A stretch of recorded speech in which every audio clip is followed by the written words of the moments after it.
She revealed that Rimmer was the one who told her, which made him want to personally rip the guy's ears off. He apologized to his mother, and her stern expression softened just a little. Then she took his hands in hers and told him that being a mission leader takes a lot more than just being the top student. He has to determine the right course of action and guide the others down that path. That's not an easy task for one person. He's also responsible for choosing a formation to minimize any harm and bring everyone back home safely. The very lives of his friends will depend on the decisions he makes. He was a little taken aback. He had expected her to be furious with him, but instead she was giving him advice. Sylvia explained that clearing out monsters only sounds simple on paper. In reality, it's a very challenging task. They'll have to make sure every single one of the creatures is eliminated to guarantee the safety of the townspeople. She told him to remember that on this mission, he's no longer just a trainee. He's a full-fledged representative of Zgart. She wants him to show everyone that he is a swordsman who can truly defend the family's ideals. He admitted his confusion, saying he thought she was going to chew him out, and she exclaimed that, of course, she was angry. She was also hurt and had been worried sick about him. However, this wasn't the time for scolding. She hugged him, telling him with a smile to go and prepare for the mission. When he returned, that's when he would get his lecture. She was incredibly proud that he was flourishing after all his training, but she would never stop worrying about her son. He hugged her back, and then it was time to depart. Before they left, Rimmer gave them one last warning: anything could happen out there, so they must always be on guard no matter the circumstances. He told them to retreat if they encountered anything beyond their capabilities. They all responded in unison that they understood loud and clear. After that, he wished them a safe journey. The trip normally takes about a month, but since a path had been cleared for them, they were expected to arrive in a couple of weeks. He wished them all the best, and Rayon, as the team leader, immediately started giving orders. He commanded everyone to split into 4 squads. They would be moving out using the formation they had discussed that morning. Watching Ron take charge, the elf smiled, confident that the team would do great under his leadership. The kid is talented, not only with a sword and in releasing his aura, but he also has a brilliant mind. He was sure Rayon would complete this mission with ease and return, and he's only 15. Every single time, his expectations just keep getting higher. He watched the students depart as another instructor came up and asked if it was time for them to start following. With this much distance between them, the students wouldn't notice if they left now. Rimmer replied that it was still too early. One of them had 2 particularly sharp senses. He let out a huge yawn and said he was going to take a nap, which made the other instructors nervous since it was about time for them to leave. Rimmer commented that they should try worrying that much about the orcs instead. Some time passed, deep in a forest surrounded by a massive pile of bones. There was a cave that served as a den for some nasty creatures. Their leader had just been informed about a village that a squad of students was heading toward, so they decided to head there too. Their leader gave the order to take out anyone who got in their way, and with that, they set off. More time passed. The squad was already in the forest near the village when they ran into something unexpected. Another squad had appeared in their path, led by none other than Glenn Zgart. He was a kid from the main branch of the family and the top student from the 6th training hall. The squad leaders were confused, wondering how they could have possibly run into each other. Rayon recalled hearing that Glenn had joined the 6th training hall late because of some injuries, but he looked perfectly fine now. It seemed he was pretty skilled with a sword, too. Glenn announced that they were on a mission related to the orc raid and demanded to know what Rayon's group was doing there. Rayon told him his group had the exact same mission. This confused Glenn, who wondered if they'd both been assigned the same mission since he hadn't been told anything about it. Meanwhile, the night before they left, the instructors had all gathered at a local tavern. One of them mentioned to Rimmer that he'd heard his students did an outstanding job on their last mission. He noted that they were so young, too, but they still managed to handle those mountain bandits. Rimmer smiled proudly and said that even though he was their instructor, he was still incredibly impressed by them. He figured since they were on such a hot streak, maybe he should just send them to handle the orc raid. He was confident they'd wrap it up in no time. He even thought the leader might actually thank him for it. But just then, Methan, the instructor from the 6th training hall, appeared behind him, insisting his own students would take on this mission. Methan argued that teamwork is crucial for monster raids, and Training Hall 5 just wasn't cut out for it. He called them a bunch of individualists, claiming Hall 6 was far better suited for the job. He bragged that his students had just aced their Hell Week training without a single person dropping out, so they were obviously the ones who would be going. Reimer sighed, calling Methan out for being jealous that his kids were getting all the spotlight lately, and suggested, why not just send both teams on the mission together? After all, they still had to get rid of those orcs. Sending 2 squads at once would create some healthy competition, pushing them to work faster and smarter. Right, Methan agreed. But first, they'd need the leader's permission, and both were already getting excited, thinking about how it would all play out. At the mission site, Burr stepped forward, claiming they'd have communication issues, and told the other squad they could just head back.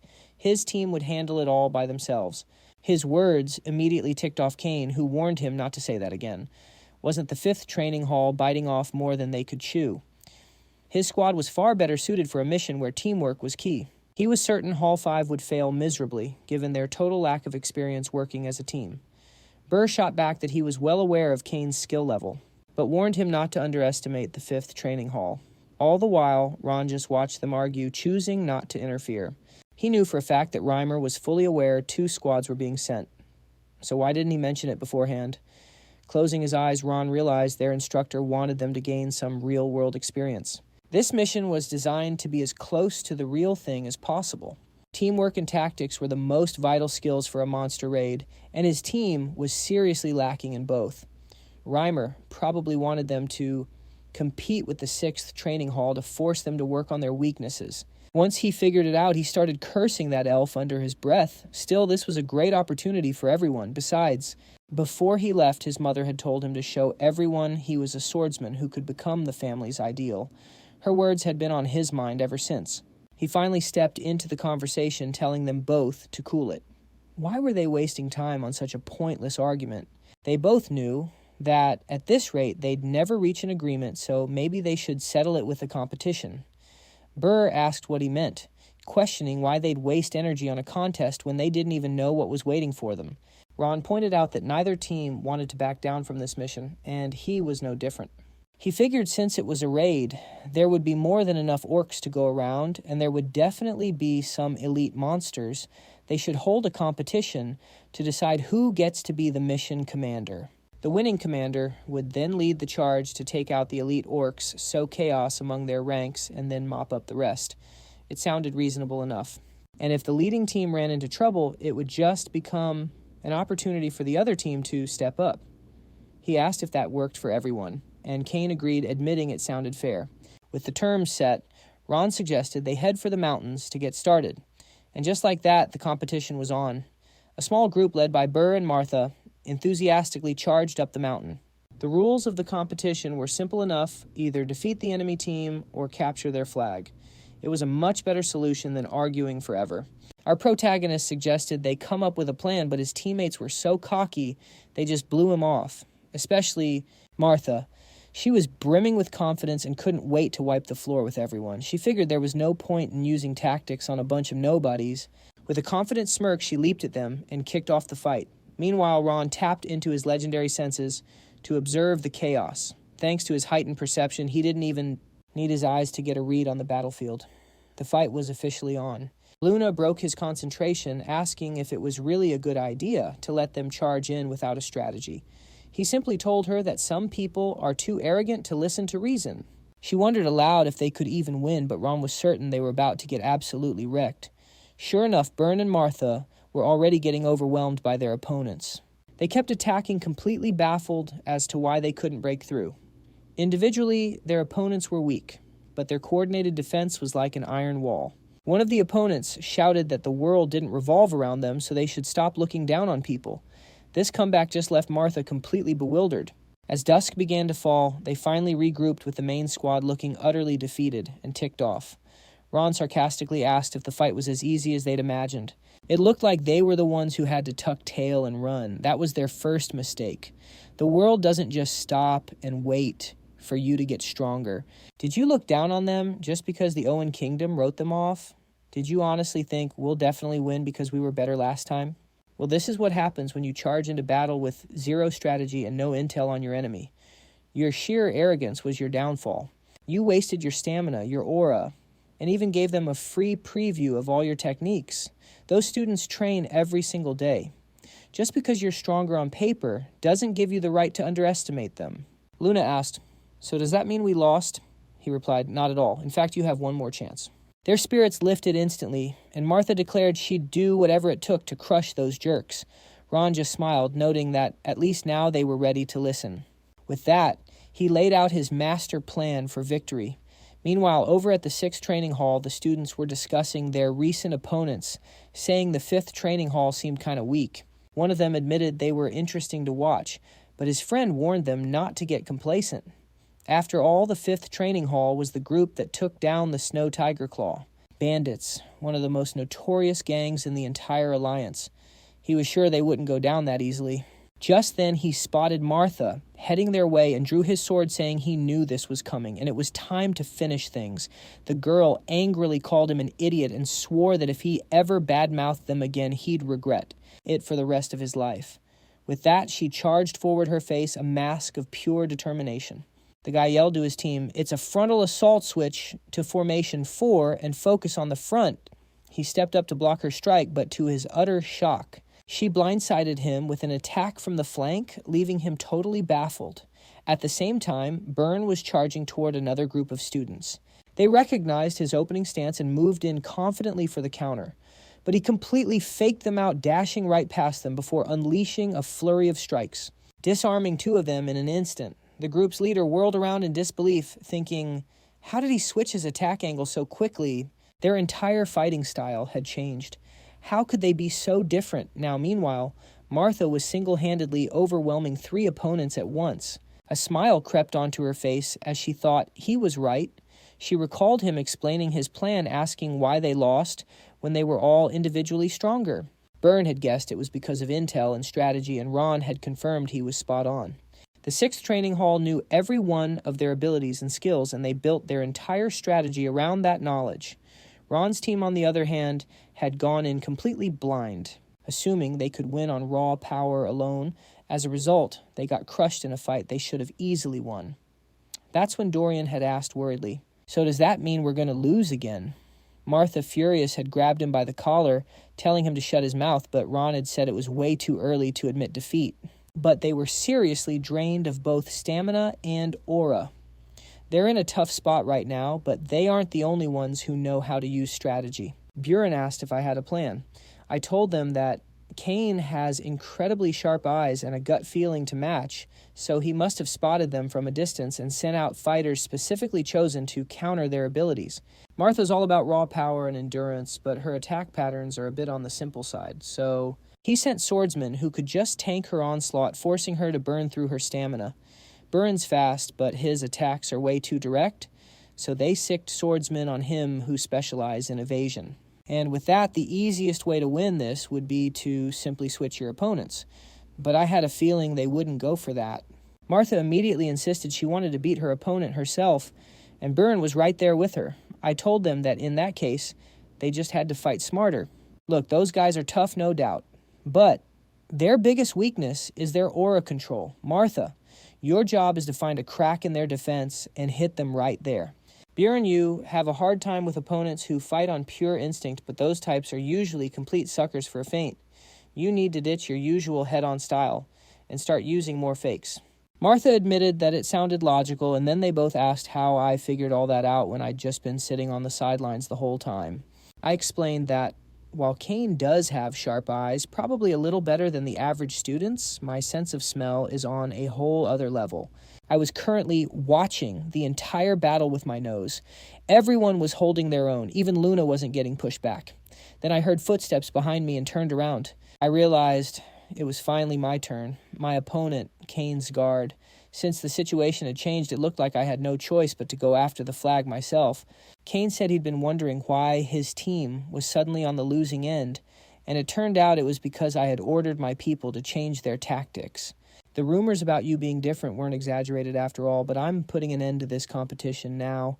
I heard you use a fire aura, but you're not special. He gripped his sword with both hands as a fire aura blazed to life, wrapping around his blade.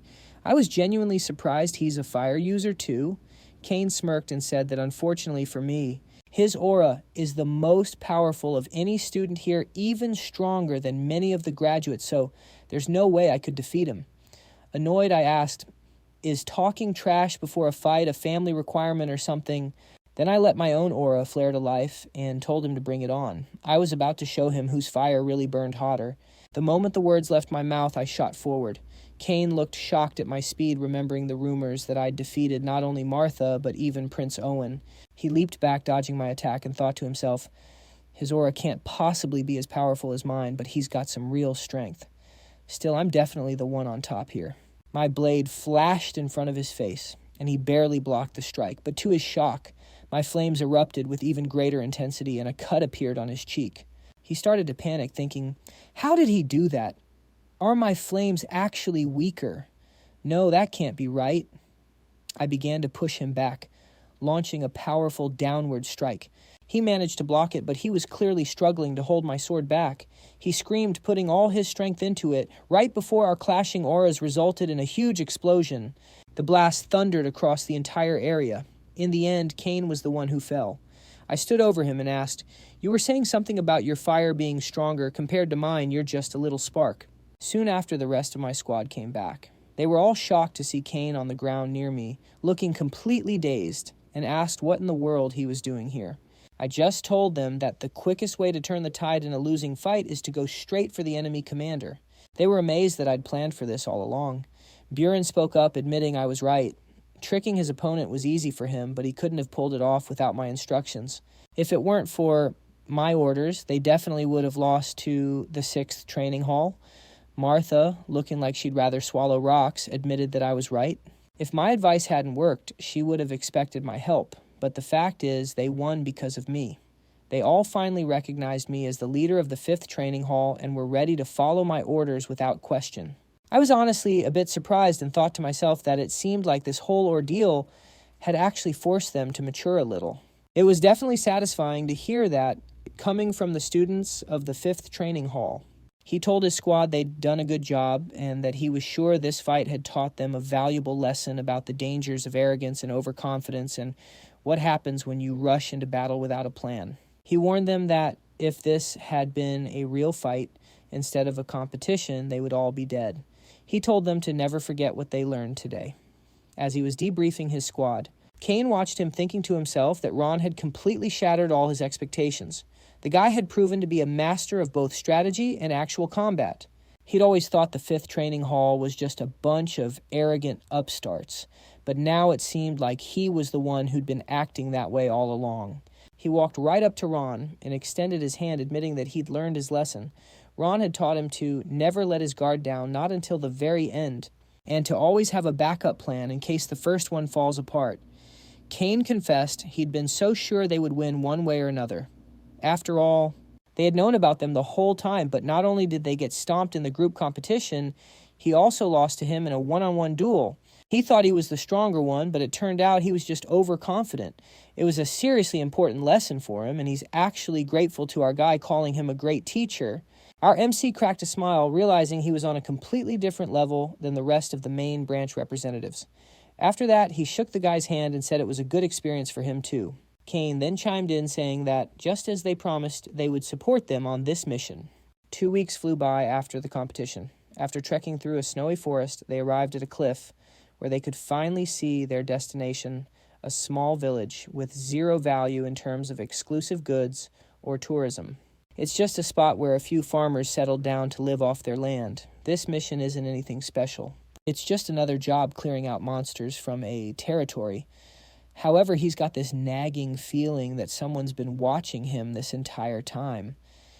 It's not like the feeling of having their mentors around. This observer has a sinister vibe, as if they're analyzing the best way to take them down. He looked around, figuring the smartest play was to be careful and mislead the enemy. He called out to Burr, telling him he needed to ask him for a favor to take on the role of commander for this next mission. The guy was completely stunned by his request, so Ryan explained that on the first mission, only he and Luna had fought the Snow Tiger Claw's bandits, so it would be better if they took the lead this time. Besides, wasn't he the one who declared on the first day of official training that he would definitely surpass him? Wasn't this the perfect chance he told him to show everyone what he'd learned all this time? Burr hesitantly agreed, adding that he'd prove he has changed. After that, he told the others that he would be leading this mission. They weren't against it at all and were ready to follow his instructions. Meanwhile, our MC approached Martha and told her he'd explain the reason later, so she shouldn't get worked up about it. She replied that she didn't need a separate explanation. After all, she promised she would follow his order, and that's exactly what she intended to do. She then went over to Buren and started talking with him about something, and Rayon asked Wrath, "You don't feel like someone's watching us?" Wrath's reply made it clear he had noticed it too. He smirked and noted that it was obvious since he had, after all, adopted his abilities. Our MC asked where they were and how many, but Wrath just chuckled, saying he wouldn't tell him where the lurker was. He said Ron could figure it out himself.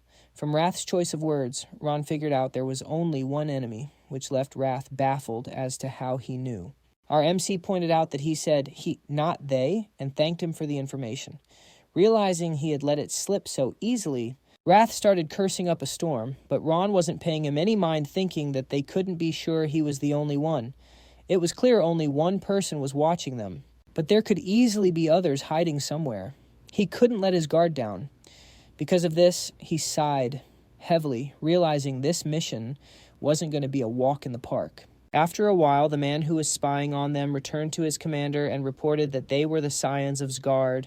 The commander asked one of the 6 emperors, even though they're not that tough altogether. The man replied that he thought they were just students. They didn't have a mentor with them, so it was most likely their second mission. His commander asked, "No one spotted you, right?" He assured him he was certain. They didn't even realize he was nearby. The commander then smiled, saying he didn't think mere students could see through his subordinate's disguise. His subordinate pointed out that they had already taken control of the orcs, so he didn't understand why they had sent a bunch of trainees here. The commander said he was sure the villagers had told them everything. They weren't happy about the change in management and asked for help, claiming the number of orcs had increased. He thought they'd find the mana stone quickly, but it seemed they were dead wrong. His subordinate looked toward the village and said that the item was nowhere to be found. Maybe it was in the village. Did that mean they should start the attack now? The commander disagreed. He wanted to wait a little longer. But his subordinate countered that this was a golden opportunity to deal with the kids. He said that killing a few trainees wouldn't be that difficult. The real problem was the mana stone. If they acted recklessly, it would be exposed, and that would be a catastrophic failure. The plan was to let them handle a few monsters, let them feel like they'd accomplished their mission, and keep them in the dark. He slipped on his helmet, and his appearance transformed in an instant. His muscles swelled, and his skin turned a deep green, completing his transformation into an orc. He declared that the moment those guys left, they would raid the village and wipe it off the map. A while later, inside one of the village buildings, R observed Burr admitting to himself that he'd been a bit concerned about him at first. But the guy was a much better leader than he'd given him credit for. He wasn't using his title to throw his weight around. The mission always came first. His first move was to calm the nerves of the village chief and the locals. R could see how hard he was trying, so he figured there was no reason to worry. He and the rest of the team could definitely handle these monsters without his intervention. He glanced out the window, his mind on the real issue, the person who had been tailing them on the outskirts of the village. He wasn't entirely sure, but he had a strong feeling the surveillance lifted the moment they entered the village. It might just be the Zgart house keeping tabs on them. Then again, it could be someone else entirely. It looked like they would get all their answers tomorrow. The next morning, Byrne discovered tracks in the snow and scanned the area. He announced that there were definitely monsters roaming nearby. The village chief had mentioned that monsters appear annually, but this year their numbers were 3 times higher than usual. The villagers couldn't possibly handle an invasion of this size by themselves. To be specific, their scouts had already spotted over 100. That meant the total force could be well over 200. However, Byrne felt the numbers were only part of the problem. It was obvious his team was unfamiliar with this forest, so the villagers were sending a guide to make sure they didn't get lost in the mountains. This guy was the fastest runner in the village and would be a huge asset as their guide for Mount Sabu. Kabir, the guide, looked a little tense, probably thinking he knew something was up when the chief visited him the previous night. Despite that, he'd been asked to guide the Zgart members. The protagonist noticed his unease and told him not to be afraid. They promised to do everything in their power to see him return home safe and sound. Byrne then shouted for everyone's attention, saying the most dangerous foes out there were the orcs. However, the goblins and kobolds could also cause a lot of trouble since they loved using poison and other dirty tricks. Even a minor wound could be fatal. so they all needed to stay on high alert. He then ordered the 6th Training Hall to cordon off the area and watch for any monsters attempting to escape. Kane confirmed the order, saying they would get it done. Byrne then led the main group forward, announcing that it was time to start the cleanup. He declared they would eliminate the monsters menacing these lands, then charged ahead with the others, yelling for them to show everyone the full might of the Zgart family. At the same time, Wrath called them a bunch of morons, muttering that he'd never seen anything so stupid. They were supposed to be setting up an ambush, and now they were just screaming, completely giving away their position. In the end, all their careful preparations were for nothing. The MC watched the scene with a calm expression, remarking that they were just shouting to burn off their nervous energy. It was natural for a first-time cleanup mission. He looked at the MC, thinking it was as if this wasn't his first mission at all. He wasn't nervous in the slightest and seemed to see the bigger picture, carrying himself like a battle-hardened veteran. The Burn squad ran into some orcs on the trail and immediately engaged. A smiling Martha declared she was going to wipe them all out. With a calm expression, he drew his sword, saying they should take out the goblins and kobolds first, before focusing on the orcs. Suddenly, one of the squad members shouted that their line was broken and 2 massive orcs were charging through. Kumbar's face went pale with fear as he yelled, "The orcs are coming this way." He thought, "I knew it, I never should have come." Just then, Ron, looking completely unfazed, stepped between Kumbar and the monsters, landing a devastating blow on the first orc. Without a moment's hesitation, he dashed toward the second beast and struck it with another powerful slash of his sword. As he sheathed his blade, the monsters collapsed, grievously wounded. The stunned guide dropped to the ground, stammering, Are they already down?" Ron turned to face him. He called out his name. "Kumbar, you're not hurt, are you?" The guide, looking shaken, replied in a worried tone that he was fine. Ron then calmly said he had a question. "Are there any local legends about these mountains? Anything about a great treasure? Or a powerful monster?" Kumbar's eyes lit up as he recalled something. "Yes, there is one story," he said. "Legend has it that hundreds of years ago, a huge battle was fought right here between a goblin king from the west and an order of knights. I've heard the goblin king's ring is still hidden somewhere in this area." That piqued the protagonist's interest. He thought to himself, so that's what this is all about. That feeling of being watched. It had to be Eden. They're a cult that worships one of the 5 demon kings, a group notorious for their insanity. Eden's ultimate goal is to bring back the age when monsters ruled the world, a time when humans were forced to worship them.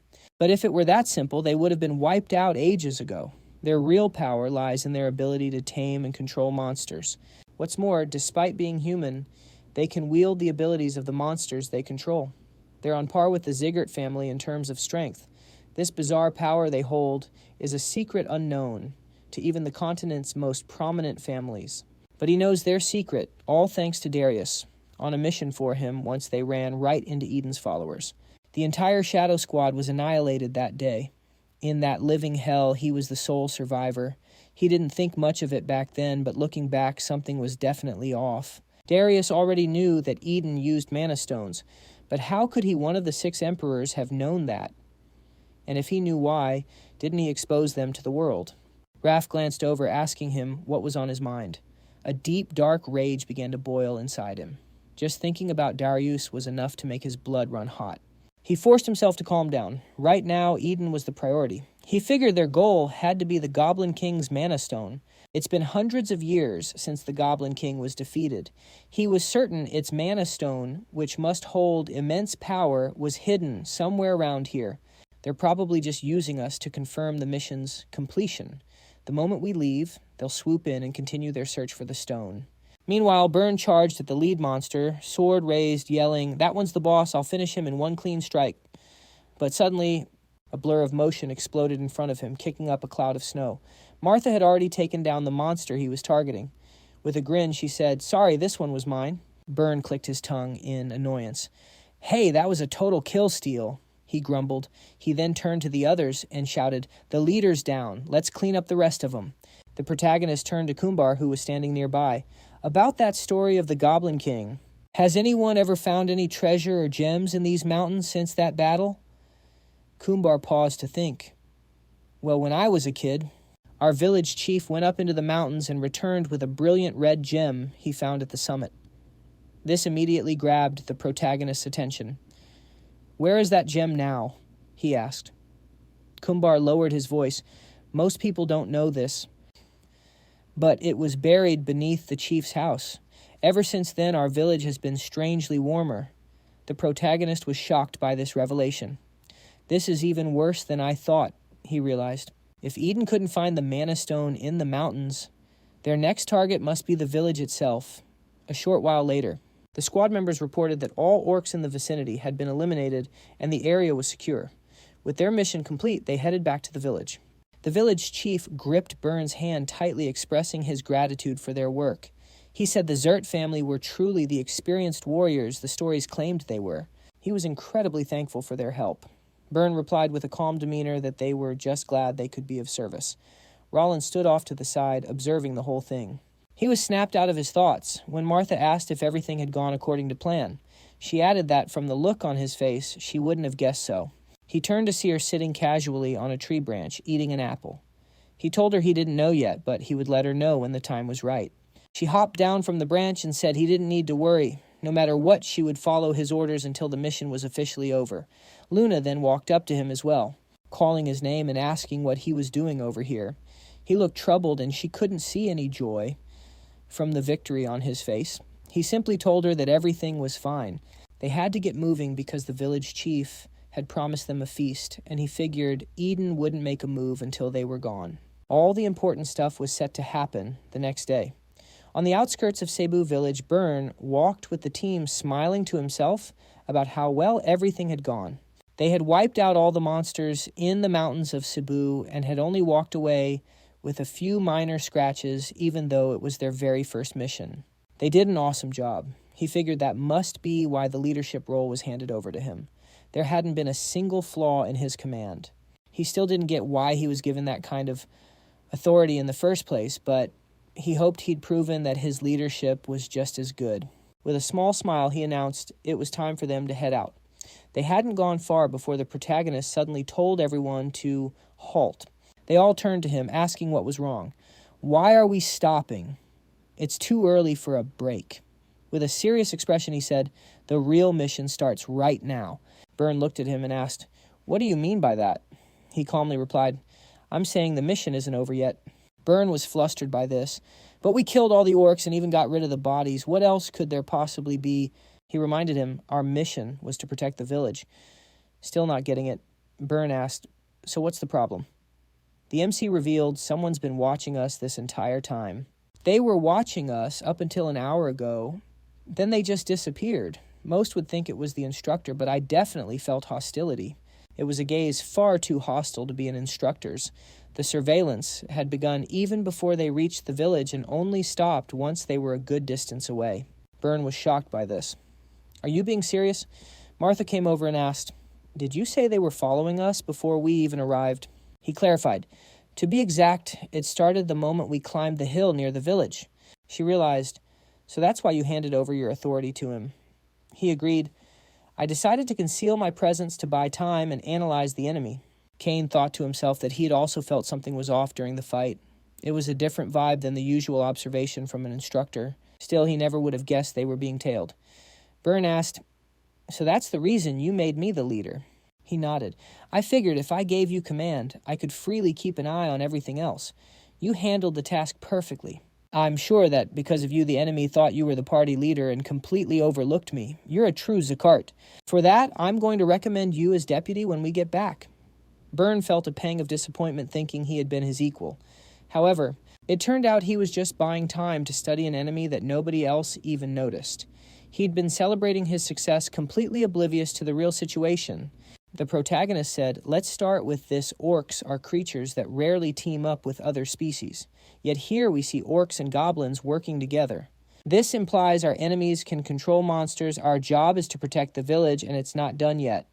Since the village is still threatened, we have to return to Cebu, but we need to move stealthily so our enemies don't suspect a thing. Some camouflage would really help right now, but we don't have any." A squad member then stepped forward, pulled out his gear, and asked, "Will this work?" He was a little stunned by this and asked where he got it. The squad mate simply said he brought it just in case. The protagonist asked, a bit dumbfounded, "You carry this much with you, just in case. All right, then we'll proceed just like we're preparing for a stealth mission." He called over to Crane. "You're the fastest one here, so I'm giving you the responsibility of reporting this to the instructor." Crane agreed and left immediately. He then turned to the others and said, "Follow my orders no matter what happens." 5 hours later at Eden's temporary shelter near Mount Cebu, the scout returned and reported that they had left. "We checked the other side just in case. It's clear too." Their leader said, "Excellent. Let's get down to business." Then he activated a recovery skill, and a swarm of orcs clawed their way out from underground. He stood among them and commanded that they were to kill everyone. No one was to be spared. Burns spotted the horde of monsters charging toward the village and exclaimed in surprise that there were actually orcs left out there.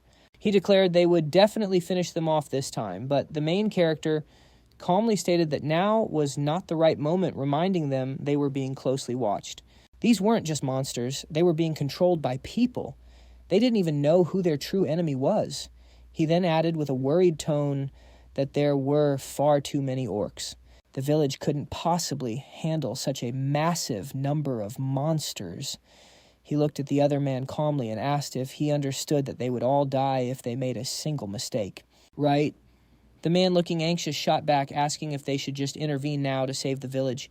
He reminded him of what the instructor taught them about understanding the true nature of a mission. The time just wasn't right yet. They had to be extremely careful because their enemy was Eden. His words sent a shockwave through the group, and Martha asked if he meant the Eden led by the 5 demons. He confirmed that if someone was controlling monsters, it was either Eden or the Monster Lord, so they had to be cautious. Burr, looking a bit worried, said that he knew how strong Eden was, and that he was right to be careful. However, if they didn't act now, half the village would be wiped out. Were they just going to hide and watch people get slaughtered? He declared that the Zgart family wasn't the type to just stand by and do nothing. Such a naive way of thinking. He demanded they fight immediately, yelling that it was what true family members would do. With that, he leaped from the cliff to chase the monsters, shouting that he didn't care if anyone came with him. However, if they considered themselves true members of the Zgart family, they would follow him. The others were clearly unhappy with his reckless move, but Luna announced she was going too. The next second, she jumped off the cliff right after him. The rest of the squad agreed that he was right. As a family, they couldn't just retreat, because their opponent was one of the 5 demons. They were new recruits for the forces of the 6 emperors. They were all going. They had to hurry to protect the village and its people. Cain then called out to the members of the 6th training hall, telling them they were moving in. 2. They would support the 5th training hall and engage the members of Eden. With a roar of agreement, they all charged after him. Ron and a few other members remained on the cliff, and he thought to himself that everything was unfolding exactly as he'd predicted, based on his assessment of Burr and the rookies. They had zero tolerance for injustice, so of course they would dive headfirst into battle to stop Eden and the monsters. That was precisely why he'd sent a message to Luna with his aura beforehand telling her to follow them.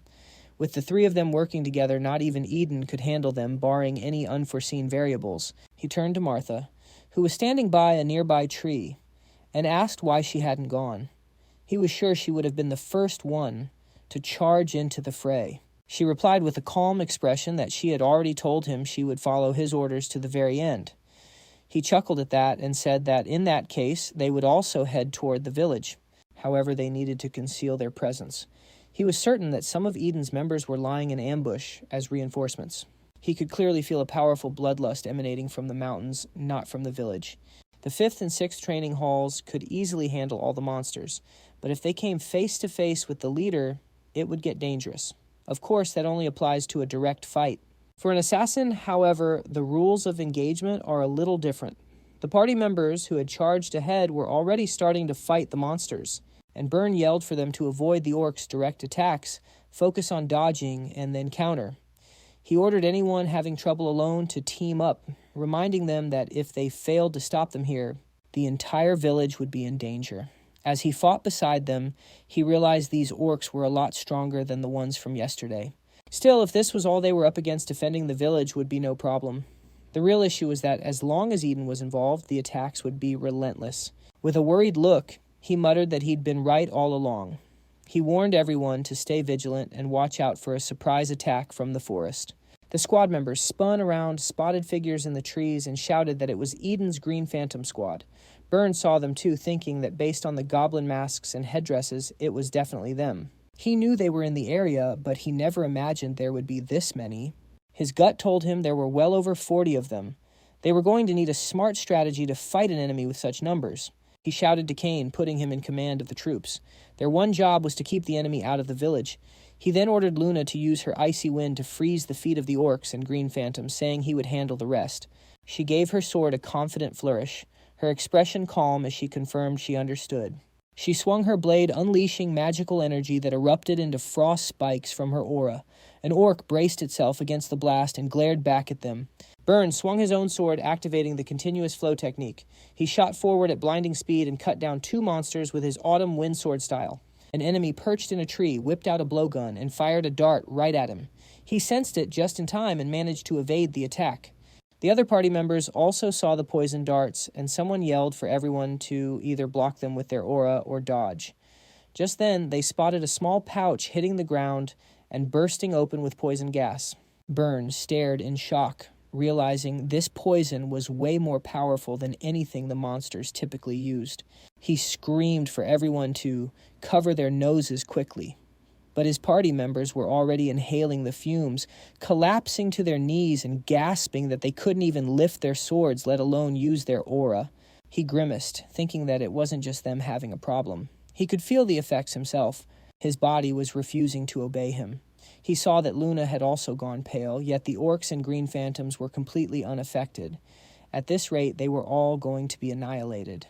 Suddenly he felt a powerful and destructive energy. He looked over and saw Martha, who along with 3 other squad members was charging the monsters, screaming that since the idiot idealists failed, it was their turn to take on these Eden freaks. She declared they wouldn't let a single one of them escape. They immediately started clashing with the monsters, much to the relief of the poison fighters, who said that if they'd been any later, the poison would have killed them all. Someone urged the others to get up and help. A small smile touched Burns' lips. For some reason, he didn't see Ron with them, but Martha's arrival had completely turned the tables. They could definitely win this if they just pushed a little harder. Seeing the shift in battle, several members of the Eden squad turned to flee, yelling about how these newbies could possibly be so strong. They shouted that they had to get out of there or they were dead meat. They stopped dead in their tracks, however, when their leader appeared and furiously asked, "Are you actually trying to desert the battlefield?" The squad members stared up at a massive creature blocking their path, and Byrne instantly knew this being was on a whole other level than the Green Phantoms. It wore a victor's headdress and could speak the human language. This was one of Eden's battle Green Phantoms. Byrne said aloud that even if it wasn't a high-ranking one, what was a commander from Eden doing out here? The creature spoke, saying, "News of your return reached me. Why would you come back when you knew an ambush was waiting?" She's pretty good for a newbie. He continued, his eyes on the black-haired girl. Judging by her strength, she's probably already figured out that if she wants to save her own life, she'd better run from here as fast as she can. Most of you will die today, and it's all because you don't know your place. He then launched his attack, overwhelming all of them with incredible speed, and they couldn't even leave a scratch on him. The others stared in utter disbelief, asking, "Did he just take out 3 of them with a single blow? Where's Sir Kane? He's at the barricade fighting the orcs. Then where did Ron go? There's no way he'd come help us after seeing a monster like this." The Eden leader glanced down at Martha and asked if she could still get up. As far as he could tell, she was the most resilient one out of all these idiots. Of course, she was the only one who could sense their presence. She would just be another little sprout for him to crush like all the other insects without any skill, will, or discipline. Their luck had just run out. He swung his weapon and roared that they would all die today. Just then the protagonist shot in from behind with incredible speed, swinging his own blade and declaring that wasn't going to happen. As he prepared to strike, his sword ignited with his aura, and he proclaimed that this was his enemy's fate. Unleashing the cyclotorsion skill, the Thousand Fire Technique's first flame, he sliced clean through the monster's arm, sending it crashing to the ground. But the creature just laughed, admitting it was a solid ambush, almost as if he never expected him to actually dodge the attack. With a hint of frustration, he muttered that the freak only lost an arm, which is why he'd aimed for a quick one-shot kill from behind. The monster sneered that for a surprise attack, slicing off his arm was impressive, calling him a promising young talent from the Zgart family. but that was probably the extent of his power. Judging by his condition, it was obvious that one attack had drained nearly all his stamina. His hands were even trembling. The monster figured he'd bet everything on that one sneak attack to finish him off, and now he could barely even move right. "Aren't you supposed to be the one in charge here?" The monster cackled. "Did you seriously think the top brass would go all out in some backwater village by? Oh, I bet." He stood his ground and calmly replied that their particular brand of crazy was just hard to grasp. The monster eyed him, remarking that he had a pretty sharp tongue for someone who looked so plain. "We'll see how long that mouth of yours keeps running." As the MC swung his sword, he thought grimly that he still hadn't fully recovered his strength. But then again, neither had the monster. He parried the creature's blow, who asked in surprise how he managed to block it, admitting he was tougher than he looked. He just stared back and shot back. "What kind of swordsman would I be if I couldn't even handle a hit like that?" That seemed to tick the monster off, and they erupted into a flurry of high-speed strikes. Watching from the sidelines, a stunned Burns wondered what in the world was happening. That green battle phantom took them all down with just a couple of swings, yet here he was, fighting him on even ground, and using the same continuous flow technique. He thought he was finally starting to catch up, but the guy's real skill level was already way beyond what any rookie could possibly comprehend. Martha watched as well, realizing this was his true power. Everything he'd shown them before was just the tip of the iceberg. Still, she thought it might not be enough. Even though they looked evenly matched, Ron hadn't had time to recover the power and aura he'd spent on that initial ambush. Could he really defeat that green battle phantom with what little strength he had left? Luna spoke up, insisting that they had to help him. Martha glanced at her, asking if she couldn't see that she was barely holding on herself. Luna was weaker than the rest of them, yet she was determined to jump in. If she made a single mistake in that fight, she'd be killed instantly. But with a calm expression, Luna just said it didn't matter. Martha stared, expecting her to be terrified. But instead, she was even more composed than usual. Had following him really changed her that much? Getting to his feet, Byrne declared he was ashamed for ever hesitating. "She's right, we have to help him." Martha then turned to Byrne and asked, "So the one who started all this madness finally decides to speak up? Do you honestly think a couple of rookies jumping in will change anything?" Byrne calmly replied that he couldn't just stand by and abandon a teammate. "We are swordsmen of the Zgart family." Martha considered it, then agreed, adding that they had to take full responsibility if things went south. They needed to get into formation and join the fight. With a grim expression, the commander noted how shocking it was that some pathetic rookie could hold out against him for so long. The kid had so much talent, he'd even consider recruiting him for Eden. "What's your name?" he demanded. The protagonist, looking completely drained, gave him his name. The commander's face turned serious. "So you're a descendant of the main branch." His hair and eye color were all the confirmation he needed. "It seems the blood of the Northern King of Destruction runs through your veins. I'll have to take back my offer. In fact, now I'll use every ounce of my power to kill you, no matter the cost."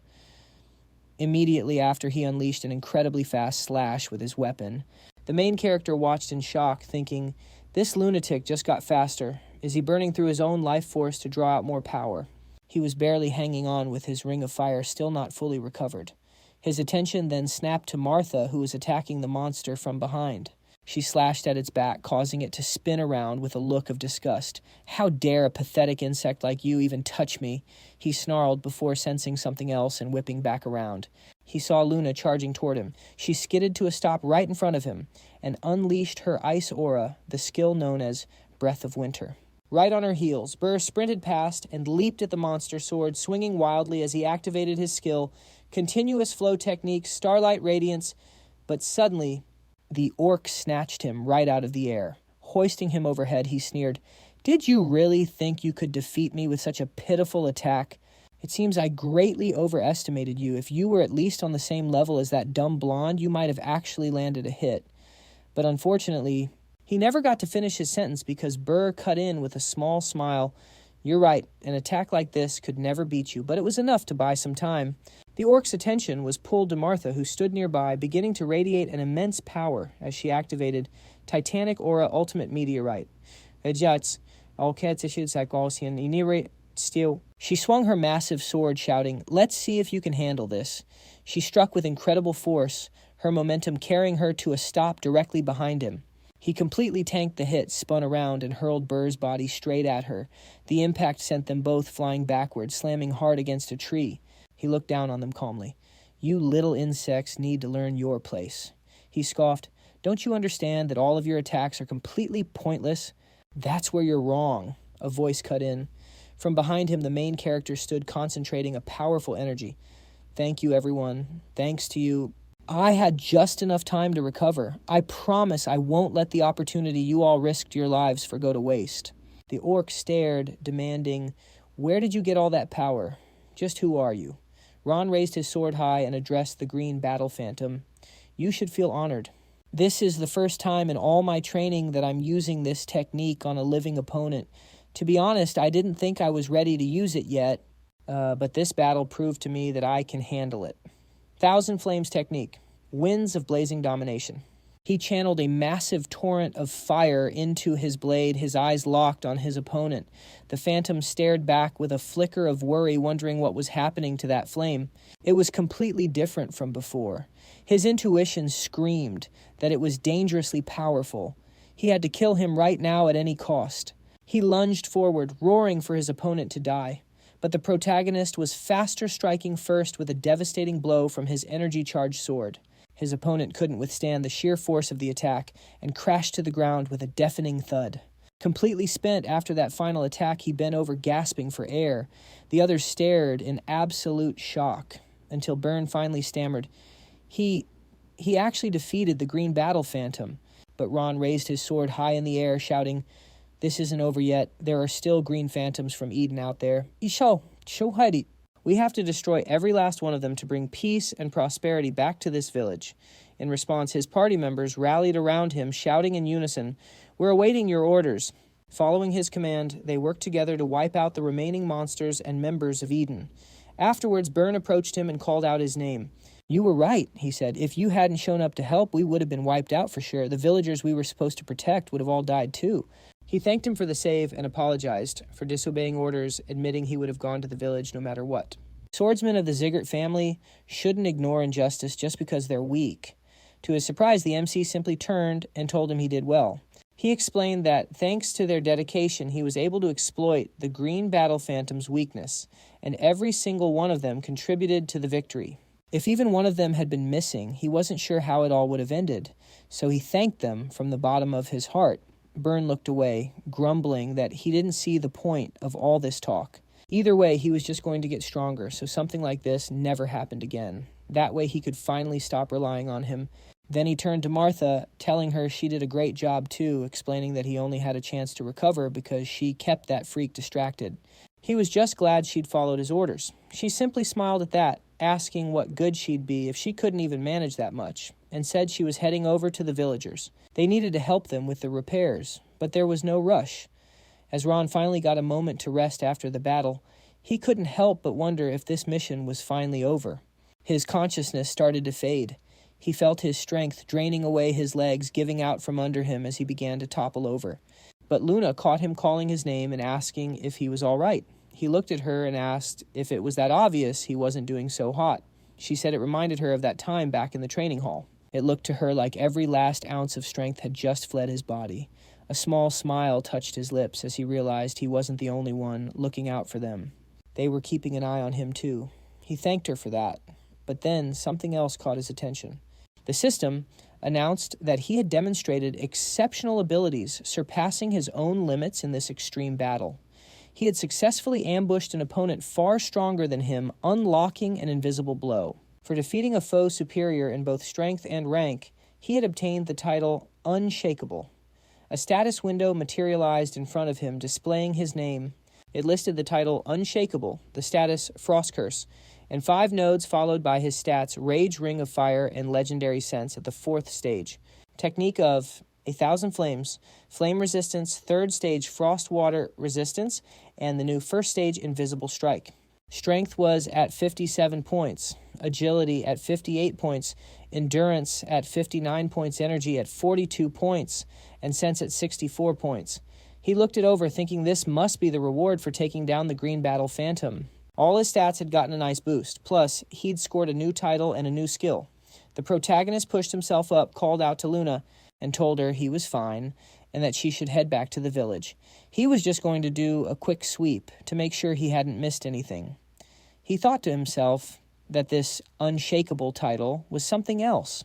It was much better than he'd expected. The system provided a description. The title, Unshakable, is awarded to those who don't flinch in a fight even against a stronger opponent. Properties. When fighting an enemy stronger than you, all stats increase by 3%. He read it and thought 3%. It doesn't sound like much, but as I get stronger, the raw number of stat points I get from that will also increase. I've still got a lot of tougher enemies ahead of me, so this effect will definitely come in handy. The system then notified him about the first stage of Invisible Strike when attacking from an ambush. Your presence will be harder to detect, and the chance of dealing a decisive blow to the enemy will increase. He read the description and thought, so, Invisible Strike is basically an assassination skill. If he'd gotten this before attacking the Phantom, could he have taken it out in one hit from the start? Wrath appeared beside him, scoffing, "You got a reward like that for beating such a weakling.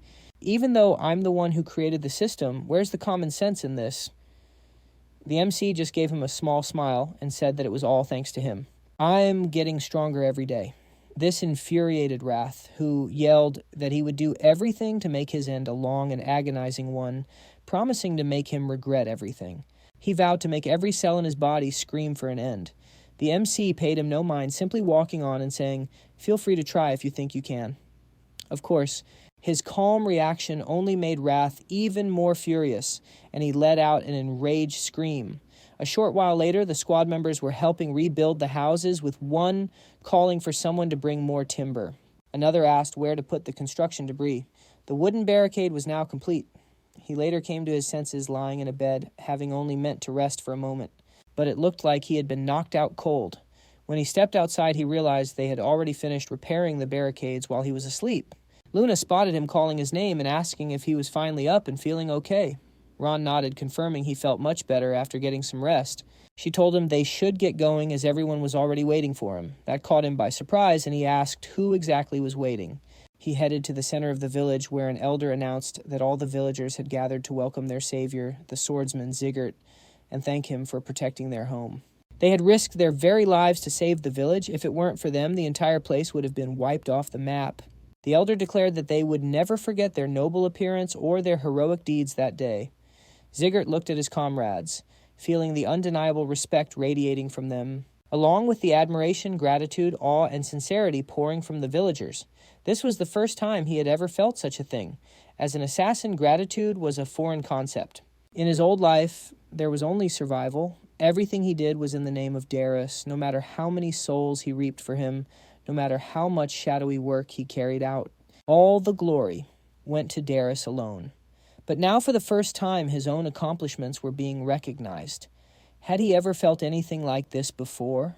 He felt a hunger growing inside him, a desire for even more recognition, a craving to be the focus of more admiring gazes. From this moment on, he would no longer live as a killer in the shadows, but as an honorable swordsman, and he vowed to see this kind of scene many more times. This would be his new life now and forever. Sometime after that, our protagonist asked the village chief if he had a moment, as he had a question for him. The chief turned and assured him that for their savior, he had all the time in the world. They stepped away from the village, and the chief asked what was on his mind. Zgart, with a calm expression, asked if he knew who had ordered the orcs to attack their village. The chief nodded, saying the blue-haired swordsman had told him it was one of the 5 demons of Eden. However, he had no clue why they would be targeted, considering it was just a small, ordinary village. Zgart calmly explained that during the battle, Kibar mentioned that they were looking for a red gem found on Mount Cebu. The village chief confirmed this, admitting that he himself had found it on the mountain as a young man and brought it to the village. Realizing the implication, the chief loudly exclaimed that it couldn't be possible. Zgart stated calmly that Eden had come specifically for that gem. With a worried expression, the chief asked if he really thought all this devastation was because of a single gem, as his village had been brought to the brink of ruin. Zgart explained that they had managed to fend off the attack this time, but Eden would continue to assault the village as long as the gem remained there. The village chief was in disbelief, recounting how after they buried the stone, the harvest grew richer and the village became warmer. To them, it was like a guardian deity. He never imagined it was actually a mana stone that Eden was hunting. He asked what they should do, dig it up, and throw it away. Zgart refused, saying he would take the stone. The chief was taken aback, asking if he, their savior, would truly take on such a burden.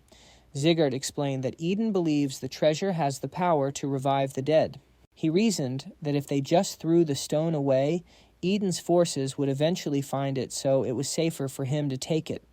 The chief replied with a worried voice that even so, if he did that, they would start coming for him instead. He couldn't put their savior in that kind of danger. Zgart calmly reassured him that it would be fine. After all, he said this was the Zgart family way. The village chief nodded, remarking that it seemed he was once again in the Zgart family's debt, a favor he could never repay. This confused Zgart a little, and he asked what the chief meant. The chief explained that many years ago, when he was just a bit older than Zgart was now, Glenn Zgart, the head of the family, had also saved their village. He remembered it all clearly. Just like Zgart, Glenn had saved them from a monster invasion. He described Glenn as an incredibly kind and smiling man. Rowan was a little shocked by this, thinking to himself, kind and smiling. Could they really be talking about the same person? The village chief then turned, saying they'd talked enough, and told Rowan to follow him so he could take him to the precious stone. They arrived at the location, and the chief pointed to the ground, saying this was where it was buried. He confessed he had only brought the stone to the village, hoping to make their lives better. But on the contrary, it had almost destroyed them. He looked at the item in question and asked, "What exactly is this cloth?" The man replied that it was a cloth passed down through his family. He explained he'd wrapped the stone in it to hide the light it was emitting. The protagonist looked at the stone with a grave expression, realizing this must be the Goblin King's mana stone. If this fell into Eden's clutches, a monster wielding the Goblin King's powers could be brought into the world. He said that they absolutely had to keep this stone wrapped in the cloth. He couldn't even finish his sentence before someone nearby spoke up, saying, "So I finally understand." A man now stood beside them, a pensive look on his face, saying that since this cloth was hiding the mana stone's energy, he could never find it, no matter how much he combed through these mountains. "We would have wiped this village off the face of the earth a long time ago if it weren't for this." The protagonist turned to face him with a grim look and demanded, "Who are you?" He was baffled as to how the man had gotten so close without him noticing. With a menacing grin, the man pulled out a helmet shaped like an orc's head and snarled, "What's on his mind?" He stared at the helmet, thinking, "So you're the mad blood demon." The demon, slightly surprised, asked, "You recognize this helmet, You're pretty sharp for a common recruit. I can't even get a proper read on your strength. So you're the one who took down the battle phantom." Rand's expression turned grim as he asked, "So you're the commander I heard you weren't supposed to come here personally?" The demon slipped on his helmet, his voice muffled. "This became my mission the moment you killed my subordinate. You only have yourself to blame for forcing my hand." Rand felt an immense pressure, realizing he was trembling just from the demon's presence. It wasn't just him. Even if all the recruits faced this guy together, they'd be wiped out. Wrath materialized beside him. "Rand," he said bluntly, "let's be honest, you can't win this. You have two options. First, you die putting up a pointless fight. Second, you give me control of your body. Those are your only choices." Meanwhile, the rest of the squad was busy fortifying the village. Byrne, with a stoic look, asked Martha why she was there. With a smirk, she replied that she'd heard he was on barricade duty. "So I came to watch. You're actually pretty good at this. Don't you think woodworking suits you better than swordsmanship?" Looking annoyed, Byrne shot back, "If you're done gawking, you can get lost." She retorted, "You should respect your elders. If you want me to leave, you should ask nicely. There's only one person who can give me orders." She then glanced over Spotted Luna and asked, "What are you doing here?" Luna held up a basket. "I was just picking some fruit." Martha questioned why, since the villagers had already fed them. "Therefore ran," Luna explained. "They looked so juicy. I just had to get some for him." Martha sighed. "My such devotion, just like a doting wife." Luna ignored the comment and said she should be going. Suddenly, a massive shockwave and a deafening boom erupted nearby. Luna's head whipped around, realizing that was the exact direction Rand had gone with the Elder. She immediately took off at a full sprint, shouting, "That's where he went with the Elder. Everyone assemble, Aitson, grab your weapons, and get Kane and his squad." As they sprinted toward the chaos, Martha yelled, "That's the Elder's house. What in the world happened?" Byrne shouted Rand's name, "Ran." If you're alive, answer me." Just then Rand shot past them, carrying the village elder on his shoulder. They were all stunned, screaming his name in shock. He tossed the elder toward Byrne, yelling, "Catch!" As he stumbled to his feet, he roared, "Get out of here now! Take the village chief somewhere safe. All of you run," before they could even respond. A powerful tremor shook the ground. An oppressive aura washed over them, making it hard to breathe. One of them gasped, "I can't breathe," while another felt her lungs being crushed. It felt like her lungs were being squeezed. "What is this insane aura?" The demon appeared before them, remarking, "Well, now quite the welcoming party you've gathered here." They stared at his intimidating figure in ogre-like armor, whispering in terror, "Is that the commander from Eden?" Seeing them tremble, he sneered, "Having a little trouble. Breathing in my presence are you pathetic, and you call yourselves Zarts." Rand's face was grim as he shouted, "Are you all trying to get yourselves killed? Here. They need to snap out of it and get away from here. He'll slaughter them if they stick around. They have to focus their aura just to resist his pressure and get out of here. I have to get as many villagers out with me as I can." Burr agreed, started running, and yelled that he'd come back for him. He shouted the girls' names, telling them to fall back and wait for an opening. They shouldn't even dream of fighting him. Right now, they just need to watch the situation. Instructor Rimmer always said, "You have to break your limits, and this is one of those times. Now is the perfect time to push past the boundaries of my body and mind."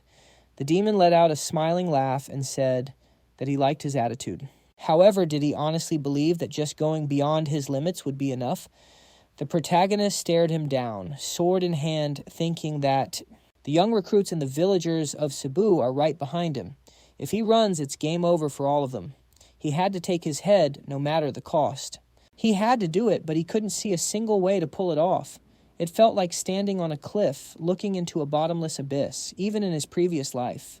This was an incredibly tall order. The demon stood there calmly and asked why he was just staring.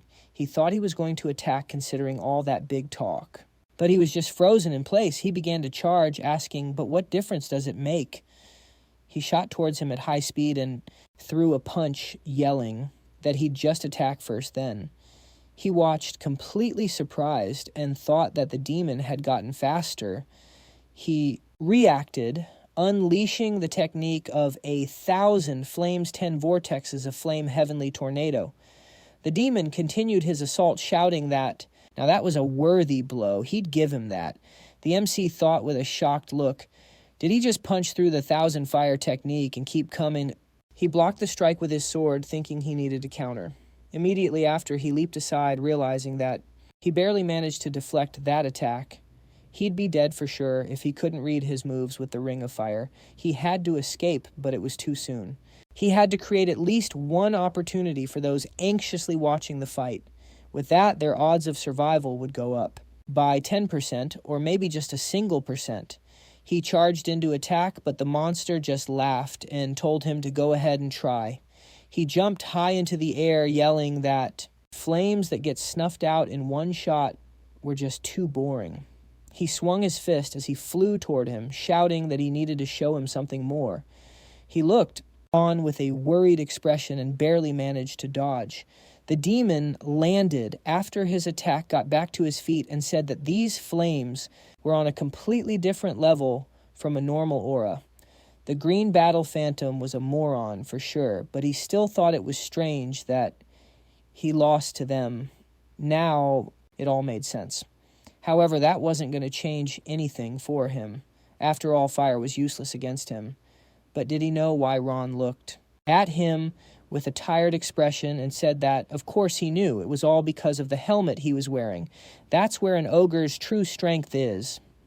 The kings of the forest, the ogres can't be harmed even by raging forest fires as long as they're fiercely protecting their territory. These monsters don't even react to volleys of fire arrows, piercing them during battles with humans. The Mad Blood Demon can use that very same feature of the ogres. The demon calmly stared at him and said that he understood perfectly then that no matter how much he used it, it would be utterly useless against him. A real shame. He replied that since fire doesn't work, he'll just use something else. He looked at him with a grave expression as an icy aura began to swirl around him. The demon was a bit surprised by this and asked about it. He was already shocked by his fire attribute aura, even if it was useless against him to be able to use multiple different attributes and swordsmanship at his age. Just who in the hell was he? He met his gaze with a stern look and asked why he needed to know. He was going to die soon anyway. He laughed at that, saying it was quite arrogant. He'll see how long his confidence holds up. At that very moment, Burr and the rest of the party were returning from the village to where the battle was raging. He was completely floored watching the protagonist go toe-to-toe with the demon. As he watched, he realized that wasn't the fire aura he usually uses, but an ice one. Hold on, can he use multiple types of aura? That color and his swordsmanship? When in the world did he become a swordmaster on this continent? Knights are generally split into two categories based on their power level. Anyone who wields a weapon gets classified by their skill with aura. Those just getting the hang of aura are called beginners. Once they've mastered it enough to channel it from their bodies into their weapons, they're called aura masters. On top of that, there are those who have perfected their aura and can freely release it into the space around them. The ones who can wield that energy as if it were a sword itself are considered recognized aura experts. According to that system, he's somehow reached the expert level capable of wielding his aura perfectly. In theory, that's impossible. Yet here he is holding his own against the Mad Blood Demon, a known expert. He was facing a ridiculously powerful enemy, and yet the monster hadn't even managed to land a significant hit on him. He noticed the MC looking his way and knew exactly what it meant. He was about to create an opening for them to strike. They'd trained together for so long they could read each other's minds with just a glance. He looked over at the girls next to him. They got the message and both nodded in agreement. He thought to himself that as members of the Zgart family, it was their duty to protect the village, with him by their side. They could pull off anything. Rayon charged the monster, then yelled back at his allies that now was their chance to attack. The two of them charged in unison, their weapons a blur of motion, confident that their combined power would be more than enough to handle him. The demon, however, with a chillingly calm expression, thought to himself, "I've been waiting for this." The second they attacked, he unleashed a massive wave of energy that sent them all flying. Burr was shocked by this, thinking, "That's a fighting aura. He can just blast us away with it like a shockwave." This freak's power level is completely off the charts. The demon just laughed and said in a dead serious voice that he was starting to worry he'd have to chase them down. He was grateful they were saving him the time and effort. He just loved watching hope crumble into absolute despair. Did they honestly think they could beat him? They were dead wrong, and today they were all going to die for not knowing their place. But the protagonist, with a grim look on his face, yelled back that he wasn't the only one here who was happy about this opportunity. He realized all the assassin instincts from his past life allowed him to channel that cold energy, concentrating the Thousand Lights technique into a single devastating point. He unleashed the zenith of the technique, slamming it right into the demon's gut. He stood his ground, looking exhausted as he stared down his opponent. The monster's attack came to a dead stop. It grabbed the sword's blade and asked, "You figured out my weak point instantly, but you funneled all your aura into that one attack? You would have been a goner if you'd missed." Immediately after, it threw a massive punch that sent him flying backward. His sword shattered as the demon sneered that to overcome the gap in their strength. That little trick just wasn't going to be enough. He stared back, realizing he thought he could pierce the demon as long as he concentrated his aura. But he couldn't even get through its muscles. It had hardened its skin and muscle to block his sword. So this, he thought, is the power of an aura master. Gritting his teeth in frustration, he announced he was out of options. "As your leader, I'm ordering all rookies to get out of here." Burr couldn't believe it and yelled, "What are you talking about? He shouted back that there was no way they could defeat this thing. They had to save themselves and the townspeople. He knew time was running out. They had to evacuate the squad members and the residents to minimize the number of casualties. The MC yelled his name, asking if he really thought dying like this was a worthy end for a member of the Zgart family. "If you don't think so, then do as you're told." Burr finally roared the order to retreat. As everyone started to flee, he yelled for them to run faster to get away from the Mad Blood Demon. They had to save as many people as they possibly could from that monster. Luna glanced back, her face etched with worry, and cried out his name, "You have to survive, Ren." He He gave them a faint smile, a silent promise that he understood. As he reached for his sword on the ground, the demon scoffed, "Do you really think those little bugs can escape from me? Although I'm far more interested in something else. Are you really planning to hold me off, all by yourself, while they run away?" Rand stood his ground and called out, "Wrath, I'm offering you a deal." Wrath materialized beside him with a massive grin. "Finally my turn to shine. What kind of deal can you make when you're about to die? What could you possibly bet?" Rand simply replied, "The bet is on which one of us dies first." Wrath just laughed, asking if he seriously thought he stood a chance of winning. He taunted that the odds were basically zero, but to have even a sliver of hope, he'd need his aura and body fully restored. And the price for that would be accepting all of Wrath's power. The demon figured, hey, if you die, I can't take your body anyway, so he agreed to the deal, promising to restore him. Wrath mused aloud, wondering if the kid could truly handle his full power. Just then, an intense wave of pain racked the protagonist's body. The demon stared, completely baffled, and demanded, "What is this?" He hadn't chugged any ogre or troll blood. So how was this recovery possible? It was completely unbelievable. Our hero pointed his sword right back at him and said, "Told you so." "There's no reason for you to know," he declared. "Now let's get to it and fight until one of us drops." Meanwhile, back in the village, Byrne was rallying the others, telling them to stick together just as they were ordered. Their job was to help the injured and anyone who couldn't move on their own. He knew everyone was exhausted, but he stressed that they had to move fast. Time was running out. They needed to reach a safe zone and fast. The other squad members, their faces etched with worry, started asking what was happening and if they were really going to be all right.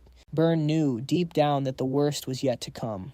Martha, her expression grim, cut in, reminding them that Ron was out there fighting that monster for every single one of them.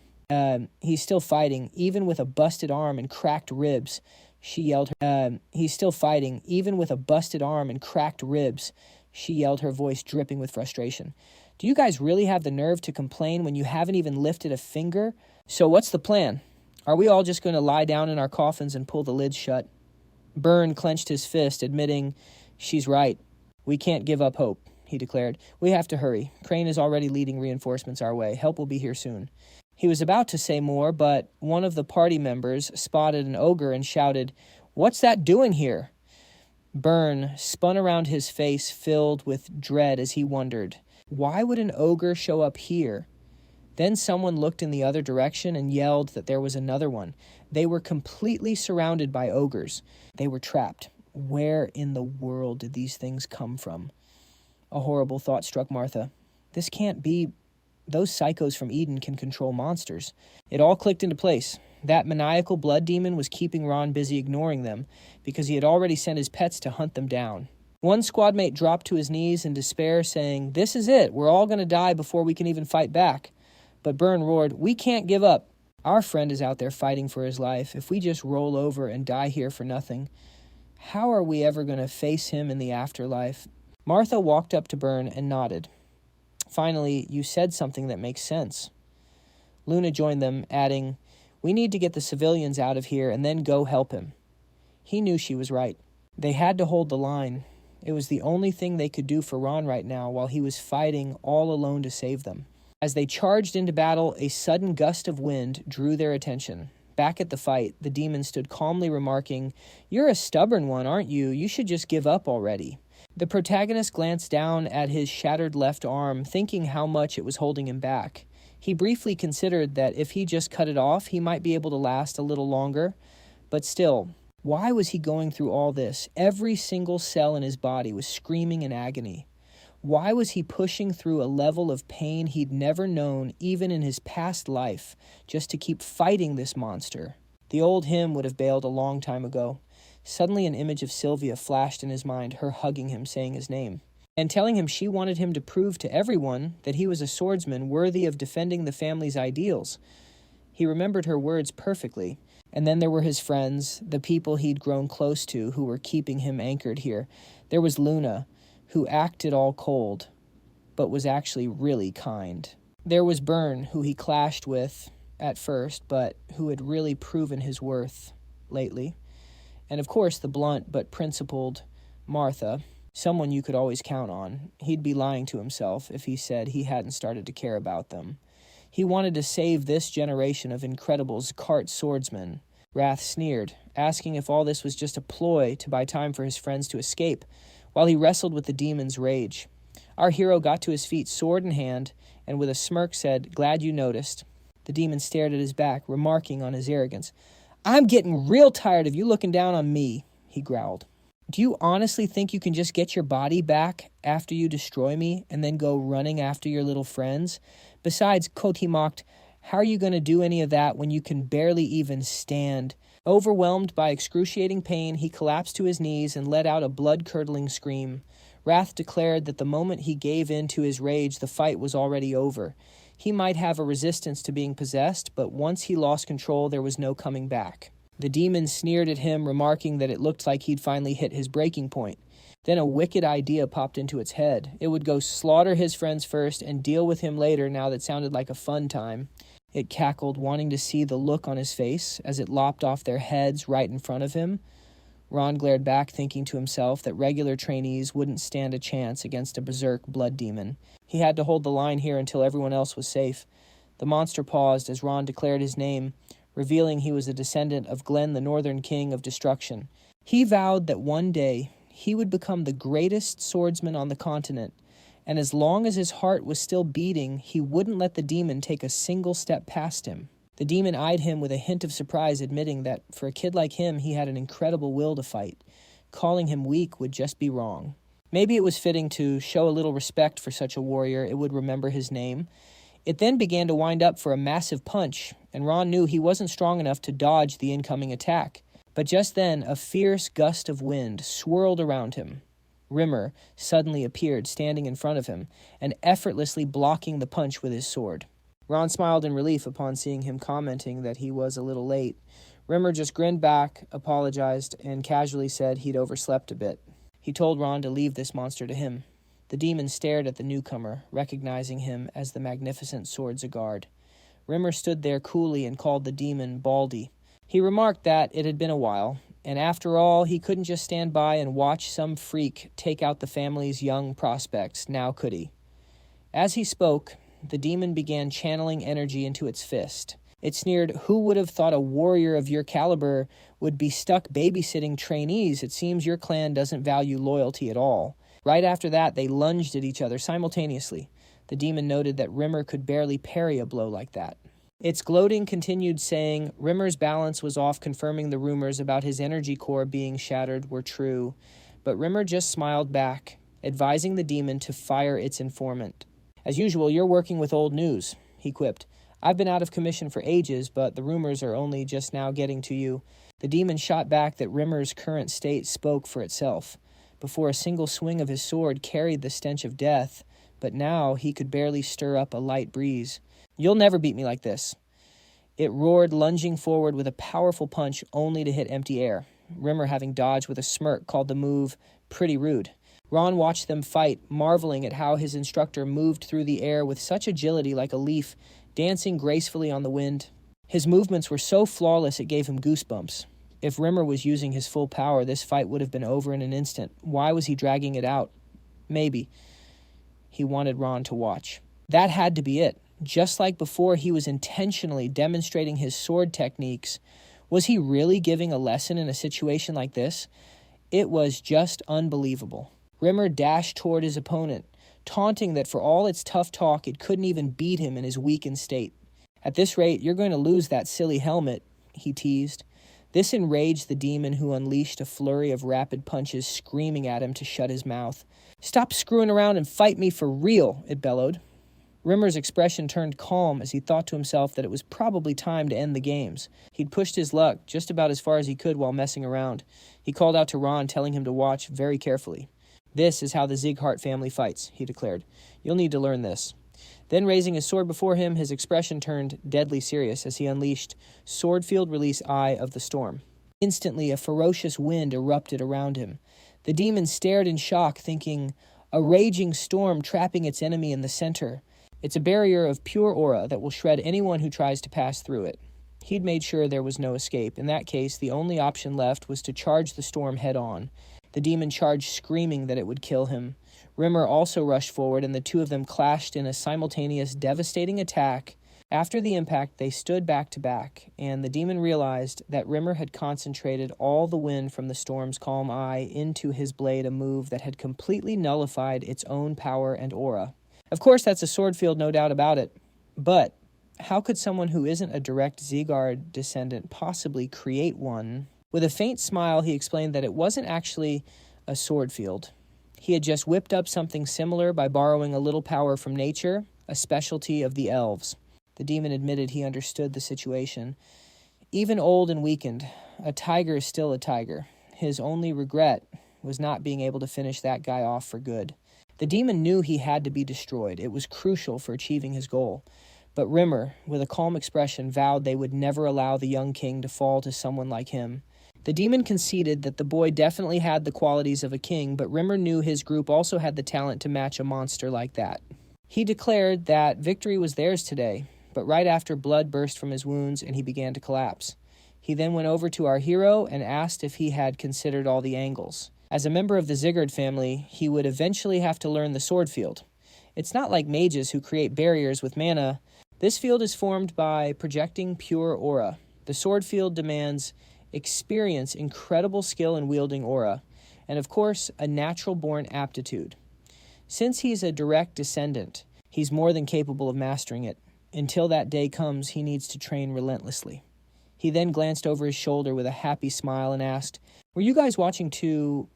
The main character spotted 3 of his teammates standing nearby and asked what they were doing there.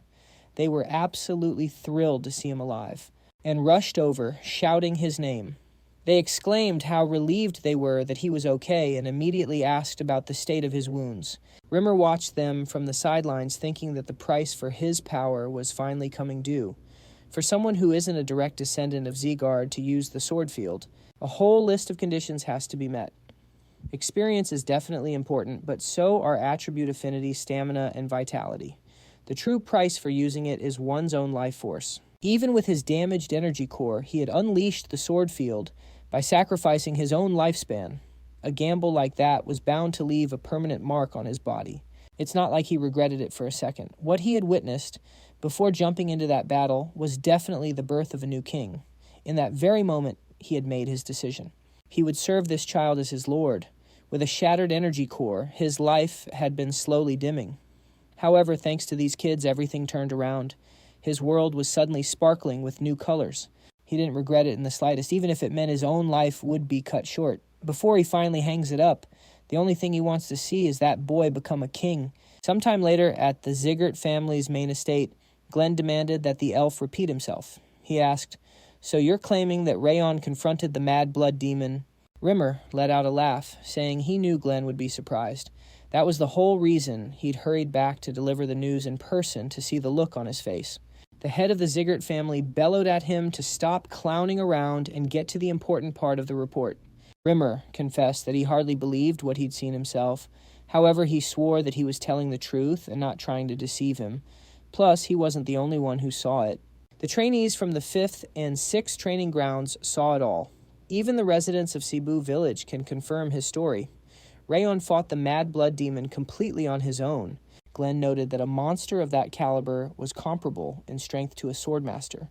If this story was true, he asked then how severe were the squad's injuries. Rimmer explained that most of them only had minor injuries, but Rayon was in bad shape after battling the demon. Despite that, he managed to hold out until Rimmer arrived on the scene. The head of the Zgart family asked if he was really expected to believe all this. He remarked that the whole story was just too hard to swallow. However, he was convinced when he saw with his own eyes that Rayon had reached the level of an expert. The kid had actually survived a brawl with a demon on par with a swordmaster. That's why Rimmer gave him the elven potion without any hesitation. Glenn remarked that the potion was a priceless treasure derived from the sap of the Second World Tree, something that couldn't be bought for even 1,000 gold coins. Rimmer simply stated that Rayon deserved it. The family had observed that it seemed Rimmer was fully committed to supporting him. Rimmer let out a breath and said he was simply concerned about Rayon's future, as he was with all his trainees. Glenn noted that he understood his motives. Glenn then gave an order to summon the lords. He declared they would hold a meeting as soon as the trainees returned with their official reports. The butler confirmed he would carry out the orders, after which the head of the Zgart family actually praised the elf. Rimmer, overjoyed, asked when the last time he'd gotten a compliment was. "Feels like it's been 20 years, hasn't it?" Glenn remarked, adding that if Rimmer talked less, he'd hear praise a lot more often. "So when are the trainees due back?" He mused that they should be very close by now. Sometime later, our protagonist figured they were running seriously late, all thanks to Eden's interference. Still, they had managed to successfully wrap up the mission in Cebu village. But after the attack from the Mad Blood Demon and the fresh wave of damage it caused, they were held up even longer, helping to rebuild the wrecked village, though he, being the most seriously injured, was recovering in the village elder's home. The moment he woke up, he immediately started hounding Wrath for his reward from their bet. Naturally. Wrath argued that the whole thing should be called off since Instructor Rimmer was the one who actually killed the demon. In the end, they compromised, and he received the characteristics as his prize. After that, Wrath irritably demanded why that one specifically. Utterly confused, our hero asked, "What was that?" The system window then announced he'd received a characteristic as a bonus for winning the bet with Wrath. He had obtained Unbending Will. Now, when taking significant physical or mental damage, his mental fortitude and pain resistance would get a temporary boost. The MC thought to himself that he never expected to get a whole new characteristic. Now, even if Wrath hits him with the Wrath effect, he'd be able to push through it. Wrath fumed internally. How did he get so lucky scoring Unbending? Well, this system is an idiot. This gives him a massive advantage. I specifically designed the system so the user gets the abilities they need most first. Without that little gift, fate would have already served me his body on a silver platter. Okay, calm down. I still have time. Little by little, my strength is coming back faster and faster. My anger is growing steadily inside this kid. Even if Rand shows progress unheard of, for a human in the end, I will be the victor. Very soon, this body will be mine. And when that day comes, the remnants of his soul will rot in ice for eternity. A while later, Elun, the outer commander of the Zgart family, announced that they had returned. Dorian wearily whispered that he just wanted to go home and get a good night's sleep. Luna quietly mumbled that she wanted ice cream. Martha sighed, admitting she was exhausted. Burren noted that they'd somehow managed to make it back, adding that he knew they were all dead tired. But it was too early for them to rest. Our protagonist gave the commander a surprised look. Elun explained that they needed to report to the head of the Zgart family. A short time later, in the main hall, our protagonist bowed deeply and formally greeted the head of the Zgart family, causing whispers to erupt in the room. Can that really be Ran, the one who killed the green battle phantom and stood up to the mad blood demon? He has the air of a high-ranking swordsman, so the rumors weren't just talk. The MC reflected that being summoned to report had thrown him for a loop. At first, but he quickly realized this was an unexpected golden opportunity. All the top-ranking members of the Zgart clan's fighting force were gathered here.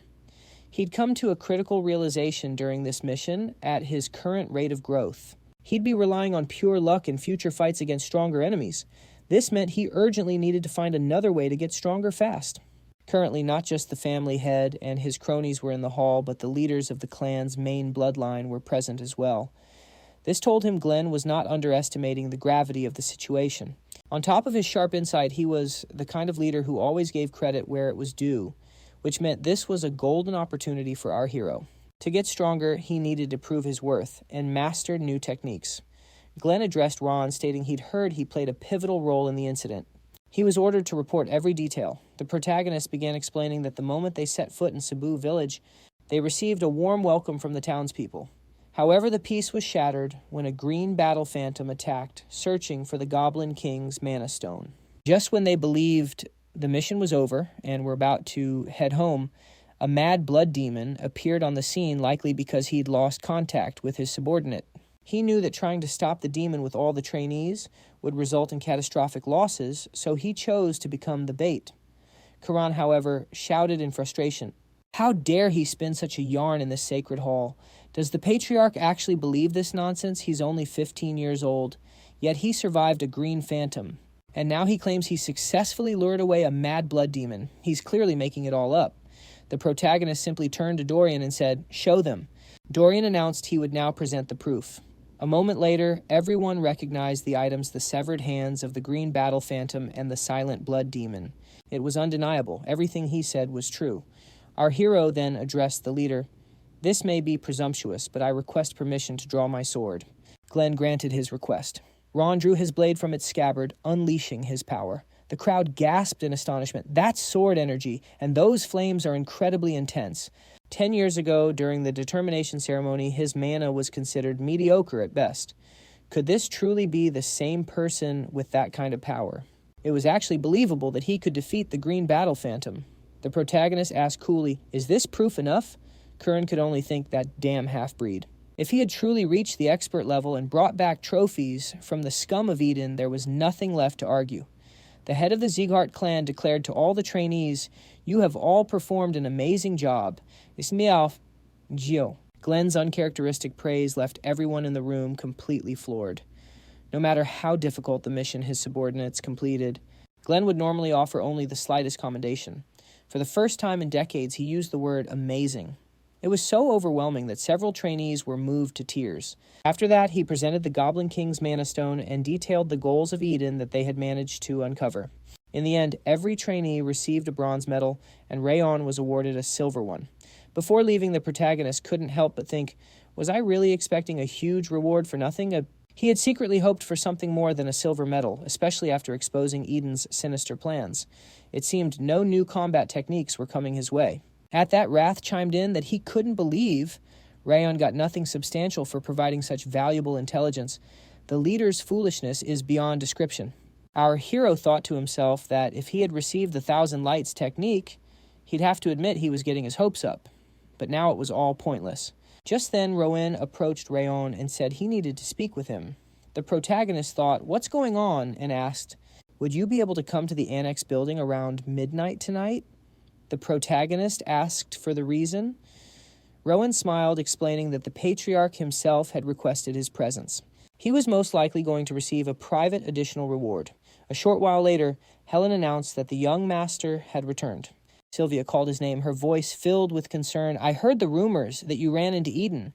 How is your arm?" The protagonist reassured her, "I'm perfectly fine, completely healed." She embraced him tightly, apologizing for pushing him so hard and for telling him to show everyone the true power of a Zgart. Sylvia said guiltily that her words had led him to defy the demons of Eden. The protagonist gently called her mother and told her he was actually very grateful. He confessed, "Honestly, when I stood before that mad blood demon, I wanted to run. I had no confidence I could defeat it. I even thought about using the other trainees as a distraction.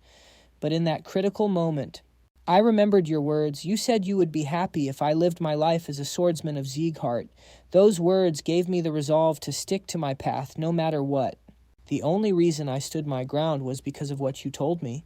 She tried to form a reply, but she was overcome with emotion and collapsed to the floor, sobbing. The maid was also in tears, remarking on how much braver he'd become.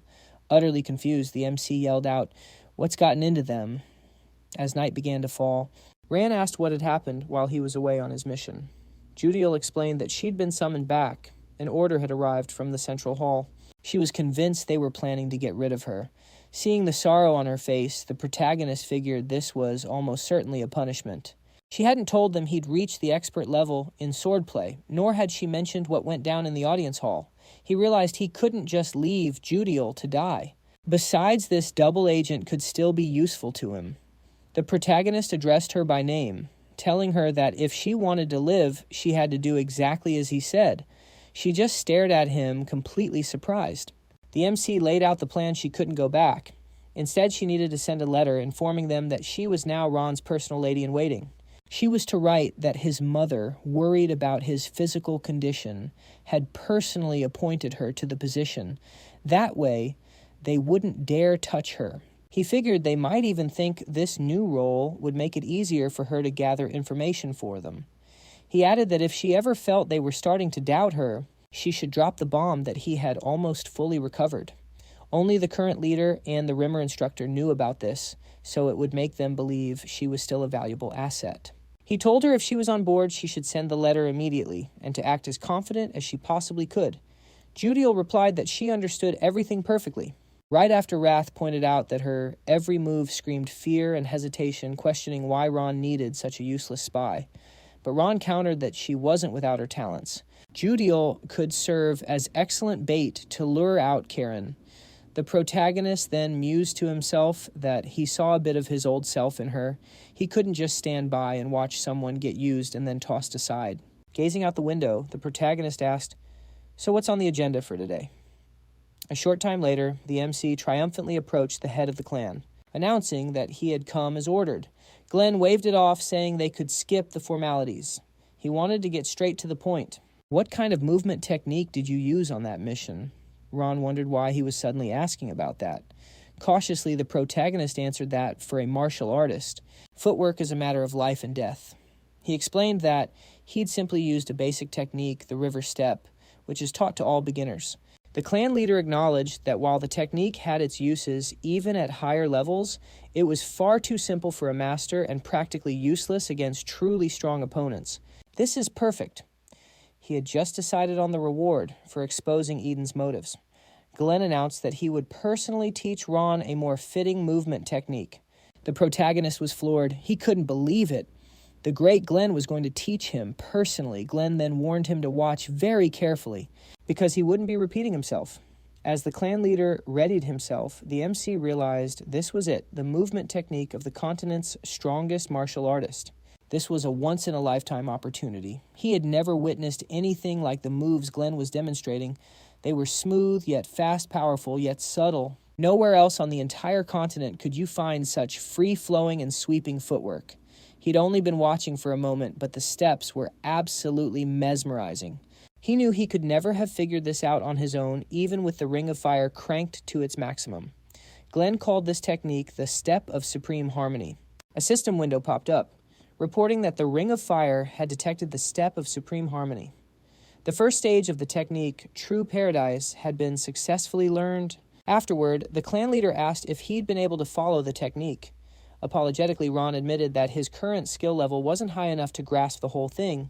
"I barely understood the very first step you took," he said. Glenn asked, "Is that so? Well, then that's all. You may leave. This is your reward for uncovering Eden's motives. Whether or not you can master it from here is up to you." The protagonist bowed deeply, expressing his gratitude before taking his leave. A little later, Rowan commented with a laugh that he never expected Glenn to actually teach him the Step of Supreme Harmony. Quite the twist, isn't it? After all, I'm the one who created that technique in the first place. He wondered aloud if Ron could actually master such a complex martial art. But Glenn remarked that he was certain Ron had already mastered at least half of it, specifically the first stage, True Paradise. He'd grasped it all intuitively. The technique, the Step of Supreme Harmony, is built from that very first stage. He might not realize just how fundamental it is yet, but in time he'll understand what needs to be added to that first step, and one day he will absolutely master the Step of Supreme Harmony. Several days had passed since Glenn showed our hero the technique.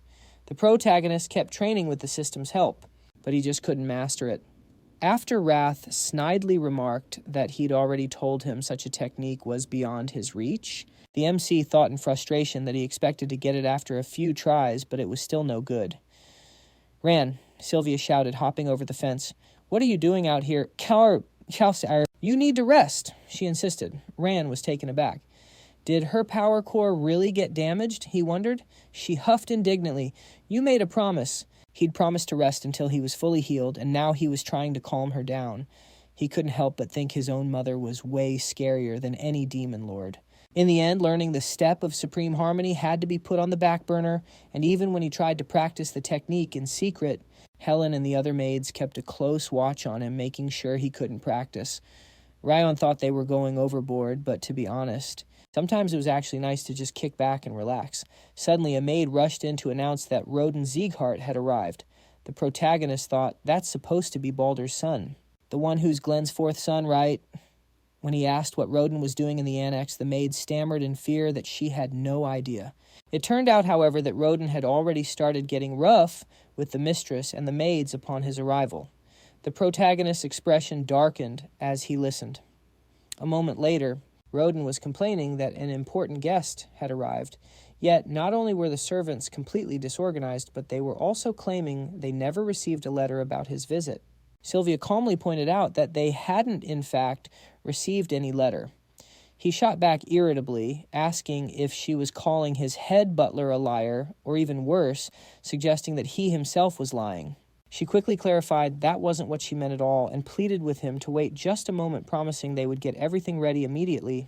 As Sylvia and the maids scrambled to clean up the mess, Roden thought with a furious scowl that this whole situation was really ticking him off. He had just destroyed a white blood cult base, so all the family's attention should have been on him at least. That's what he'd been expecting. And what happened instead? They didn't even mention his name. That scum Rayon had stolen all the spotlight. How dare a half-breed steal my glory? He seethed, spitting on a maid's hand. How long am I supposed to wait? Helen yelled out indignantly that even for a member of the main family, he was going too far. Roden angrily retorted, striking the maid. Who do you think you are raising your voice to me? I'm not just a member of the main branch. I'm your master. Even if I ended you right here, the worst I'd face is 2 days of house arrest. And you seriously thought you had any right to interfere? Sylvia cried out for him to stop, while Judiel, turning to Sylvia, yelled, It's too dangerous. The maid thought to herself that she wouldn't let anyone harm Sylvia. Just then, the protagonist appeared, sword in hand. Roden asked if that was Rayon himself. He smirked, saying he'd just come for a visit and that Rayon was right on time. But what's that in your hand? Are you really planning to wave that little stick in front of me? A direct descendant of the main line, he advised him to put it away before things got ugly, then declared, with a smug grin, introducing himself as Baldur's son and the master of the Central Martial Arts Hall. The protagonist just shot back as he charged forward. Does any of that matter? But at the last second, Roden's butler intercepted the blow, snarling that Rayon was acting like a rabid dog. Rayon just decked him in the face. Roden screamed, Do you have any idea who you just swung your sword at? Of course I do, Rayon replied coolly. Settling into a fighting stance, he added, I'm striking down an insolent intruder. Roden sputtered in disbelief. This is insane. I am the rightful owner of this territory. The protagonist just kicked him in the stomach and declared flatly, You're wrong. Gasping for air, Roden wheezed that he must have gone completely insane. The protagonist simply noted that nothing there belonged to him, and that the annex was certainly not his property. Rayon declared, raising his sword high, This place belongs to me and my family. Roden screamed in terror, but suddenly a voice commanded, Stop right there.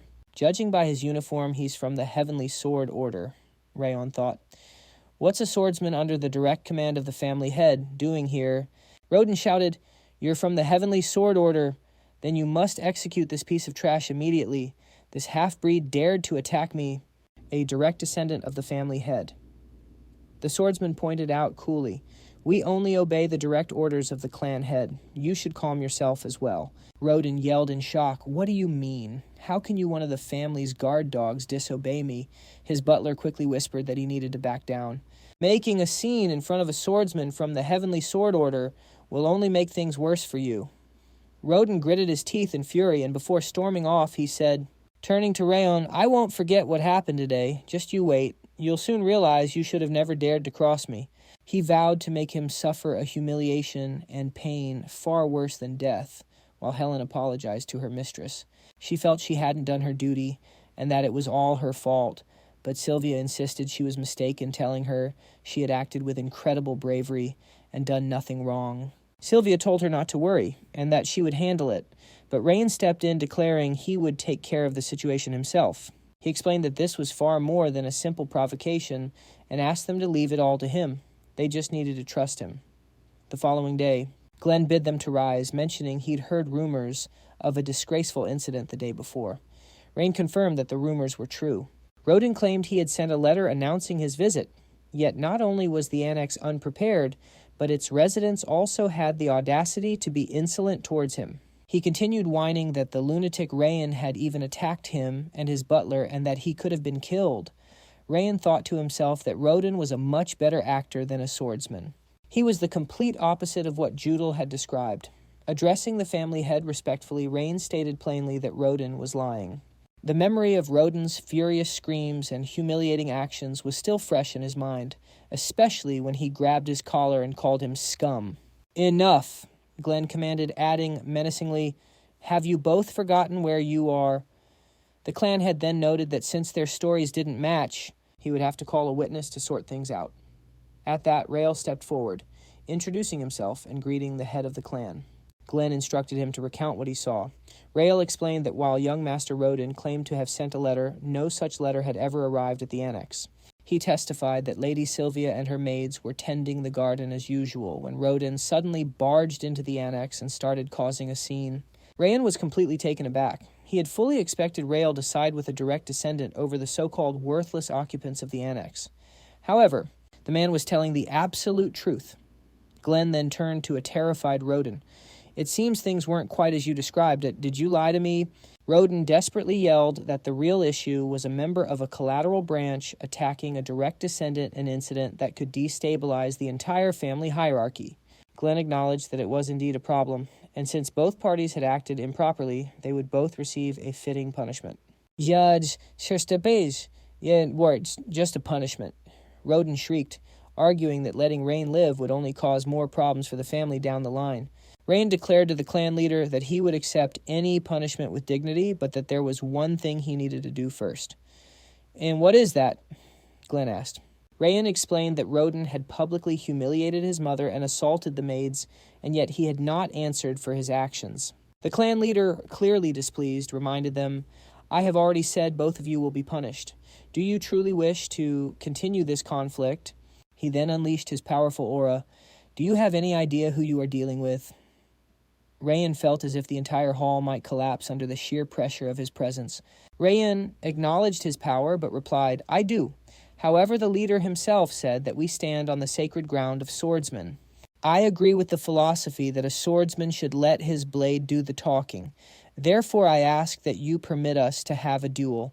Glenn mused that this would be quite a spectacle, and so he authorized the duel. It was set to take place in exactly 1 week at the Central Training Hall, and they were told to prepare themselves. After a moment, Balder Zgart, the master of the Central Martial Arts Hall, crossed his arms and stated that he understood the situation completely. So a duel was officially happening. Raiden turned to his father and confirmed it, complaining that Rayon was so arrogant he dared to issue a challenge right in front of his grandfather. He explained that if he won, he would get to destroy his opponent's energy core, but if Ron won, he and his butler would have to apologize to the annex staff. Additionally, the masters from the Central Martial Arts Hall would be forbidden from ever approaching the annex. He pointed out that no matter how talented Ron was, he was still just the son of Sylvia and some random vagabond. Raiden declared he had to show him what a true representative of the main family branch was made of. Raiden insisted there was no need to worry, pointing out that he was unarmed during their last encounter. This time, Ron would be no match for him, as he had already reached the intermediate expert level. Balder laughed, making it perfectly clear this was his son. He warned him, however, not to take it too far and kill him, but to leave him with his miserable life. It would be enough to leave him a crippled swordsman, he said. The goal was to make him lose all hope for his future. With a nasty smirk, he promised he would do it.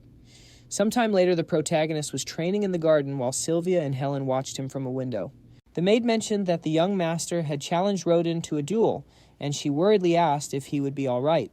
Raiden was an intermediate-level expert, while the young master had only just become a novice. She thought it would be better to stop him before something terrible happened, and Sylvia silently agreed that Helen was right. This fight was incredibly dangerous. The last time Rowan had caught Rodin by surprise, but in a proper fight, his chances of winning were slim. And despite her brother's threatening demeanor, he employed a very unconventional and agile style of swordsmanship. Considering he personally trained Rodin, a serious fight was just too unpredictable. However, one look at her son's determined gaze changed her mind.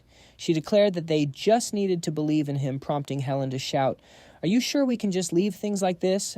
Sylvia admitted that, to be honest, she was trying to convince herself just as much, and she was terrified for him. But she was sure that Ran had a good reason for challenging Rat to a fight, so she was going to trust him. Just then, Judiel arrived, announcing that she had brought him lunch. She handed him a simple sandwich he could eat quickly, warning him not to rush after training or he'd upset his stomach. The protagonist thanked her, then asked in surprise, "Well, what is this?" Ran thought to himself that the book she gave him contained information on the flexible sword technique that Rodin used. Everything was laid out so simply and clearly that it could be understood at a glance. He wondered if she had really managed to gather all this information and compile a reference book in just a single day. She had even rushed to protect his mother recently. He never asked her to do any of these things, but she continued to help him anyway. He was truly grateful to her. 1 week flew by with everyone spending the time in their own way. Finally, the day of the duel arrived, and the entire family gathered to watch.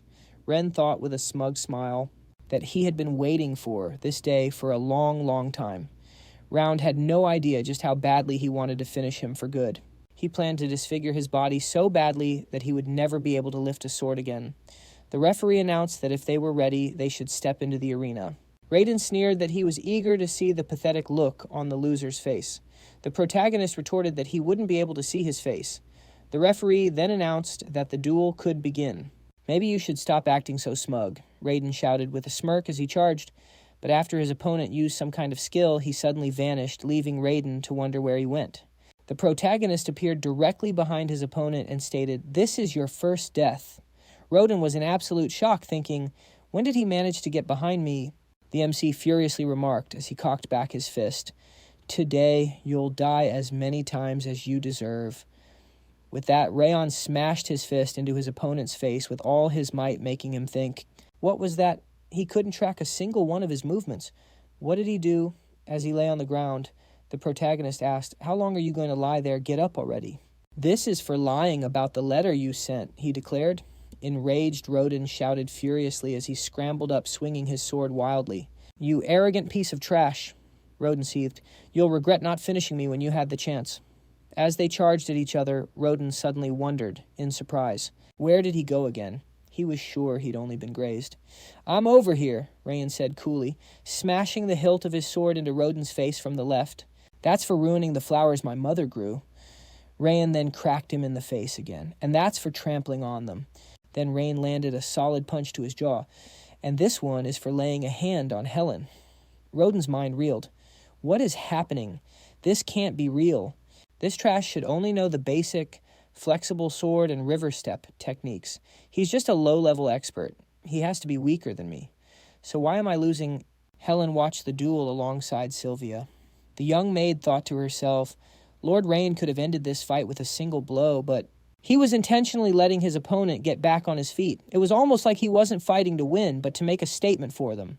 Helen, through her tears, realized he was unleashing his fury for all the insults they'd endured.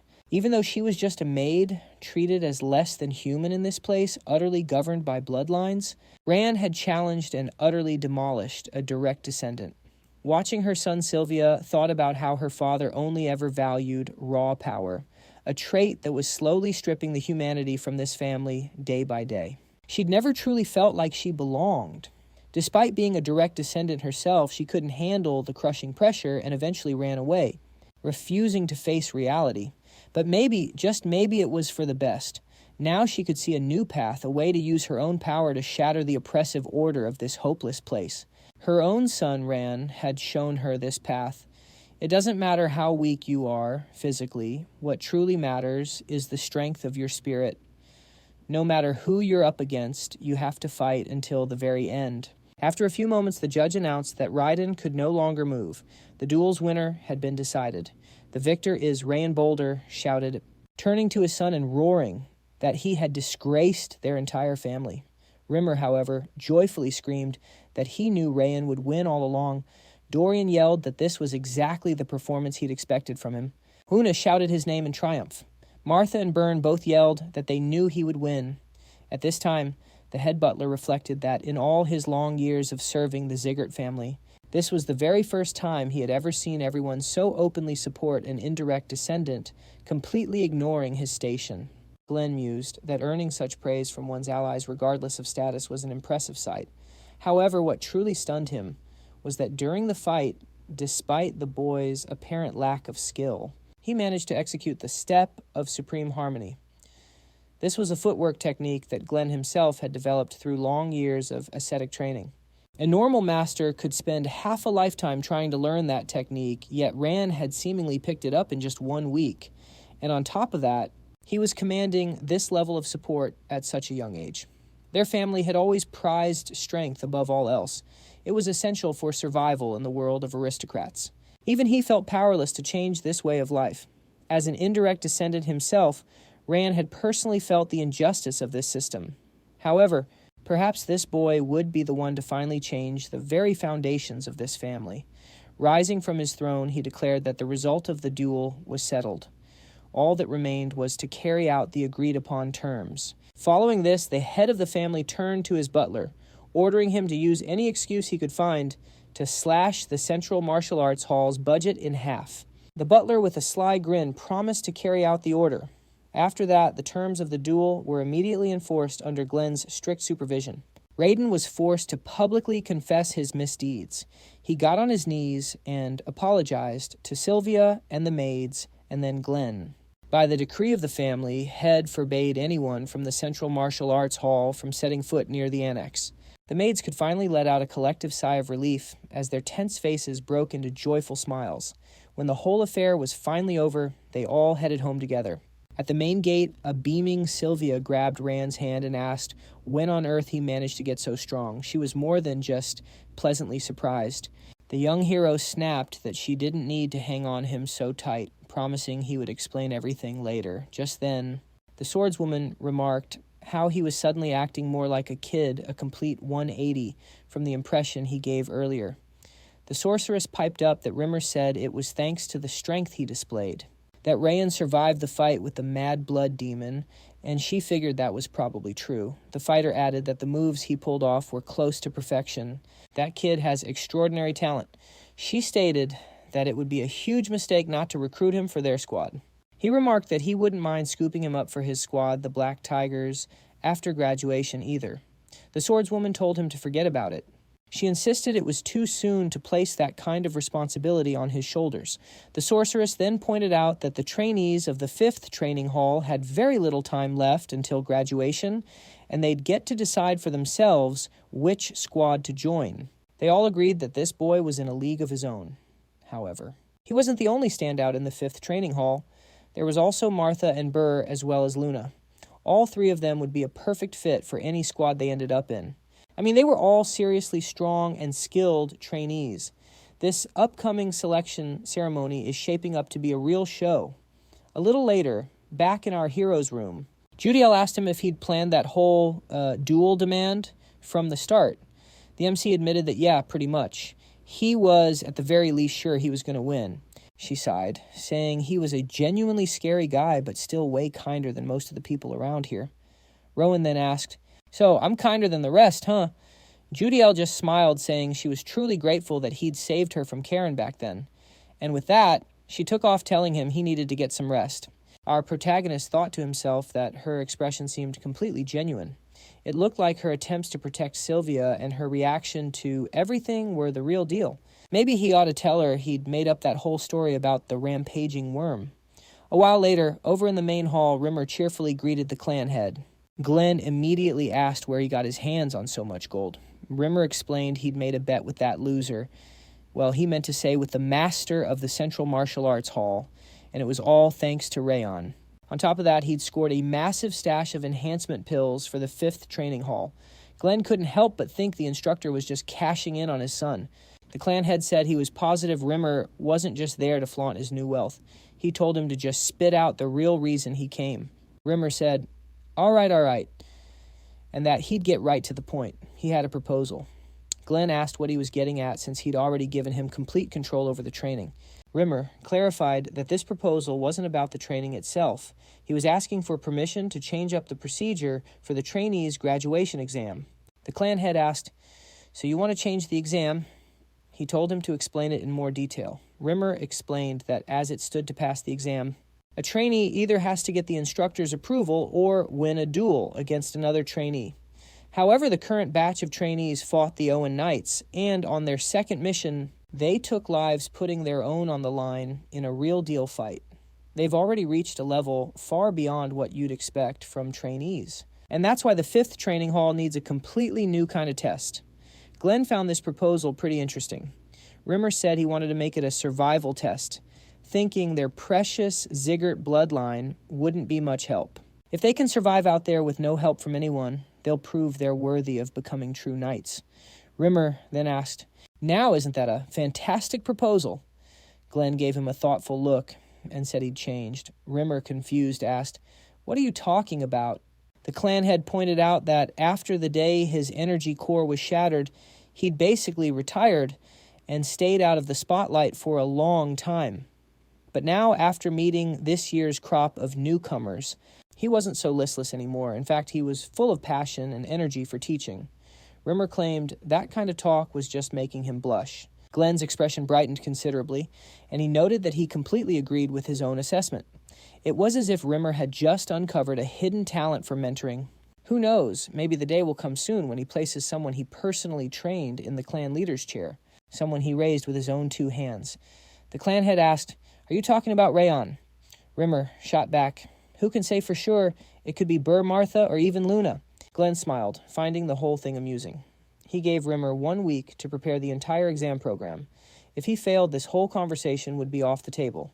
Rimmer just grinned, pulling out a stack of documents, and said that, as a matter of fact, he already had it all prepared. A little while later, the trainees of the 5th training hall were all grumbling about how their instructor told them to assemble only to be late himself. Not that it was a surprise the guy's never on time. He was probably out hitting the gambling dens and taverns until sunrise again. Just then, Rimmer burst onto the training grounds, kicking the doors wide open. He cheerfully announced his apologies for the delay, claiming he was a bit late, because he stopped to visit some orphans on his way over. Burr, completely irritated, yelled that if he was going to lie, he could at least come up with a believable excuse. Rimmer insisted he wasn't lying and was telling the absolute truth. "Anyway," he said, "I've got a major announcement for all of you." He'd been thinking about this for a long time, but they were the ones who gave him the confidence to finally go through with his plan. "The graduation exams are starting soon. You're not planning on being trainees forever, are you?" One of them mentioned that the rumor was the graduation exam usually meant getting the instructor's sign-off or dueling another trainee. He cheerfully explained that, while that was the usual procedure, their exam was going to be a little different. Surprised, they asked him, what exactly did he mean?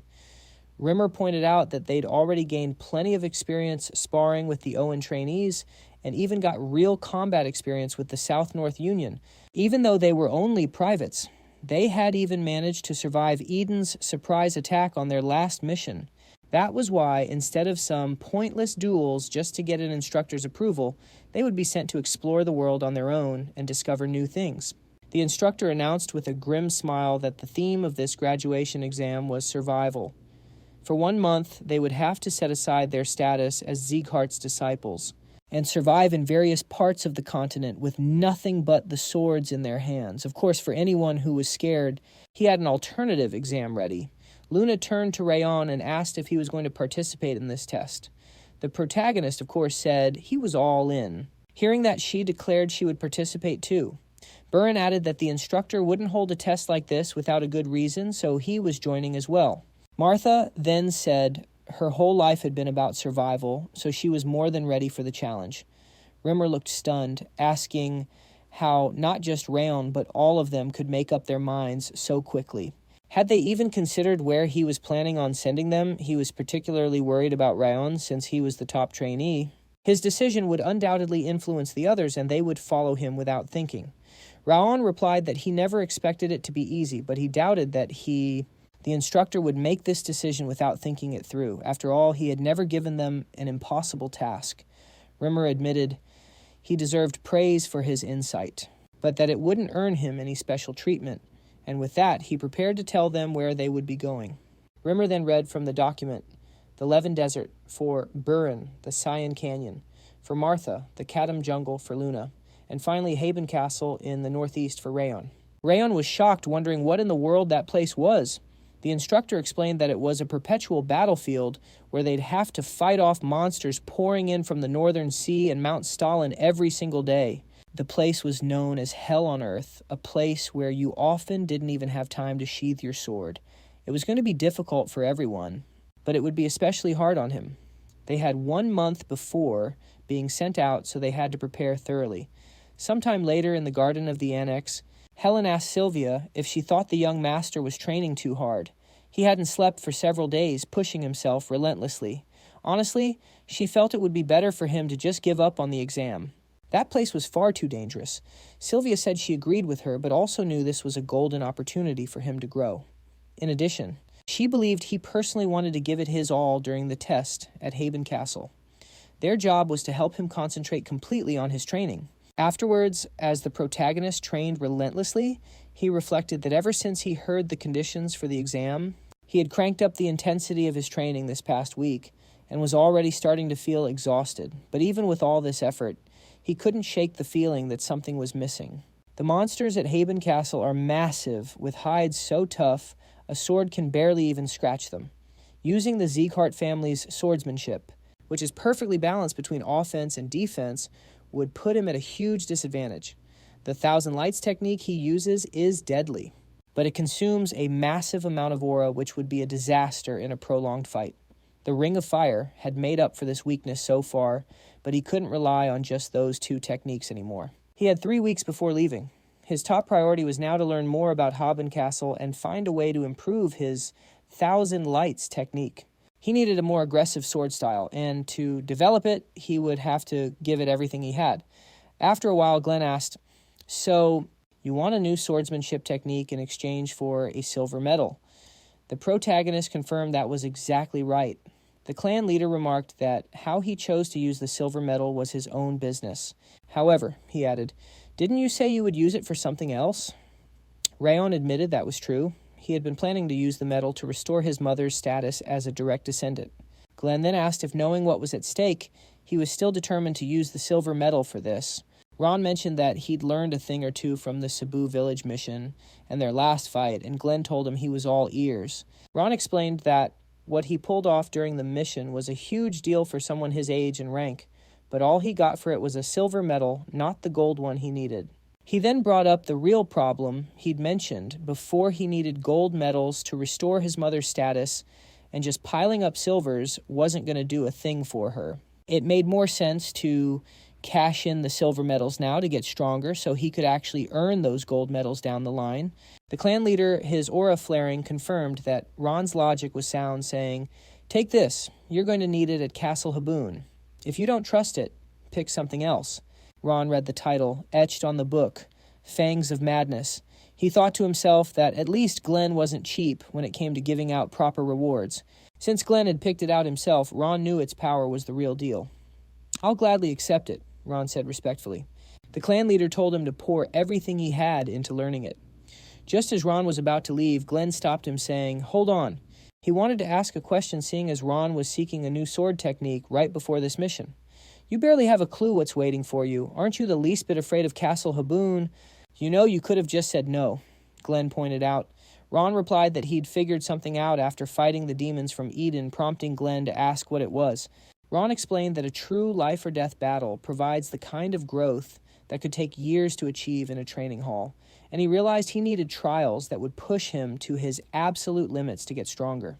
Besides, he added, an instructor like Rimmer would never throw them into a trial they couldn't possibly handle. He knew this path would be tough and painful, but he was confident it would make him stronger, and one day he'd be grateful for the experience. The clan leader nodded, saying he understood. "Before you go, one more thing," he added.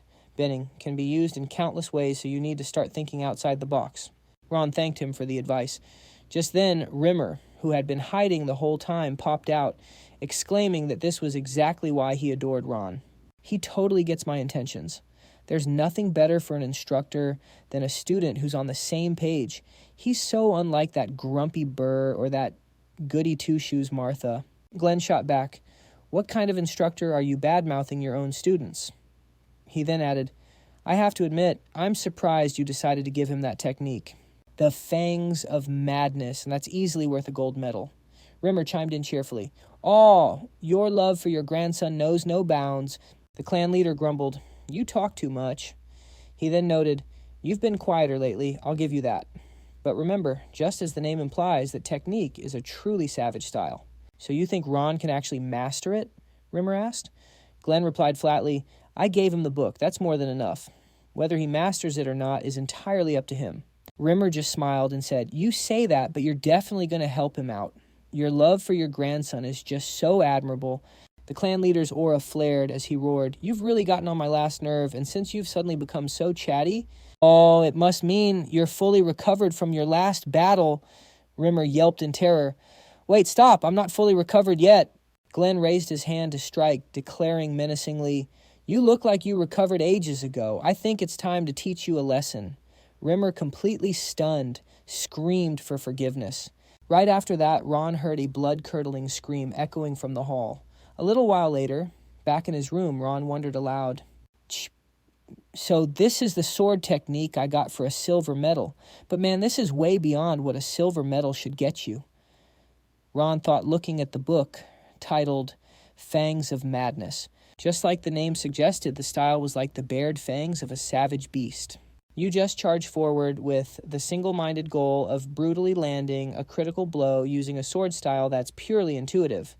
It's not something you can learn from a textbook. It has to be forged in the heat of battle. That's why he threw himself into countless duels with the other students, forcing himself to adapt to its aggressive nature. He didn't put his sword down for a second right up until the day of the graduation exam. He knew he had to become more skilled and even more ferocious to reach the level of mastery it demanded. He kept pushing himself, sparring until no other student was willing to face him.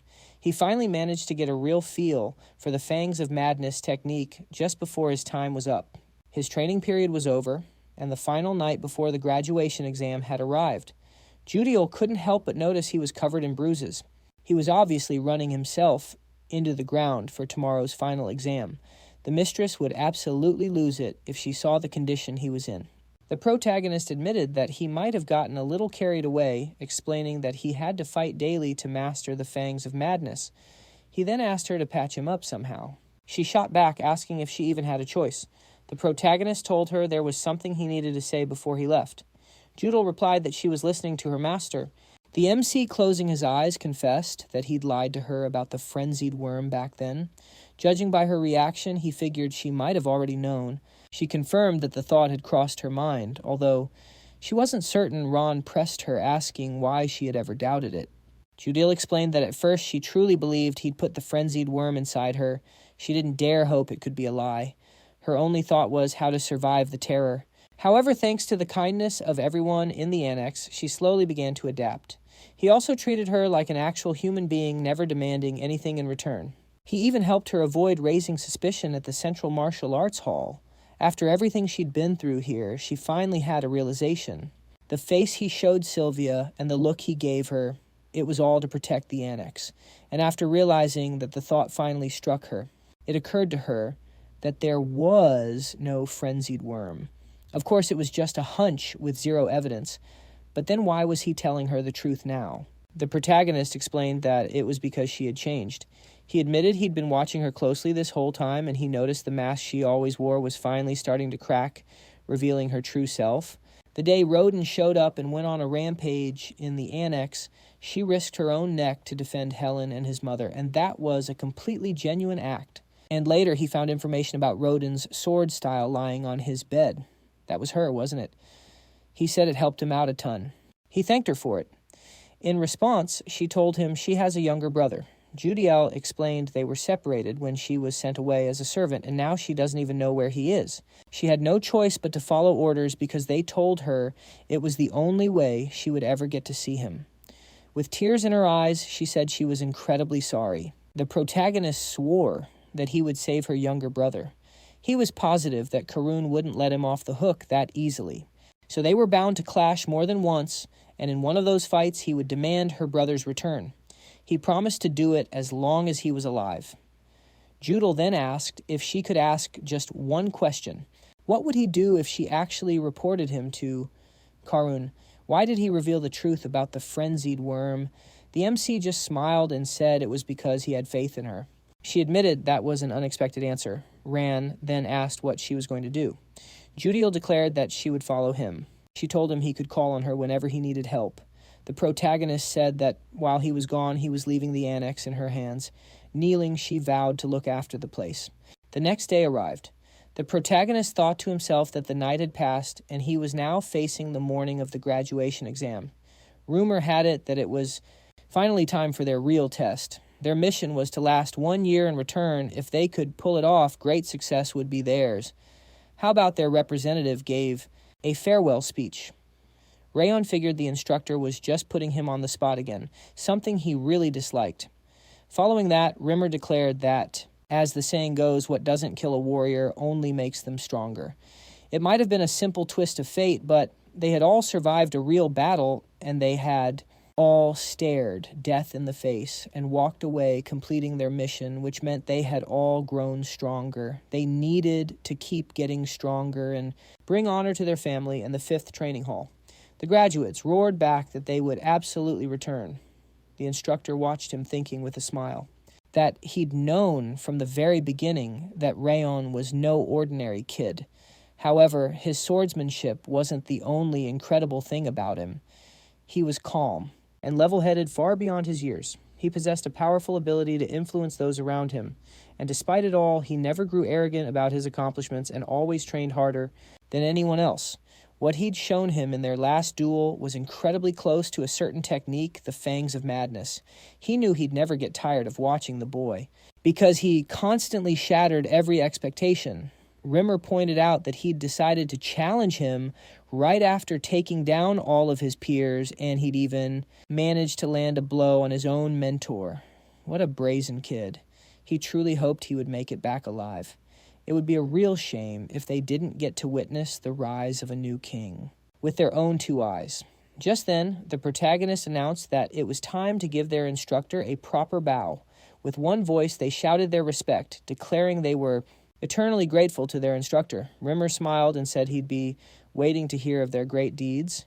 He told them they must all return safe and sound. Burin, turning to Rayon, swore he would train to the point of collapse this year to grow stronger. He promised Rayon wouldn't be disappointed. Martha chimed in, saying she seconded that. She still had a debt to repay him, so he'd better not hit a plateau. And if he even thought about dying, she'd personally drag his ghost back from the afterlife to settle the score. The protagonist thought to himself, can't they just be normal for once? Just then, Runa called his name and, holding out a box, told him to take it. The MC asked, surprised, is this ice cream?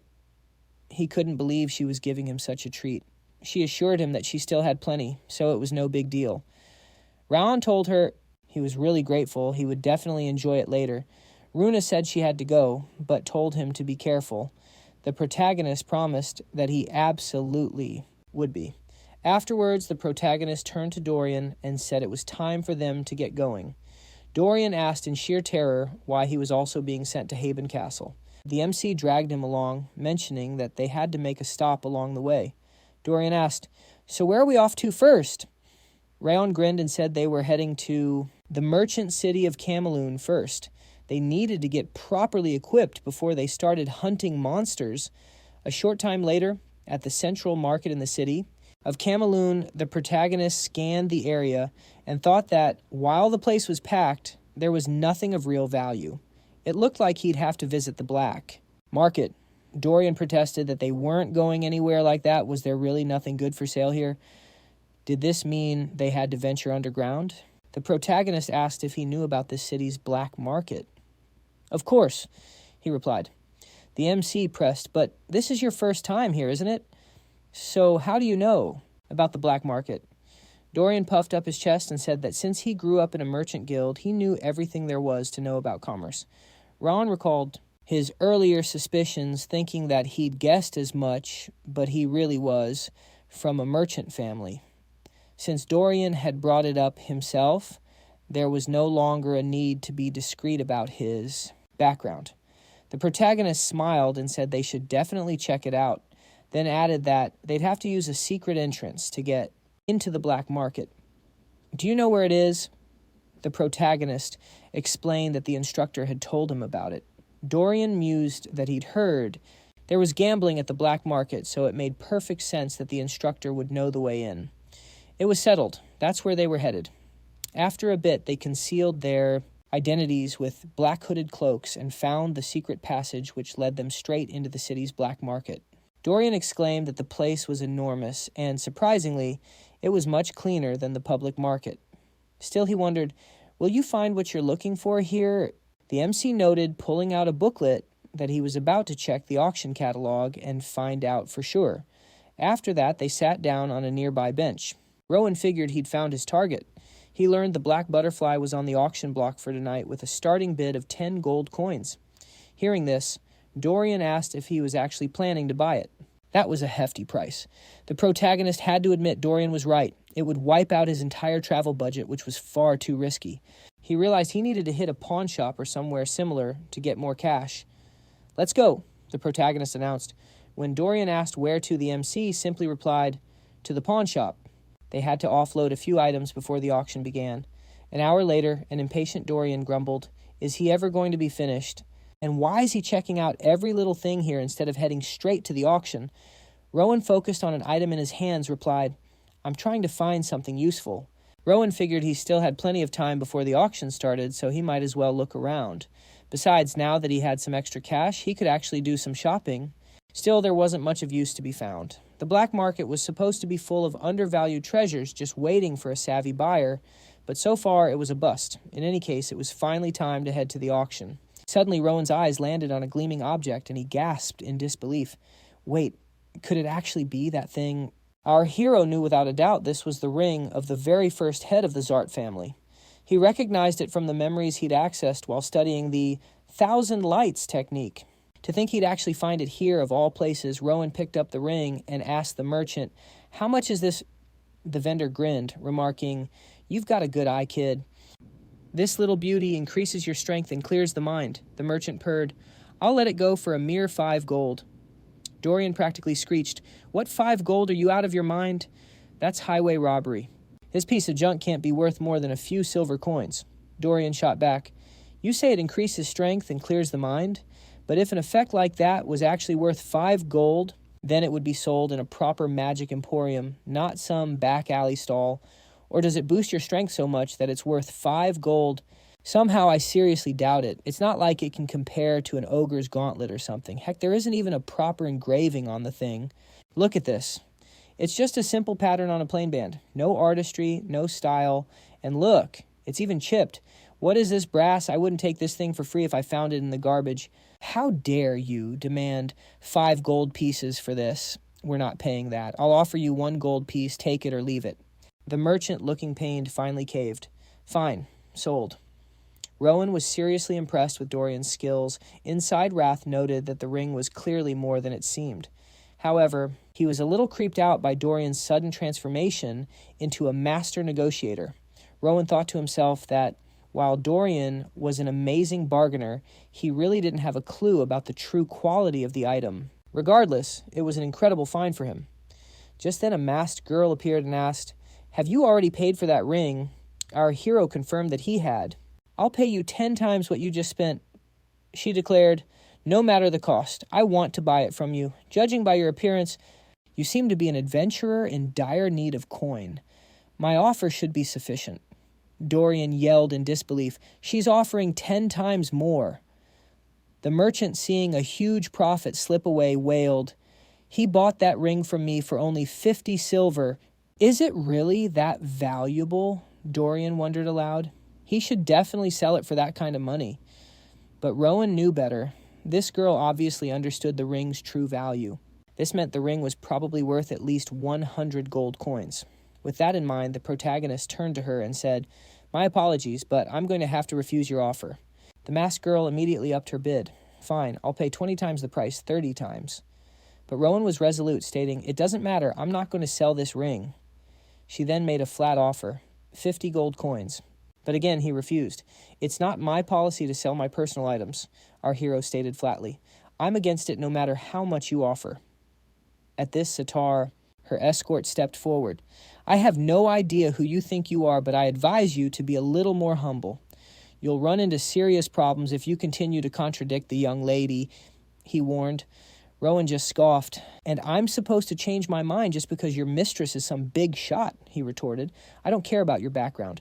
Now, if you'll excuse us, we'll be on our way." The masked girl, now furious, demanded, "Who in the world do you think you are to be so arrogant? Stop arguing and hand over the ring while I'm still being polite about it."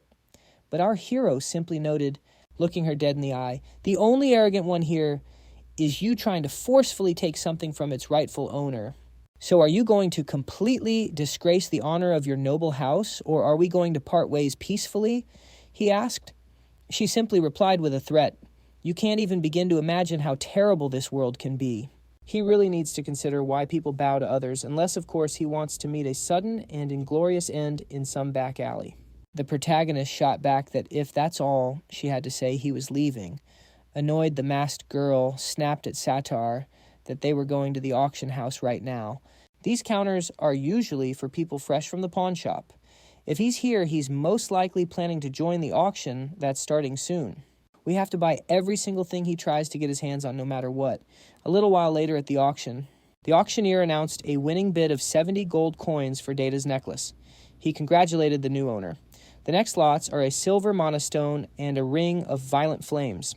Those items were sold without a hitch, and he announced that the next lot would be presented shortly. Our hero was getting bored. Nothing at the auction had caught his eye yet. He wondered just how long he'd have to wait for the black butterfly. Just then, the auctioneer announced the next item, a noble butterfly. They explained it was perfectly compatible with monostones, revealing it to be the very black butterfly he was after. Apparently, it was a popular decorative piece, prized for its faint, eye-catching shimmer. Of course, it had its downsides like a short lifespan and ridiculously high upkeep costs, mainly because its diet consisted entirely of mana stones. But none of that could overshadow the sheer beauty of the black butterfly. And with that, the bidding began. The bids shot up quickly to 7 gold coins, and our protagonist jumped in with a bid of 13 gold. He figured that was a steep price. Surely no one would go higher. 13 gold coins was an absurd amount for a simple decorative butterfly. But then the masked girl casually bid 50 gold coins, sending a shockwave through the crowd who roared that it was a record-breaking price. Everyone was certain no one could top that. The auctioneer declared the item sold for 50 gold coins. Having secured her prize, the girl told her companion it was time to leave. Sidar asked if the black butterfly was all she was buying, and she confirmed it was. Our hero noted that this woman had shown zero interest in any other item. Besides, she'd bid way over the market value for it. It was obvious the black butterfly was her sole target, and she'd just made a powerful statement. Dorian panicked, exclaiming that she was gone. He felt she wasn't even trying to hide her malicious intent. What do we do now? He fretted. There might not be another black butterfly at this auction. Our hero told him not to worry, saying it was time for them to leave as well. We still need to pick out some clothes for our little night trip, he added. Dorian asked in total confusion. Why on earth do we suddenly need clothes for a night trip? Ron stated plainly that they were going to steal the butterfly she just bought. Dorian's face went pale with horror. A little later, our protagonist reflected on how every great swordsman on the continent had their own signature trait. Some were known for their lightning speed or fluid movements, while others were celebrated for their mental fortitude and strategic genius. In his past life, his own claim to fame was stealth. The core technique he'd relied on was called traceless steps. He honestly thought he'd never need it in this new life, having already mastered the step of supreme harmony. But to his own surprise, it was time to dust off that old skill. 10 minutes earlier, Dorian had whispered, "Here's that night walking suit you asked for." Our hero examined it and said it was excellent. Considering the time crunch, he noted, "This is some seriously high-quality gear." "Did you find out anything about the masked girl?" Dorian just scratched the back of his head, hesitating. Noticing his strange reaction, our hero asked him what was wrong. Dorian nervously suggested they should probably just drop the whole idea. He revealed the masked girl was none other than Princess Janna from the Kingdom of Balar, explaining that she's been a magical prodigy since she was a child. Her ability to sense magical artifacts is said to be one of a kind, which is why King Balar values her so highly. It was a shame, really, but he insisted it would be better to give up and find some other equipment for the mission.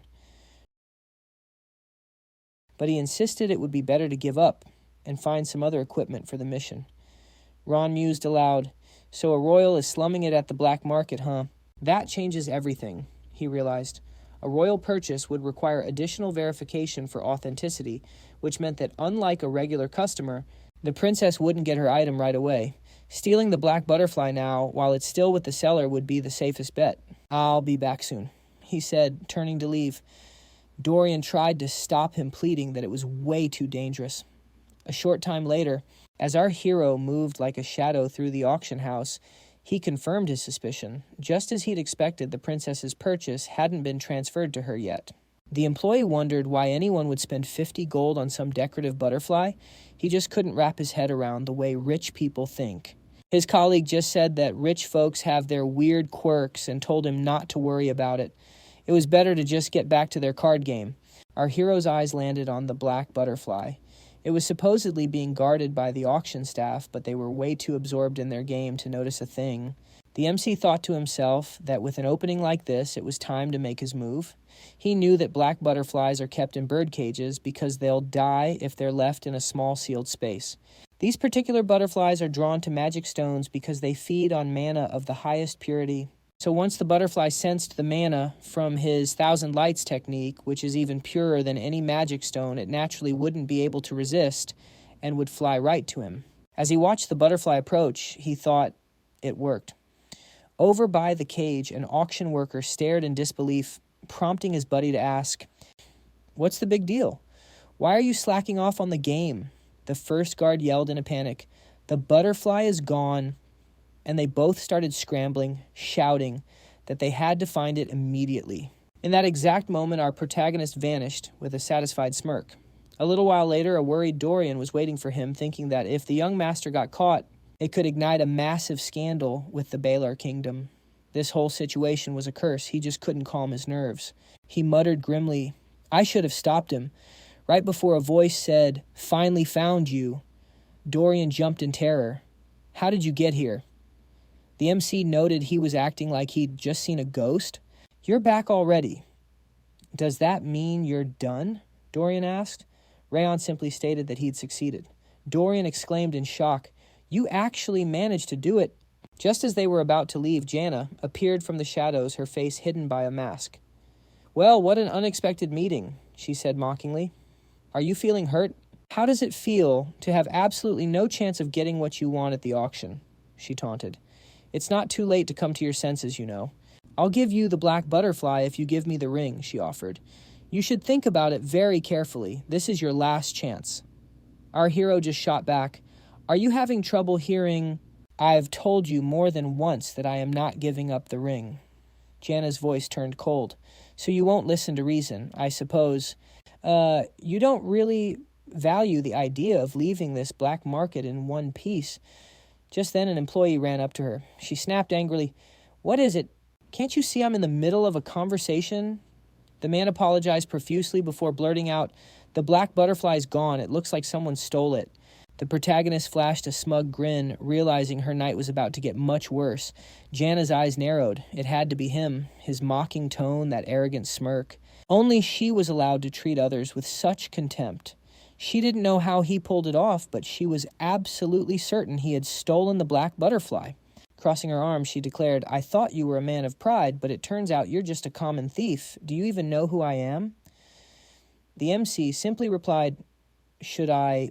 Jana dramatically removed her mask and introduced herself, demanding, "Do you really believe you have the right to act so brazenly in my presence?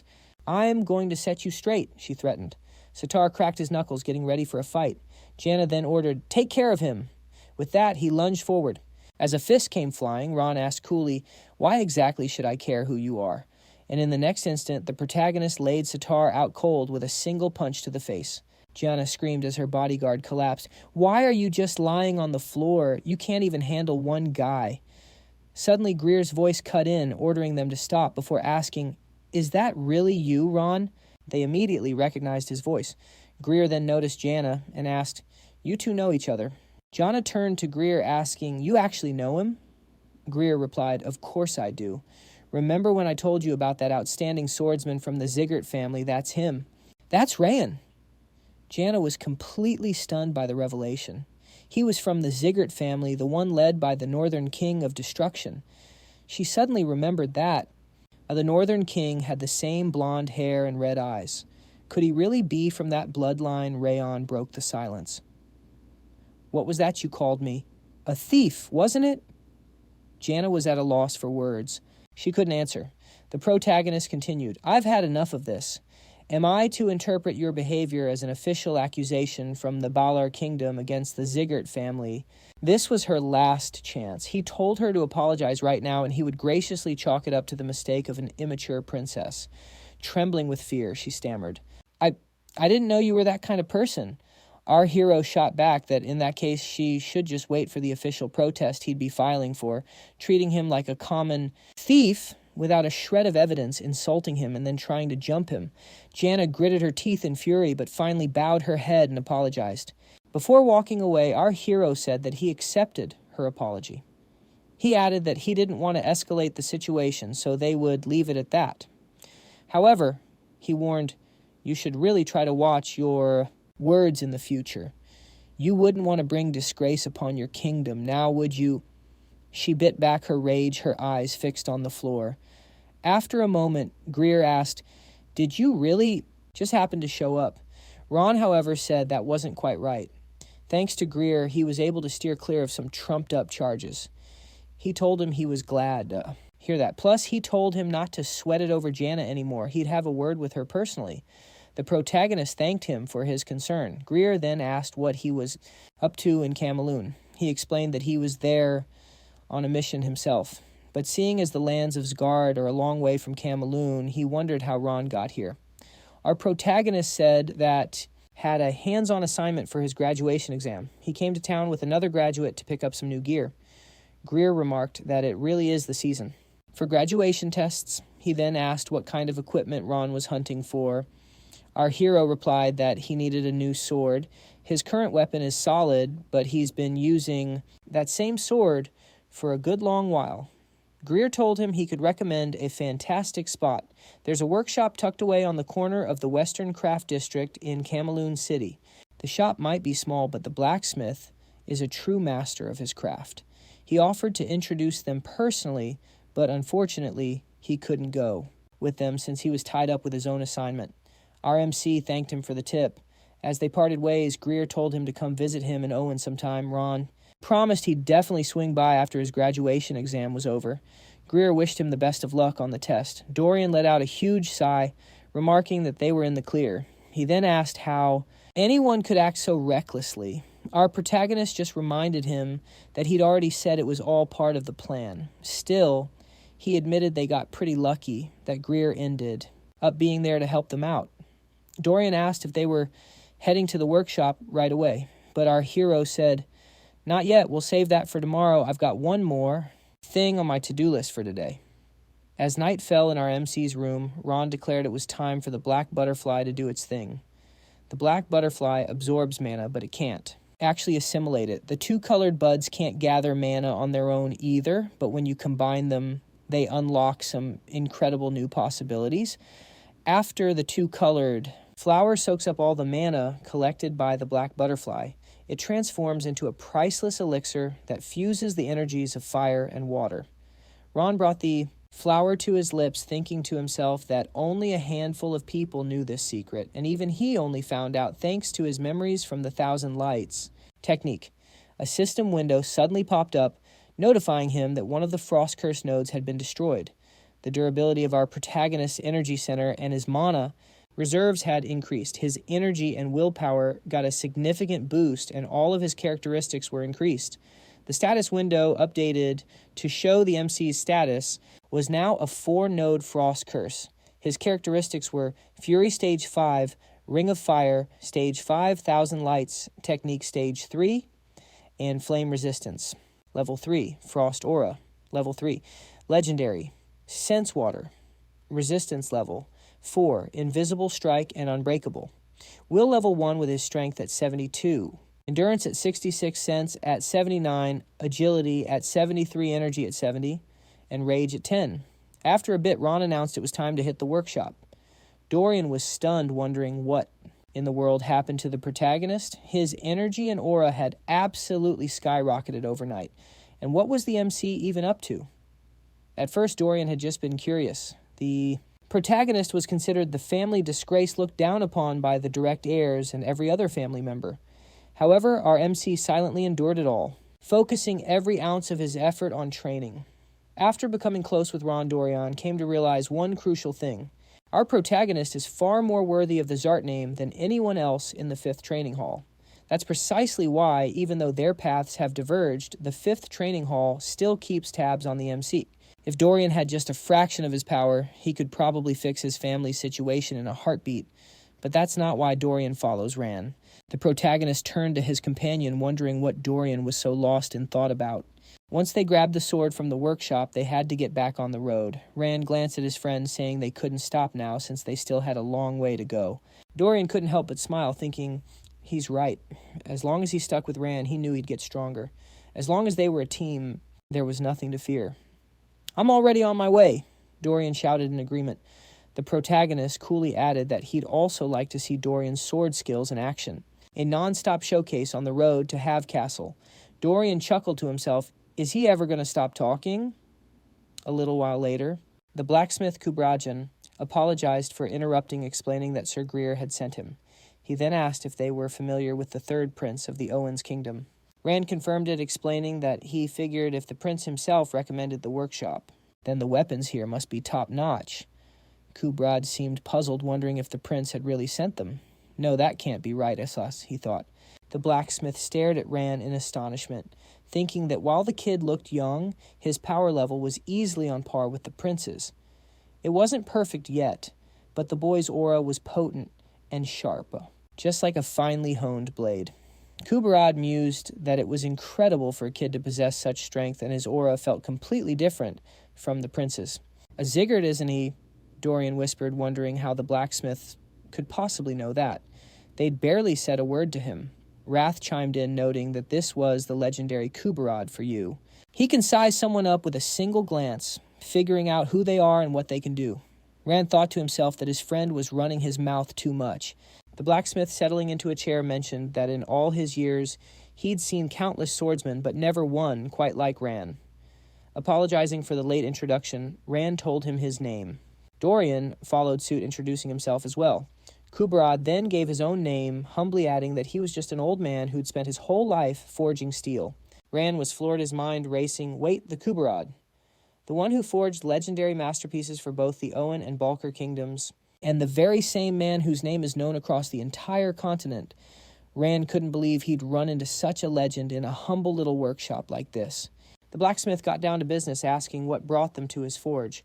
Rand placed a hand on his chest and explained that he needed a proper sword for the journey ahead. Kubarad asked if Rand wanted him to forge his very first combat sword. The protagonist shook his head, saying that wasn't quite it. He was about to take the test to officially earn the title of Swordsman, and besides, someone had already promised to forge his true battle sword for him. The blacksmith's eyes lit up. Wouldn't happen to be Velkin, would it? Rand confirmed it, looking a bit confused. I knew it, Kubarad exclaimed happily. So that's why Velkan decided to put off retirement to forge a sword for this kid. There was no way he was going to step on Velkan's toes and take the honor of crafting Rand's first personal blade. So what Rand needed was a temporary sword, something to use until he passed his test. Kubarad assured him that every blade in his workshop was of the highest quality, telling Rand to take his pick. A grin spread across Dorian's face as he called out to Mr. Kubarad, asking if he could pick one out too. The blacksmith chuckled and told him to go for it while he was feeling generous. Dorian eagerly thanked him for the chance. A little later, Rand stood there examining a sword in his hand, thinking to himself that Kubarad truly lived up to his title as the continent's greatest blacksmith. Every single sword here was a masterpiece. No matter which one you looked at, its stats were incredible. Then Rand's eyes landed on a dark sword sitting in a barrel. "What's this one?" he asked. Meanwhile, Dorian was still pointing, excitedly exclaiming how amazing all the swords were. He couldn't even decide which one to choose, and every blade here looked incredibly expensive. Kubarad just smiled, noting that it was only natural since he was the one who made them. He told Dorian he could pick one with his eyes closed and still wouldn't make a bad choice. Suddenly, the blacksmith froze, whipping his head to the side and shouting, "That energy! Chenzik is a boy!" He went completely silent, staring at Rand, who was now holding the sword enveloped in a dark aura. "Dorian, arm yourself, quickly," Kubarad commanded. Dorian, totally baffled, asked what the blacksmith was freaking out about, and Kubarad screamed that Ron was holding a possessed sword. "We have to get that sword away from him now, before its deadly energy takes over the protagonist." Dorian, however, calmly replied that he didn't think it looked all that dangerous. The blacksmith exploded. "How can you not get it? Can't you feel how ridiculously dangerous that energy is?" Kubarad was then completely shocked when he looked at our MC and wondered what in the world was going on. The sword was radiating a terrifying aura, but it wasn't even trying to take possession of the boy's body. Wrath immediately called it worthless trash. he roared with absolute fury. That thing had the nerve to try and take the body that belonged to him. Wrath stormed towards the sword, exclaiming that this was some outrageous insolence. He threatened to freeze the sword solid and shatter it. But our protagonist told him not to touch it. Wrath yelled back in pure irritation that this freak was trying to take what was his by right. Why wouldn't he touch the sword? Besides, if he hadn't stepped in, our protagonist would have been completely consumed by its possession. Rayon calmly glanced at the sword, replying that it wasn't his property and that the thing couldn't have absorbed him anyway. The blacksmith asked in confusion, "Are you all right?" Rayon looked at him and replied that everything was fine. "But this dagger," he added, "is definitely not normal." Kuberad simply stated that it was a defective product. He wasn't sure if Rayon heard him, but just as the blacksmith had said, the blade was possessed. It all started in a small village in the south called Siren. They served a sacred tree, a peaceful village full of kind and trusting people, but one day Siren was attacked by the White Blood cult. Their followers murdered half of the villagers, and the other half, as the White Blood cult usually does, they kidnapped. Not a single survivor could be found in Siren. After learning of the disaster that struck the village, Kuberad took a branch from that sacred tree to forge this blade. He was trying to honor the memory of the fallen, but it turned out to be a grave mistake. As soon as the blade was finished, the light-colored blade and handle turned a deep scarlet. Contrary to the blacksmith's intentions, the blade had absorbed the bitterness and hatred of Siren's inhabitants. No one can resist its malice and deadly energy. However, the protagonist somehow managed to maintain his sanity. The blacksmith still can't understand how he did it. Rayon closed his eyes, realizing that the memories of Siren's people were flowing into him through this blade. Anger and indignation, pain and grief. He thought, did they really have to meet such a cruel death at the hands of the White Blood cult? Rayon said that he was incredibly busy at the moment. He was afraid he wouldn't have time to help them get their revenge. But if he ever encountered members of the White Blood cult, he promised that he would avenge them. The protagonist stared sternly at the sword and asked if it was ready to follow him. Kuberad looked at the sword in amazement, thinking that its deadly energy was disappearing. Did the sword really just recognize the boy as its master? Rayon declared that it was a blade forged to honor the fallen. He invited the blade Requiem to join him on his journey. After a moment, the protagonist thanked the blacksmith for his excellent work. He had received not only Requiem, but also a regular sword. Kuberad replied calmly that for a blacksmith, there is no greater honor than watching a rising star fight with his creations. Rayon turned and added that if the blacksmith ever came to the lands of Zgart, they would receive him with the highest honors.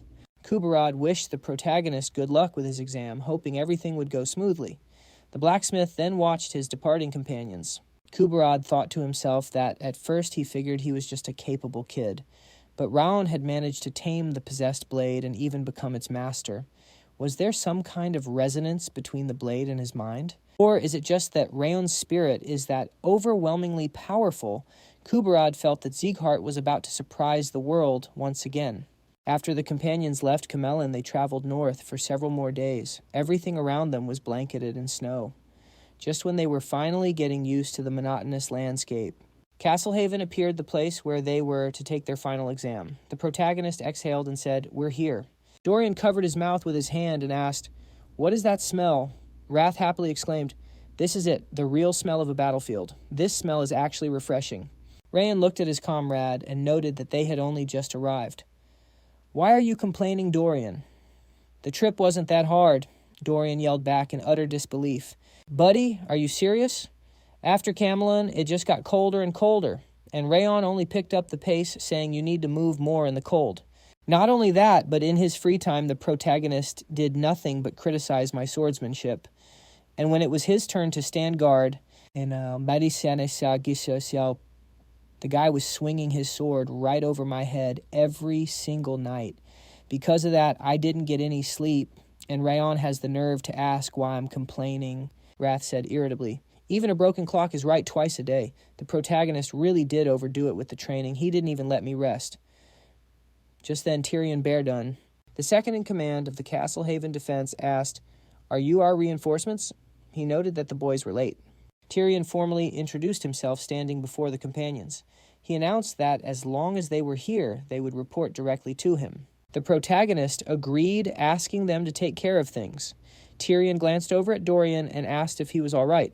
Our hero just replied that this was business as usual for his buddy, so there was nothing to worry about. The deputy then told them to follow him. Rayon urged Dorian to hurry up so they could get going, but his exhausted friend slumped on the floor just whined that he wanted to go home. As they walked past the locals, the protagonist mused that everything was so much more vivid in person, the walls bearing the scars of past collapses and hasty repairs. The weary expressions on the villagers' faces, and the air thick with the smell of dust blood and the sickening stench of burnt bodies, it was exactly as Judiel had described. There was just no way she could have been here. How could she have possibly managed it in such a short amount of time? Just then an employee from the Frosty Branches Tavern, a girl named Yua, spotted the protagonist. Clutching a bag of food, she looked surprised, realizing she didn't recognize their faces at all. Who are those guys? Could they be the reinforcements? She wondered. An old man asked why Yua was just standing there, telling her it was time to open up. She glanced back at him and shouted that she was on her way. As she hurried off, our hero glanced away. A little later, Tyrion approached the commander's room and announced their arrival. The reinforcements the commander had been expecting, the trainees from Zgart, had finally arrived. The man in charge of the castle's defense, Miland Braden, greeted the Zgart trainees. As he introduced himself, Rand noticed the man sizing them up. Of course, they already knew who he was. This was Miland, the man they called the Giant of the North. This commander had been successfully defending Castle Haven for over 20 years. Wrath commented that it had been a long time since he'd seen the eyes of a true warrior like that. The protagonist whispered, "You can feel it too, can't you?" Wrath agreed, stating that only a warrior who had spent decades on the battlefield could possess a gaze like that. Milan crossed his arms, his expression serious, and stated that, for the time being, only the people in this room were to know of their arrival. To everyone else, it's a top secret. He continued, saying he knew exactly why Reimer sent them here, to get some real combat experience and make it back alive. Milan kept his arms folded as he added, "I'm afraid this isn't the kind of place where you'll get comfortable training. A nice instructor, hot meals, a soft bed. You can forget all about that here. All you'll find here is a bone-chilling wind and nonstop fighting. So if you boys were hoping for any kind of comfort, you can turn right around and leave now." At that, Dorian's face lit up as he raised his fists and asked, "Wait, we can actually leave?" Rand raised his hand, speaking up that they came here to get stronger and would gladly face any battle or hardship. Milan replied that he liked the kid's attitude, adding, "We'll see how long that lasts. From now on, you're soldiers, and you'll be starting from the very bottom." The commander then turned to a man named Charles and ordered him to assign these two to the 3rd Reconnaissance Squad. His subordinate simply replied, "It will be done, sir." Meland added that Charles shouldn't hesitate to assign them any fight or task. "Now show them to their quarters." Charles headed for the door, acknowledging the order. He stood before the two trainees and told them to follow him. Once the door closed, Tyrion spoke up. "I don't like the look of them." Milan asked why. The deputy pointed out that the boy Dorian was trembling in his boots, and the other one ran is way too calm, acting like this is just a walk in the park. "We won't get any help from them, just more problems. And what's with that flower bracelet? What kind of warrior wears that? We'd be better off sending them back right now." The commander cut him off, saying that he understood his deputy's concerns, but they shouldn't be so quick to judge by appearances. After all, he said, they survived the infamous Zgart training. They can't be as weak as they look. The commander suggested they first see what the boys are really made of before jumping to conclusions. Miland then instructed his deputy to keep an eye on them, and Tyrion calmly agreed. "The only thing I don't get," but the commander added, "is why we were ordered to send a weekly report on these two." Tyrion asked if the request came from their instructor, Reimer. Milan shook his head, replying that the letter seemed to have come directly from the head of the family himself. The deputy was stunned, shouting, "You mean from Glenn Zgart himself? Are you telling me the Northern King of Destruction is personally keeping tabs on these kids?" Milan confirmed it with a nod, explaining that Glenn had ordered a report on every single thing they do. "It's the first time," he mused, "that the Patriarch has ever wanted to know all the little details." The commander couldn't figure out for the life of him what was going on in that guy's head. A moment later, our hero stared at the room, totally shocked, and asked how Dorian managed to get settled in so fast. His buddy cheerfully raised his hand, explaining he did it all while Ron was in the bathroom. Ron was completely baffled, thinking to himself that just a minute ago the place had been a total disaster. He lifted the curtain and asked where his comrade even got it from. Dorian just proudly exclaimed that he brought it with him. Our hero pointed out that it even came in different colors. Dorian agreed, replying that it was an absolute necessity. He had red, yellow, and even green ones right there, so which one did his buddy want to choose? Ron was just speechless, wondering what kind of magical bag Dorian was carrying. Just then the captain of the 3rd Reconnaissance Squad, Rayon, walked into the room and asked if the new guys had finished unpacking. He introduced himself, saying he knew they had just gotten there. But it was time to get down to business. An order for an expedition had just come in. A little while later, back at Zgart Castle, Glenn asked what brought Rimmer to see him. Rimmer just grinned, exclaiming that he already knew everything. Turns out, the Patriarch had secretly set up surveillance to check on Ron. He was just so worried about his grandkid. Glenn irritably put a hand to his forehead, thinking he knew he never should have let Ron anywhere near those gambling dens.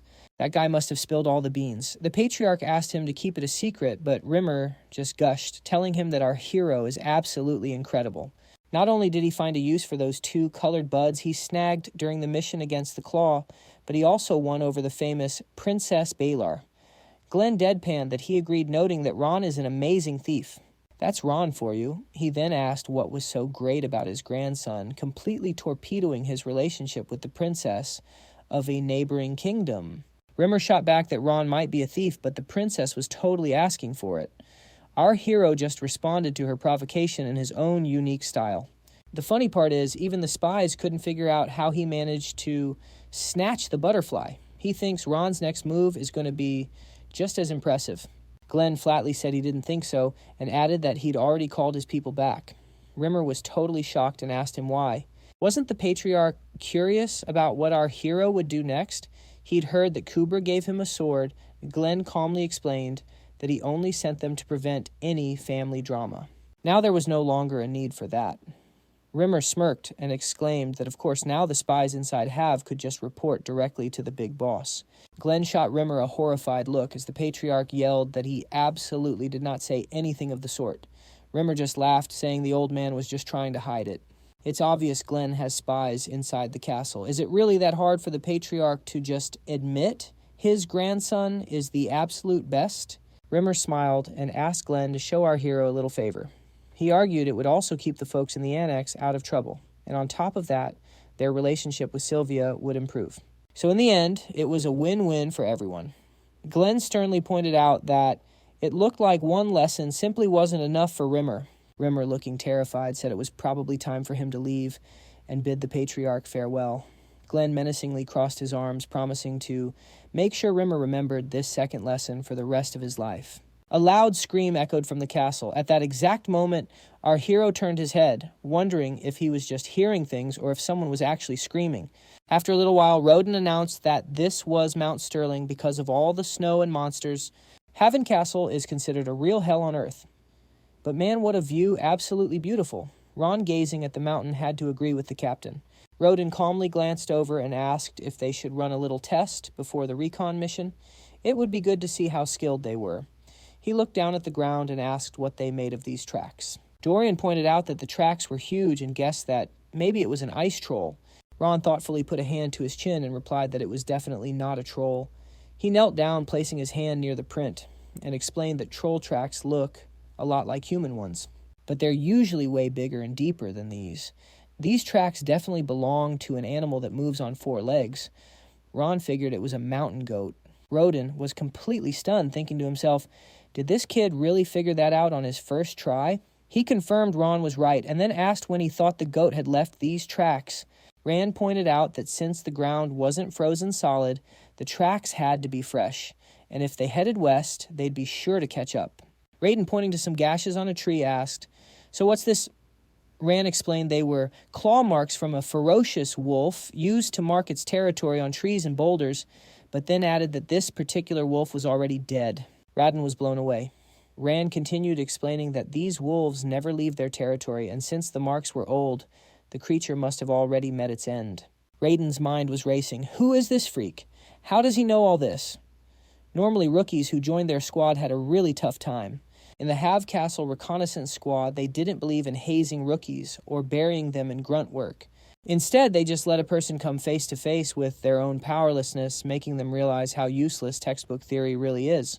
It was a brutal way of demonstrating just how dangerous this place was. At best, a new guy might get a couple of words of encouragement, but this guy seemed to know everything. Nothing was a challenge for him. Dorian stared at Rand in pure amazement as the captain grinned, held up a branch, and yelled at him. "So what do you think this means?" Dorian stammered, asking how he was supposed to know. Raiden just laughed, clapping a hand on his head and wondering aloud how he couldn't. Dorian pleaded with his comrade for help. Meanwhile, Rand calmly thought to himself, "Let them have their fun. I'll use this time to scout ahead." Thanks to his legendary senses, Rand could create a perfect mental map of everything around him.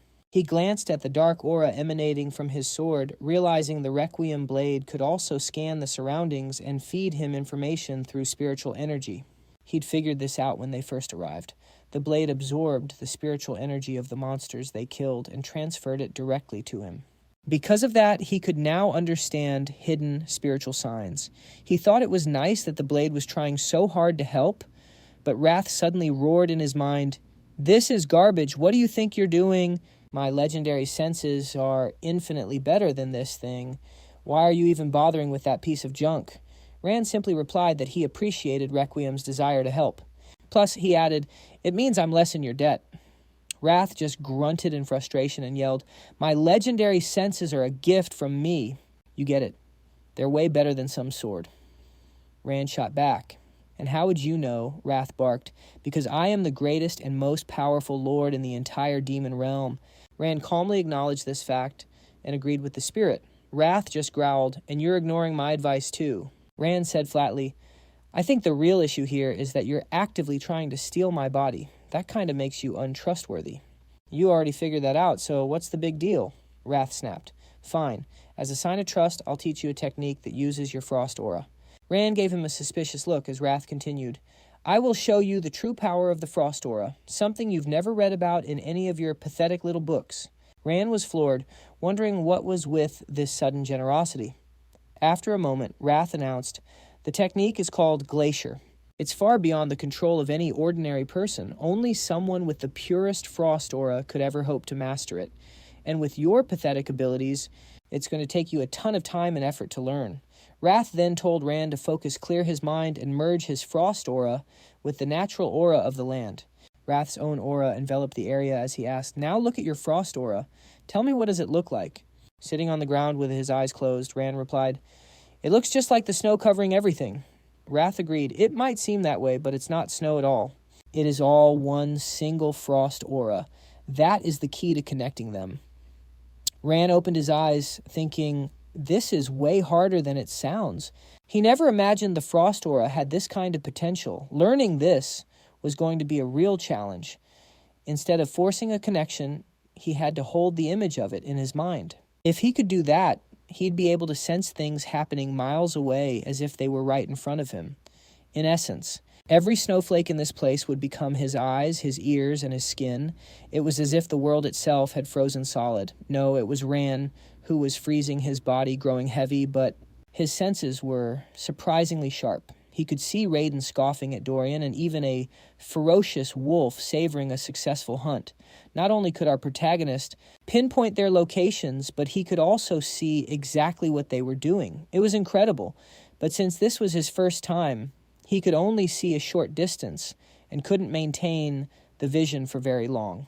Rayon froze, sensing something, as he glanced to the side and exclaimed, "There it is!" He immediately took off, shouting for the captain. Raiden shot him a surprised look and asked, "What's the matter?" The protagonist yelled back that a mole shark was tunneling right toward them, straight through the ground. Raiden wondered aloud, completely baffled. A mole shark really... He was stumped. This was Mount Sterling monster territory, so what in the world was an aquatic monster doing here? Besides, the captain couldn't even feel the distinct vibrations that kind of monster makes when it moves. The protagonist insisted he was telling the truth, that the monster was heading straight for them. Raiden just questioned how that could possibly be. And in that instant, a torrent of earth and water erupted right behind him. He whipped around in pure shock, wondering, what is that? The mole sharks are already here?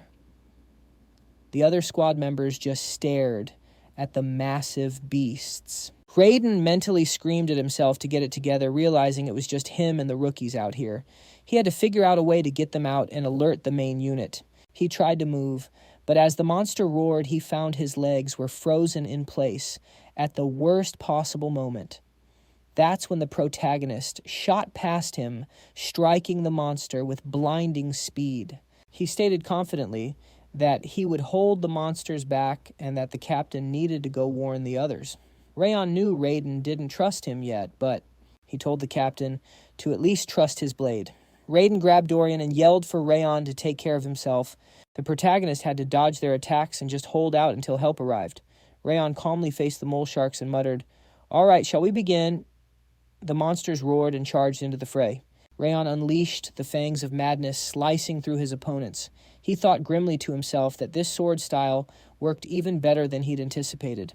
Normally, you'd need an aura to handle monsters like these, but right now, his sword techniques were more than enough. The protagonist leaped aside as a monster slammed into the ground, shattering it into pieces.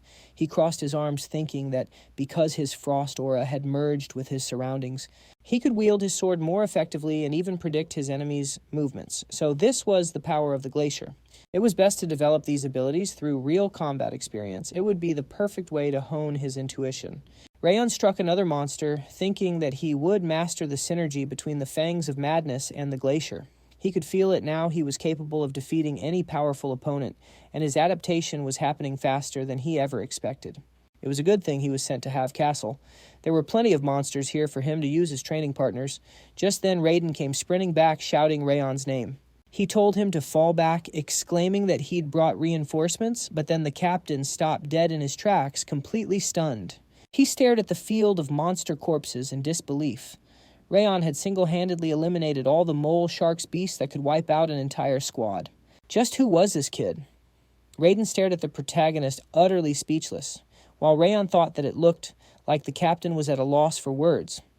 Because of his own distrust, Raiden had nearly cost innocent people their lives. Even if the captain wanted to say something, he couldn't. His pride had been wounded, but no way the captain would never do that. But Rodin's apology snapped the protagonist right out of his thoughts as the captain bowed, admitting how much MC had helped them. He confessed that he'd put Ron in danger because he didn't trust him and didn't even try to justify himself with his experience. He just offered his sincere thanks. The MC couldn't believe the captain apologized so quickly. Ron simply clapped a hand on his shoulder and said not to worry about it, admitting he wouldn't have trusted a new guy either. Rodin's eyes widened in amazement as he declared he finally understood who the protagonist truly was, sending a jolt of pure panic through the MC. Had the captain figured out he was Zgart?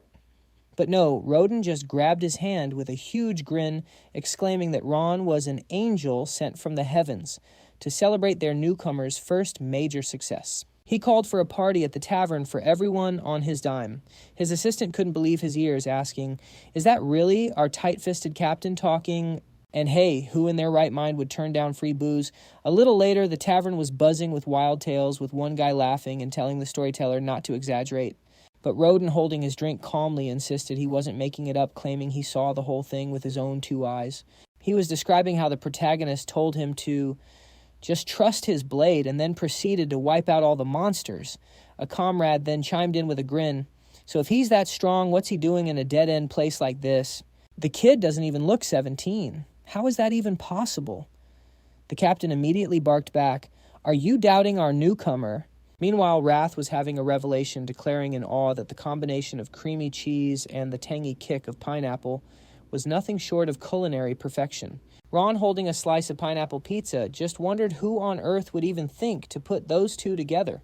Dorian, seeing this, smiled at his friend, saying he had no idea the protagonist was a fan. He mentioned that he'd tried it before and absolutely hated it. Wrath immediately shot back, yelling that a freak who shoves anything and everything down his gullet wouldn't understand true taste anyway. Yua stared at the MC in amazement, exclaiming that the rumors were all true. She said the senior scouts are practically in tears because the new guy is better than them in every single way, right down to his looks. Realizing she hadn't introduced herself, she gave her name Yua. With a friendly smile and a menu in hand, she asked if they were interested in seeing what else they had to offer. "Would you like to take a look?" The protagonist calmly nodded and took the menu. Wrath peered at the dishes with great interest, commenting that For such a remote place, the menu was surprisingly diverse. He then shouted that he absolutely had to have the mint ice cream with chocolate chips. The MC, however, quietly noted that he wasn't really feeling it. Yaw enthusiastically piped up, asking if he was interested in the mint ice cream. She told him not to take it as bragging, but their ice cream was famous throughout the entire region. She explained that the mint grown near Haven Castle is the freshest you can find. Wrath, however, just yelled in frustration that the protagonist was such a weirdo for not wanting it. I teach him a secret technique, and this is the thanks I get. Ron sighed, saying he understood, and told the spirit to just calm down. He briefly wondered how a tavern like this even managed to have ice cream. Then the protagonist calmly raised his hand and said he'd take one serving. Just then a man called out to the newcomer. He asked with a smile, "So is it true you took down 6 mole sharks all by yourself? Your aura doesn't exactly scream powerhouse." The guy sitting next to the MC quickly added, not to get him wrong, explaining he was just curious how Rayon got so strong at such a young age. He also wanted to say thanks because they were all safe because of him. The MC thanked him in return, humbly saying he didn't deserve such praise, which made the men ask happily, "What do you mean? With skills like yours, you'll be getting promoted in no time. We just wanted to have a real chat with you man to man." His comrade agreed, adding, "When else are we going to get a chance like this?" Dorian pumped his fist with a grin, exclaiming that Rayon had really accomplished something amazing. The protagonist thought wearily to himself that he still wasn't used to getting praised. Just then Yua set a dish on the table and announced, "Here it is, our signature mint ice cream, aged cheese in a wu." Wrath was absolutely thrilled and urged the MC to hurry up and try it. Rayon just emotionlessly put a spoonful of the ice cream into his mouth. Wrath immediately erupted with praise, shouting about the refreshing magical coldness that tingled on the tongue, followed by the sweetness of chocolate, a sensation as icy and amazing as he was. The protagonist, staring at the ice cream, suddenly turned to Wrath and noted that eating it made him realize something: his glacier technique could be used in a lot more ways than he'd thought. Wrath asked how he'd figured it out, confirming he was spot on. Like any technique, the glacier wasn't just for reconnaissance. This method of using Frost Aura is also useful in combat. Ron asked, "So with it you can fine-tune your attack and defense?" Wrath grinned, exclaiming that was exactly right. The protagonist whispered to himself that it was an incredible ability. It sharpens your senses and boosts both your offense and defense. Wrath said that for someone like him it was nothing. But for a fragile little puppet like the MC, it's a very good ability, especially with a couple of years of practice.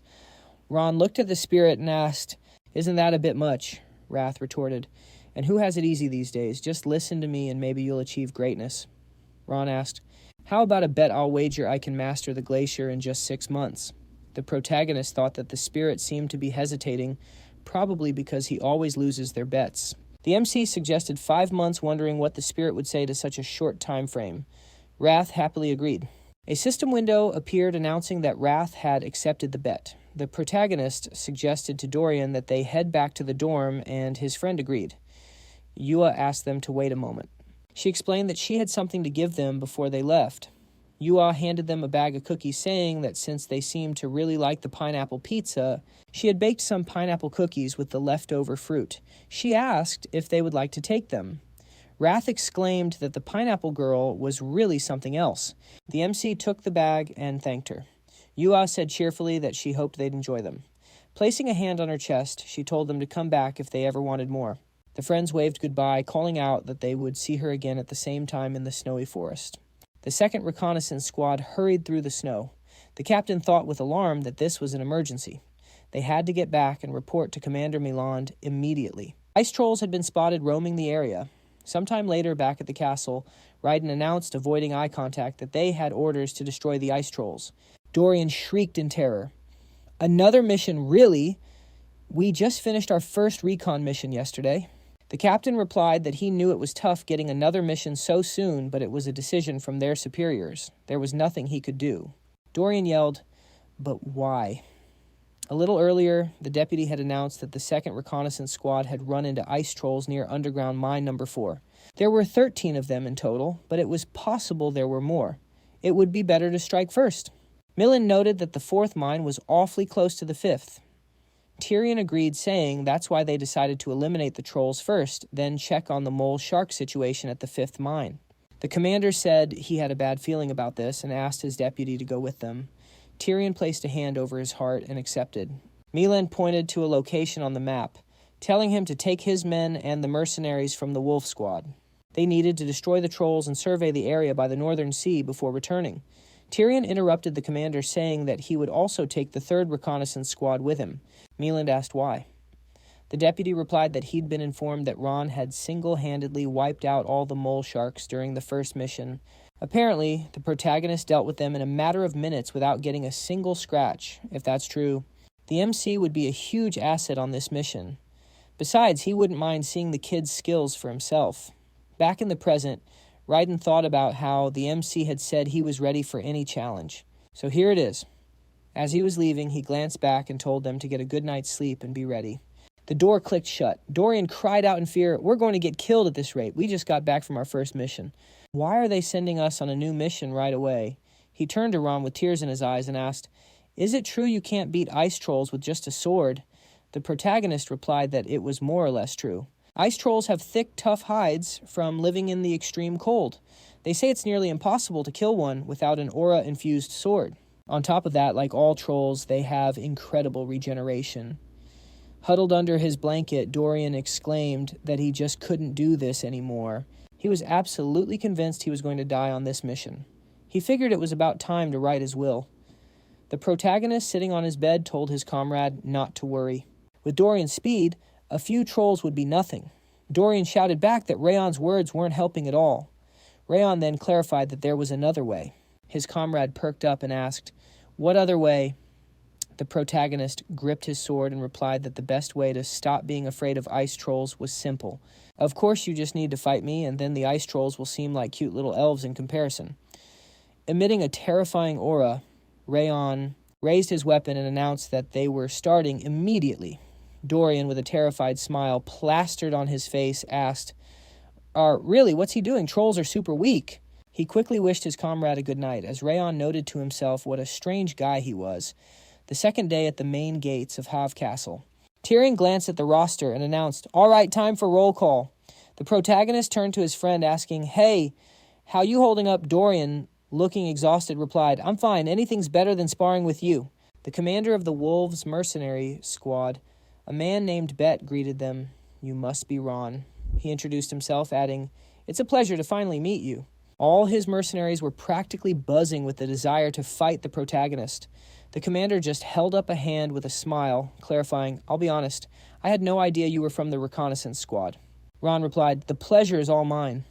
Bet shook his hand firmly and said, "I'm really looking forward to working together." The commander turned, gave a slight wave, and added, "Well, I've got to go. I need to check if my guys are ready for action. I just wanted to introduce myself before the mission kicks off," he finished. Wrath muttered, "I don't like that, Commander. I'd love to claw his eyes out. You should never trust people with eyes like that." In Wrath's experience, people like that almost always turn out to be traitors. Yeah, I'd say about 8 times out of 10. The MC clarified, "So you're saying there's a 20% chance you're wrong?" Ram thought to himself, "Great, now that idea is stuck in my head. I got a bad feeling looking into his eyes, too. Since we're here, we'd better keep a close eye on Bet." Just then, Yua came walking down the road, calling out to the soldiers. With a bright smile and a box in her hands, she apologized. "Sorry, I'm late. Yua announced, "I brought the food you all ordered." The soldiers' faces lit up, exclaiming, "You get cuter every single day, and your cooking just keeps getting better." A soldier patted her affectionately on the head and added, "Yua, you're the real pride of Hav Castle." The protagonist watched her with a smile, thinking, the soldiers really adore her. She's practically the mascot for Hav Castle. Yua then called out, "Young Master Ron." She handed him a small bag and said, "My grandpa and I made some jerky. It's really delicious. Please take this." The MC was surprised and asked, "For me, why?" Yua replied, "'Cause it's your first trip out. If you like it, you should definitely buy some from us next time." Ron placed a hand on her head and thanked her. "I'm sure it's amazing." Yua agreed happily. "It is, please. Stop by our shop sometime. We have lots of other delicious things." Tyrion's voice became serious. "All right, if everyone's ready, I need you to line up. We'll have a quick briefing before we head out. We have 2 tasks. First, to destroy the ice trolls. Second, to explore the area between Mount Stirland and the Northern Sea. The main goal is to complete the mission without anyone getting hurt. Wrath's gaze suddenly snapped to something in the distance, and the protagonist quietly asked, "What was that? What are you staring at so intently?" Wrath thought, "The aura coming from that mountain is faint, but I can feel it. Could it really be him?" Wrath replied sternly, "It's nothing special." The deputy then ordered, "Let's hit the road." After a while, a soldier from the vanguard raised his hand, and turning to the scouts, ordered, "Unpack your bags and start hauling ours. If you scouts lose even one, you'll pay for it in full. You need to take care of these bags like they're your beloved." "That's right," another jeered. "Not that you scouts would know anything about that. You probably wouldn't understand." The protagonist turned to his captain and asked, "Why is the vanguard ordering the scouts to carry their bags?" Redeem clarified, "This is your first mission with us. It's simple, they need to conserve their strength for the fight. Because they're the main fighters. It's been like this for a long time. It's annoying, but there's no other choice. We're just easily replaceable scouts. No strength means no authority. All that's left is to shut up and do what we're told. It used to be even worse. Before, we didn't just carry their equipment. We had to clean up the corpses, too. You need to understand that in a place like this, strength decides everything. Yeah, it's a raw deal, but there's no point in thinking about it." Ron calmly thought to himself, "That doesn't make any sense. Even if they handle the direct combat, we scouts are also risking our lives. Reconnaissance means we're the first to step into a trap or run into the enemy unexpectedly. But despite all that, they treat us like animals."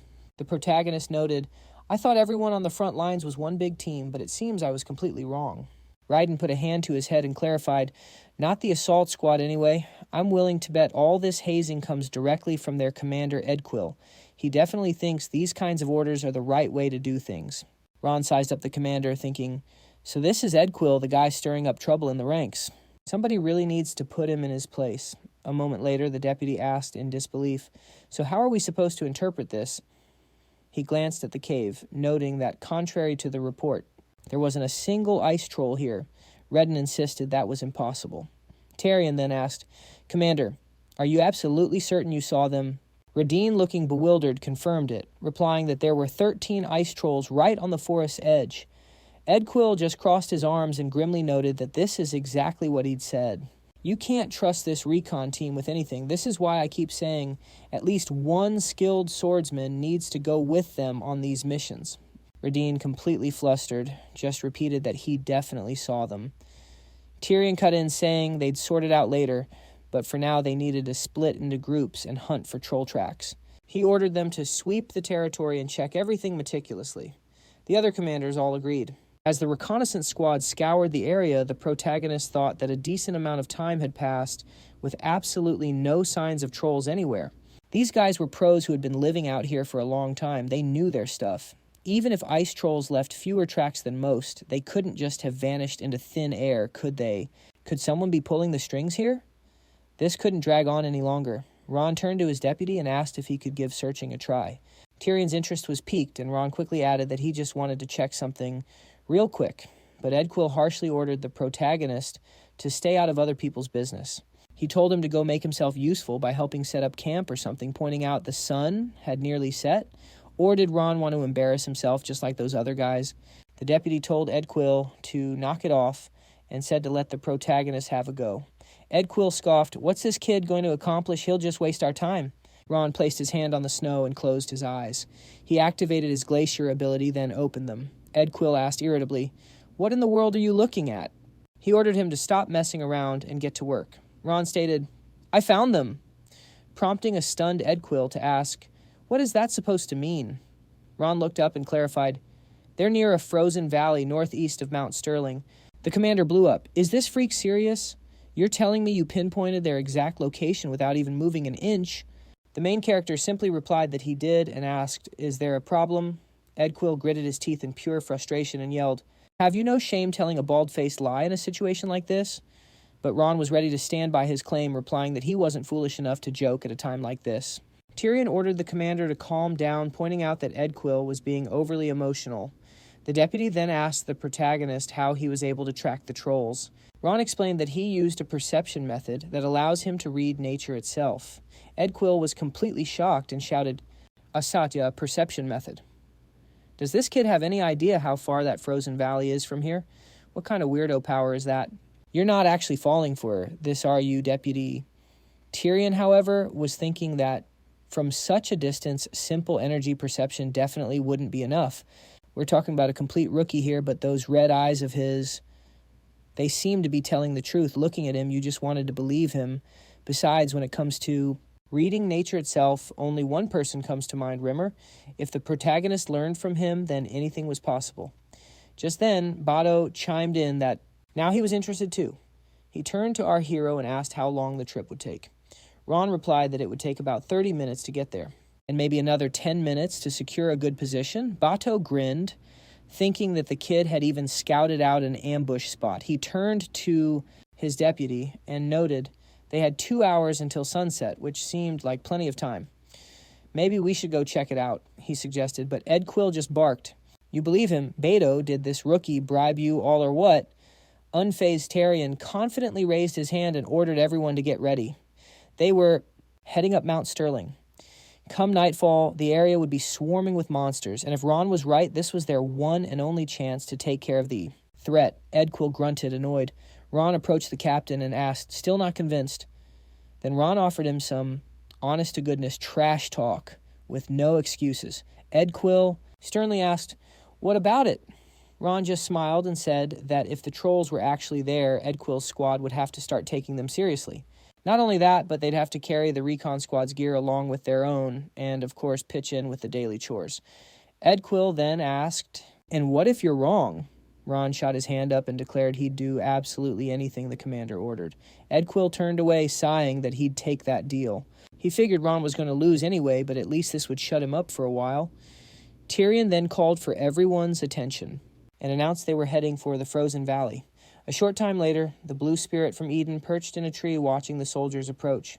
He muttered grimly, why are they coming up here? This wasn't part of the plan. The spirit figured they must be taking a detour to get to the spot where it would be easiest to ambush the trolls. Did they somehow pinpoint our location? The blue spirit grumbled, certain that he had covered all his tracks. How could they possibly know the trolls are in this valley during a blizzard like this? Even a veteran scout couldn't have found them, he thought. At this pace, they were going to reach the ice trolls way too soon, which was a huge problem. The blue spirit had to stall for time or his entire plan would fall apart. It was too late to move the trolls now. Then a wicked grin spread across the spirit's face as an idea struck him. Then again, maybe this is even better. A while later, Ed Quill stared in disbelief. How is this possible? There really are trolls here. He gritted his teeth in frustration, thinking this can't be happening. How in the world did that kid spot them from so far away? Ron then smugly asked if the commander had forgotten about their little deal. After the fight, all the grunt work would fall to Ed Quill's squad. He was the captain after all. A captain wouldn't go back on his word, would he? Ed Quill seethed, muttering about that smug brat. The deputy cut in, telling them to knock it off, admitting that while it was hard to believe, they'd gotten incredibly lucky thanks to Ron's skills in finding the trolls. Now it's time to do our job. Tyrion ordered all units to prepare for battle, and the soldiers readied their weapons. The deputy confidently ordered the men to load their crossbows. Open fire, he roared. A volley of arrows rained down, piercing the trolls' bodies. Don't let up, Tyrion yelled. Don't give them a single moment to recover. If you hesitate, they'll start to regenerate. Aim for the neck or the heart. Leave none of them alive. The deputy then commanded the left flank to hold the line. Ron watched the battle amazed, thinking that from their perfectly coordinated movements, you could tell they were all seasoned veterans. They were expertly using their formation to hold back the ice trolls. But that guy Bato, he's a completely different person in a fight. Just moments ago, the man was calm, but now his entire demeanor had shifted. Could it be that the strange feeling he'd had earlier was Bato's true nature finally breaking through to the surface? Dorian called out to his friend, asking, Hey, why are you just standing there? You're usually the first one to dive into the thick of the fight. Why are you hanging back today? Ron, the protagonist, replied that their mission was to hold their position. Besides, he added, I have my eye on a different enemy. Dorian looked completely baffled and asked what he meant by that. Roden ordered the scouts to stay back and provide support from the rear. The captain brandished his sword, telling the swordsman to block the troll's charge while the crossbowmen laid down cover fire. Roden smirked to himself, thinking the battle was going perfectly. Setting up the ambush had given them a massive advantage, and the trolls never had a chance to recover. They were in complete chaos, and it was all thanks to that rookie Ron. When they got back, he'd definitely have to buy the kid a drink. Suddenly, Roden felt a terrifying presence and snapped his head to the side. What was that feeling? He looked toward the trolls and saw him the warrior shaman of the ice trolls.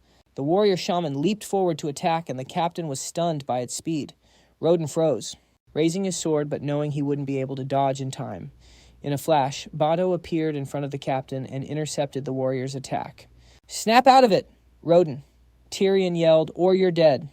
Roden, still in shock, managed a nod as Bato exclaimed with glee, "Now these are some real opponents." A wall of ice shot up right in front of the captains, and the deputy scoffed in annoyance, realizing the shaman must be supporting the trolls with magic from the rear. "This is going to be tough," Tyrion ordered. "Don't slow down, Edquill. You and the attack squad need to support Bato. The recon squad's mission is to take out that shaman." The captains roared in agreement, raising their swords, as Raiden turned and asked, "Scouts, you got that?" "They'll need to reload their crossbows." But before Raiden could finish, the blue spirit unleashed a volley of ice arrows that stormed toward the scouts. Ron instantly whipped his sword around, shattering every single arrow. He stated grimly, "So the real enemy finally decides to show his face." The blue spirit chuckled, My, a mere child who can block my magic, and a deputy who's surprisingly good at reading the battlefield. How very interesting." Teriel seethed with rage, thinking, "So that's why the trolls were moving so bizarrely. This blue spirit has been pulling the strings the entire time." Invoking the curse of the Ice Shadow Demon, a magical seal materialized above the spirit's head. Now, deputy, such language," it taunted. "Don't worry, I won't be leaving any of you alive." The captains suddenly choked, a deep chill seizing them. They collapsed to their knees as Edquill cried out, "A bitter cold. It's pierced right through me. I can't move my body." The blue spirit's voice was terrifying. "In the name of our grand revival, I shall send you all to the afterlife today." A smile crept across its masked face as it commanded, "Now die." Suddenly Ron's sword flashed, striking the spirit. It shrieked in utter confusion. "What? How are you able to move under my curse?" The protagonist simply replied, "You wouldn't understand. I've lived my entire life with a frost curse far more terrifying than this little parlor trick." Ron then unleashed the fangs of madness and the wild dance of fangs landing a devastating blow. As he touched down, he declared, "Those who rely solely on curses are utterly helpless in close quarters combat." Edquill asked in sheer amazement, "The curse is gone. How did he just break free from something that even the deputy couldn't handle?" Teal's voice cut through the awe. "This fight isn't over yet. Finish off the trolls before they have a chance to regroup." The soldiers roared back in agreement. A short while later, Terrell glared down at the blue spirit. "Feeling disappointed you didn't even manage to kill a single one of us." The deputy demanded, "Start talking. Why did you attack us? Tell me, and I'll grant you the mercy of a quick death." The blue spirit just laughed. "I have no need for your mercy. In fact," it sneered, "it's in your best interest to kill me quickly. From the very beginning, my only purpose was to distract the forces of Castle Haven." A soldier pointed frantically toward the horizon. "Sir, look at the castle," the blue spirit added, "and since it's come to this, allow me to give you a little parting gift. Thanks to your pathetic mercy, Castle Haven will fall in this battle." At that moment, massive explosions erupted from the distant castle. Edquill stared in horror. "Lord Tyrion, you have to see this." Plumes of thick smoke billowed from Castle Haven. The deputy was in shock. What was that?" Ron yelled. "But Castle Haven is supposed to be an indestructible fortress." The blue spirit grinned wickedly. "The original plan was simply to use you all as bait to lure Milan's forces out here. But things didn't go quite as planned, so as a backup I cast a spell before you arrived, directing a massive horde of trolls straight toward Castle Haven. They've likely destroyed everything by now." Filled with rage, Tyrion smashed his fist into the blue spirit's face. "Shut your mouth," he roared. "Castle Haven will not fall to a couple of trolls." Ron thought to himself, "Tyrion's right. Even with the castle's elite troops out here with us, Commander Milan and his army are still inside. There's no way Castle Haven can be taken by some damned ice trolls." The blue spirit just cackled maniacally. And what if it's more than just a couple of trolls? Suddenly the ground began to tremble violently. Edquill looked down in shock, exclaiming, "The ground is shaking." Bato yelled, "Is this an earthquake?" A sense of dread filled Ron. This isn't an earthquake, he thought. This can't be happening. The blue spirit asked mockingly, "Did you really underestimate my preparation so much?" Deputy Keggs. So, it laughed. "You've been dancing in the palm of my hand this entire time. Now watch your beloved castle crumble into dust. Nightstahazit, this is the price for your arrogance. You will all know true despair."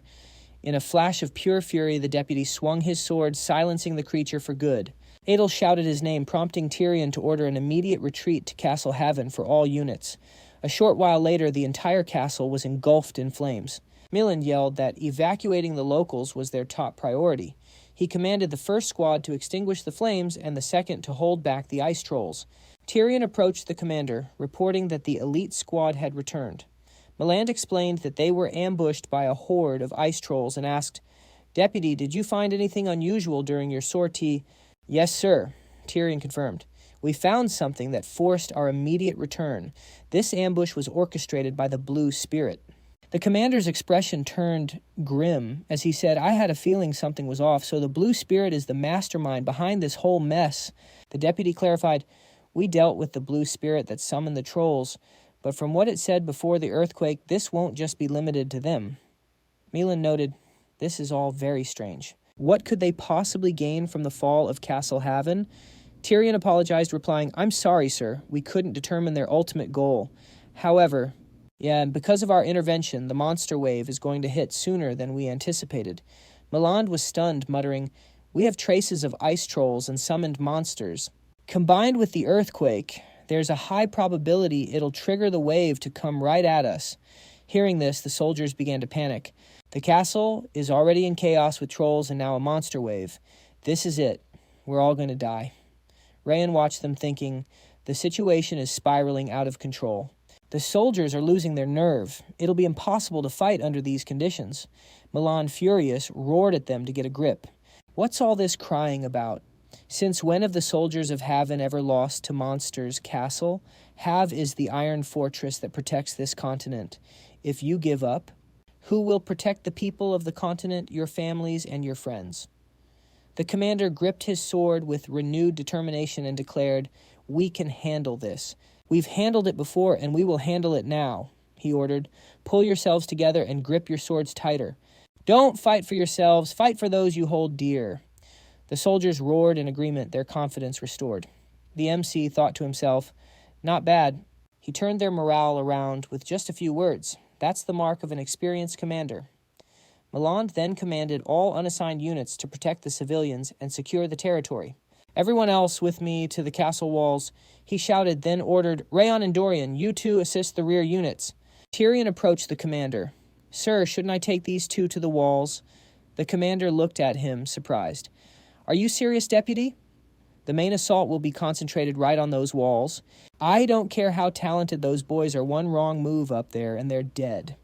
The deputy replied, "I understand your concern, Commander, but boy Rayon took down the blue spirit in a single strike." Milan was left speechless as Tyrion added, "And Dorian came back from that fight without a single scratch. They may look impressive, but they shouldn't be underestimated. I'm asking you to trust me on this, sir." Milan relented. "Fine, get up on those walls and help us defend this castle." Rayon confidently agreed, exclaiming, "I'm ready." A short time later, the commander called to a scout, "What's the status on the enemy's movements? Any news?" The scout turned his face pale with fear and replied, "Sir, it's serious." "This situation with the wave?" Milan cut him off. "I know that what else is there?" The scout stared out in terror and stammered, "It's the same." Nearby, Bado turned to Edquill and whispered, "Has the commander ever seen anything like this before?" His comrade, beads of sweat dripping from his horrified face, answered, "This is a first." Rayon watched the scene unfold as a memory from his past life came flooding back. He recalled Rimmer's voice, "Castle Haven in the northeast. This is your main battlefield, a place where every day is a fight against monsters pouring in from the northern sea and Mount Stirland. They call this place hell on earth because you never even get a chance to sheathe your sword. It's going to be difficult for everyone, but especially for you." Back in the present, a massive horde of trolls stood before the castle walls. Milan demanded, "How many are in that wave?" The deputy replied, "We've counted about 1,000 monsters, sir, but judging by the length of the stream, there are likely tens of thousands of them." He'd never seen a number this huge before. Ron realized the deputy wasn't exaggerating. Even with his keen senses, he couldn't possibly count them all. So, this was what a real defense of Have Castle looked like. The commander turned to Ron and asked, "You understand what we mean by waves, don't you?" The protagonist confirmed that he had indeed heard of them. Monster waves are massive onslaughts that regularly claim hundreds, if not thousands of lives. That's why we send out scouting parties to prepare for these attacks and hopefully minimize the casualties. You see, walls can be rebuilt and new gates can be installed, but you can't replace the lives we lose. Milan then looked Ron in the eye, telling him to protect as many soldiers as possible. That was his one and only mission. Ron answered with a decisive "understood," just as a monstrous roar ripped through the air. The commander grimly noted that their time for conversation was officially over.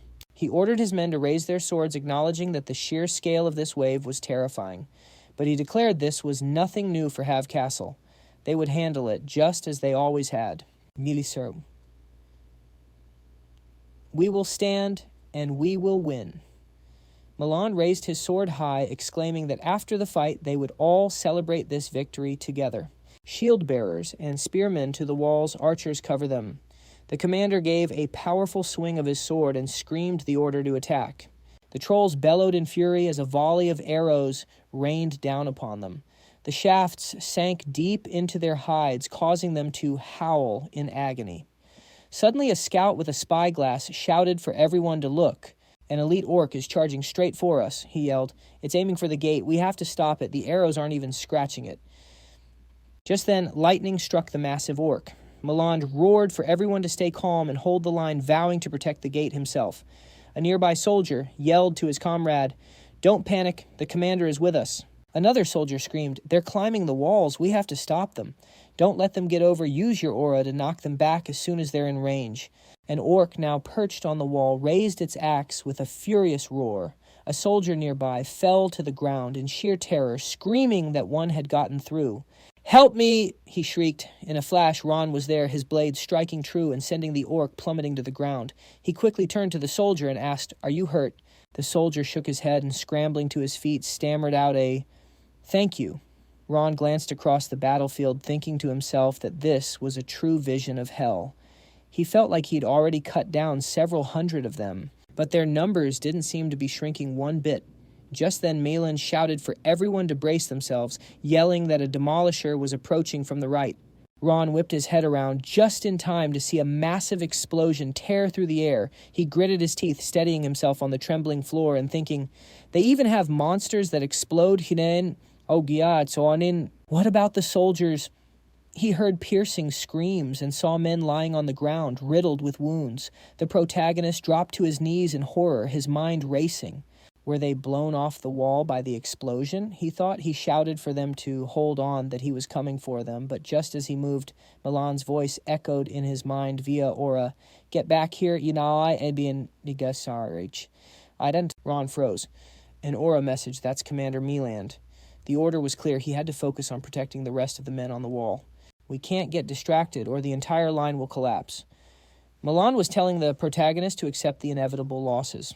Ron glanced down at the fallen men and knew logically that the commander was right. If they abandoned their posts on the wall for the wounded, the entire defense could fall apart. Still, as he looked at the injured soldiers below, he pressed his lips together in a tight, determined line. Ron tightened his grip on his sword. "I'm not a commander," he thought. "My job is to make sure these men don't die." In a split second, he vaulted over the wall landing, squarely on the ground below. "You absolute madman," Wrath's voice screeched in his mind. "Did you even stop to think before you jumped? Do you really think you can protect them all?" Ron replied internally that it would be incredibly difficult, but he would sharpen all his senses and give it everything he had. Just then, a hulking orc closed in on him. Wrath roared again. "You're an absolute fool for making a decision based on emotion. The only thing you'll find down here is your own death." Ron gripped Requiem, his sword, and conceded that Wrath was probably right. In all honesty, the smart play would be to retreat, but he had made an oath in this new life he wasn't going to be a simple killer anymore. He was going to be a true swordsman. The protagonist declared with unwavering confidence, "As long as I'm standing, none of you will pass."